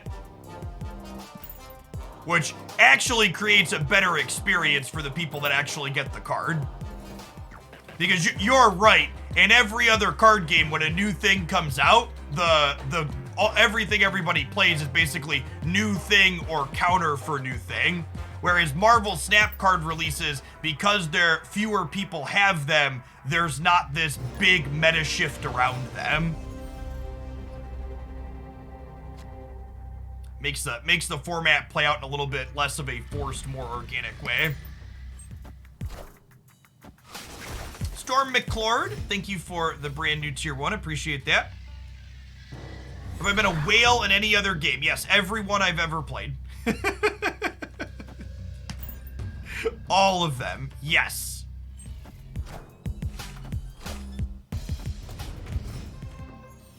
This is my Netflix sub to Jeff. God bless us, everyone.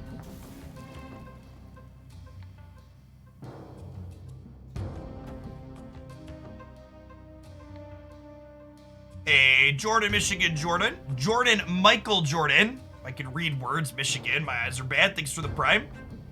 Am I squirrel girling this turn? Maybe, probably.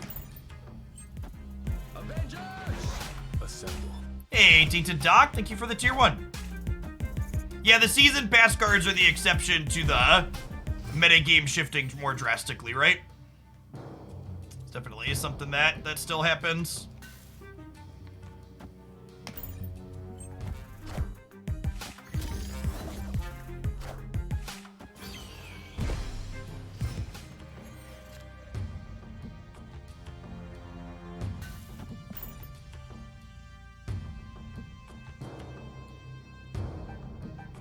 Hey, thanks, Tainted.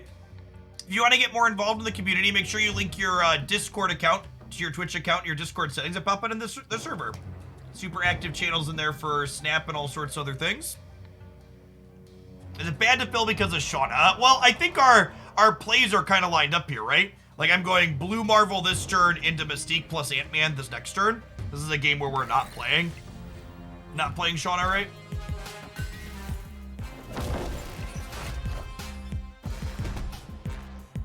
Mr. Fantastic is a weird choice.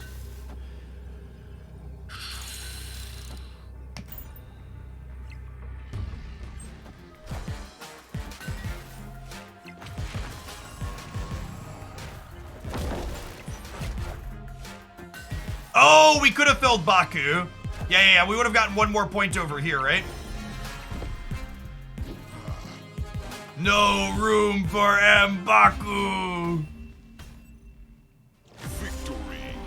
Victory.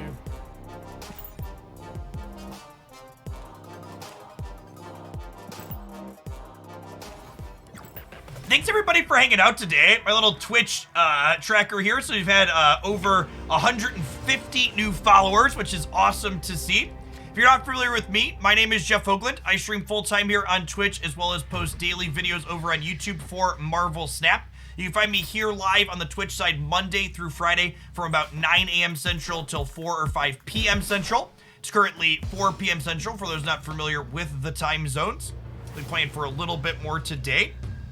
I've been streaming here on Twitch for a very long time now, over a decade. My channel's been partnered for almost 7.5 years, and I've been doing it as a full-time job for the last 5 now. Before Marvel Snap, I played a lot of Magic the Gathering and other turn-based and strategy games. Before I fell backwards into doing this as a career, which I am fortunate to be able to do. I have a graduate degree and undergraduate degree in mathematics. I spent some time in academia teaching. It's fun to get to teach here on Twitch now for card games. Oh, I messed this up because I was chatting. We should have put the 0 power squirrel girl over here, obviously. Mistakes were made. Mistakes were made. We'll storm the Rickety Bridge.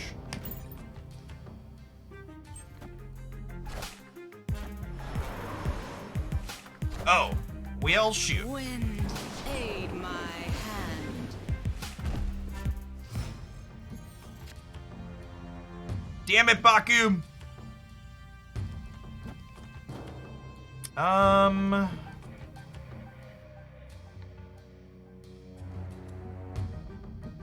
feel like we're dead.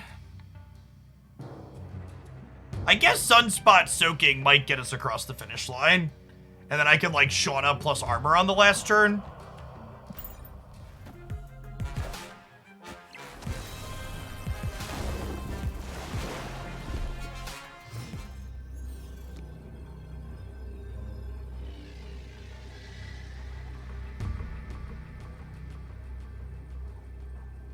Opponent snapped.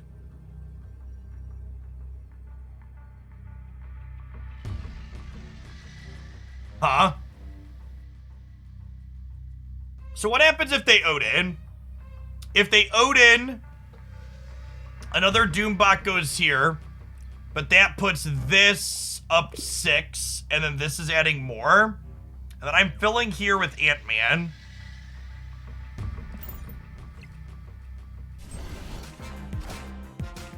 And then these bots are dying in the Rickety Bridge. I actually didn't count this. Yeah, I should have been Baku'd first for. I think we might lose the tiebreaker here. Yeah, we lose the tiebreaker by a little bit. Unfortunate. I should have stopped to count it, but I'm gonna be honest, we're almost at the rank floor. I was gonna let the game sort it out. So the only tiebreaker in Marvel Snap is total power. So because this is 0-0, we're up 4, they're up 8, so they win. Wouldn't Baku have jumped after they died? So he doesn't actually jump from your hand, which is very sad. I actually think they should buff him to do that. I don't think he's broken if he can jump out of your hand at the end of the game. I think it would be a good power level increase for the card. Good. Pop out of your hand at the end.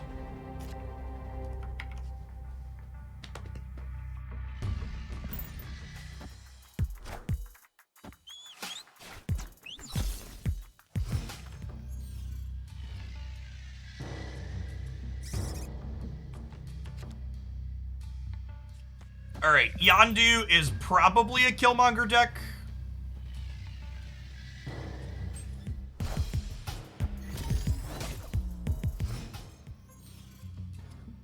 Yeah, likely Deathwave. That's an accurate statement. I'm gonna storm the Metropolis here.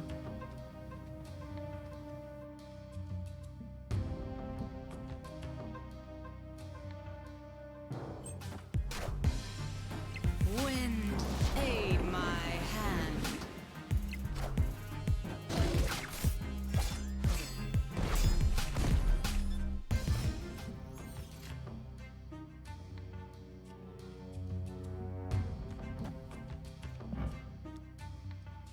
Go Kazar here on the right. Then we can Blue Marvel into Shanna plus Mojo.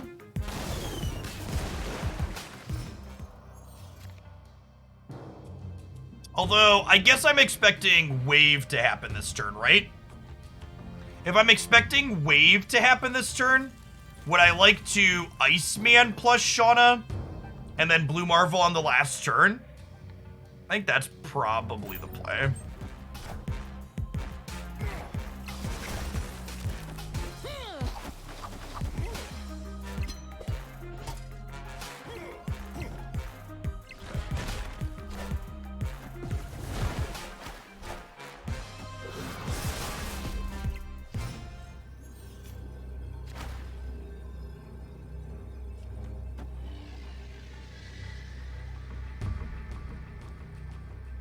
God damn it, Baku.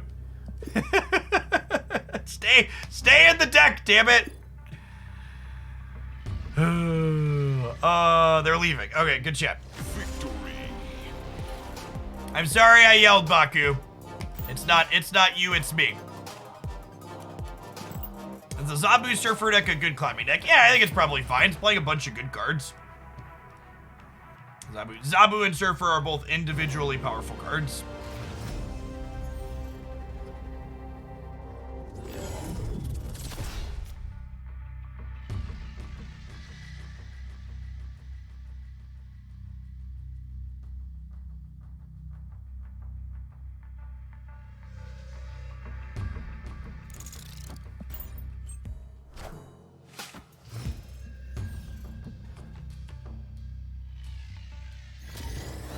If M'Baku was always on the bottom of your deck, it would be played in every single Marvel Snap deck because it would make your deck 11 cards.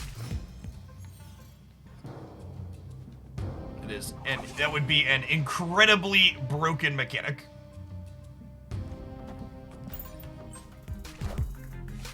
Wind, aid my hand.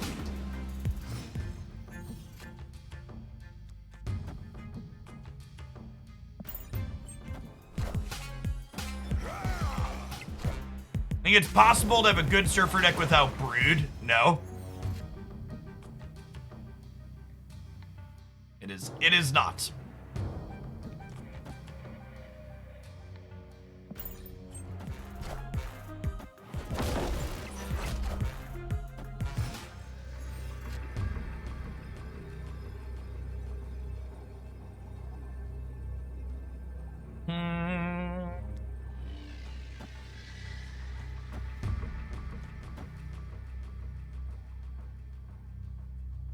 Would I rather copy Blue Marvel or play Shanna? If I play Shanna Armor, there's a real chance we have a lose the Nexus, win the game scenario, right?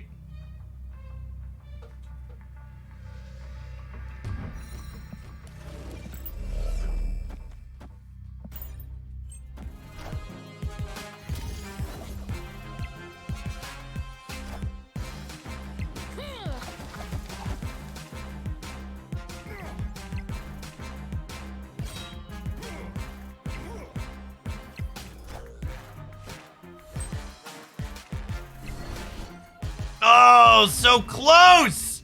The fucking hood had been a real card. Oh, if the hood had been a real card, shit.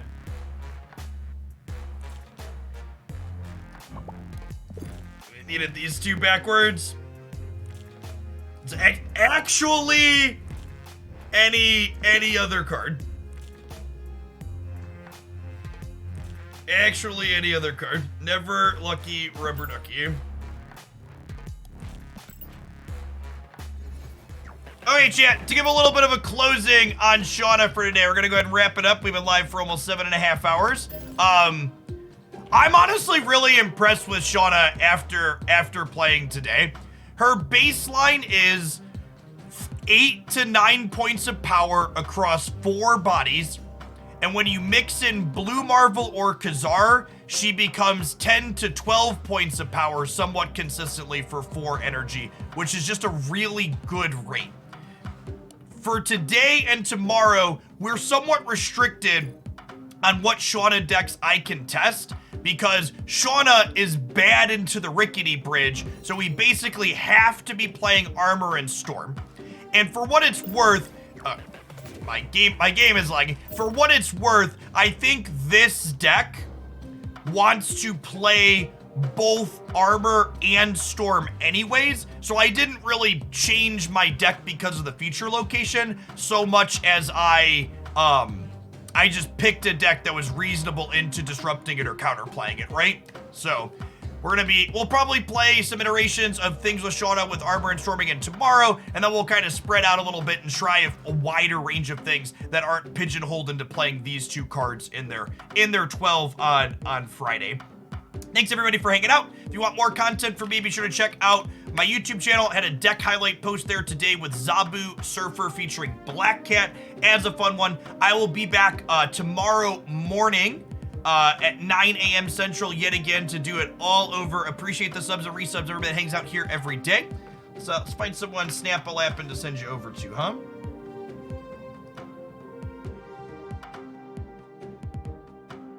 Mr. Kibler is still streaming, and he beat us earlier, so it seems only fair that we raid him, chat. Enjoy, Brian.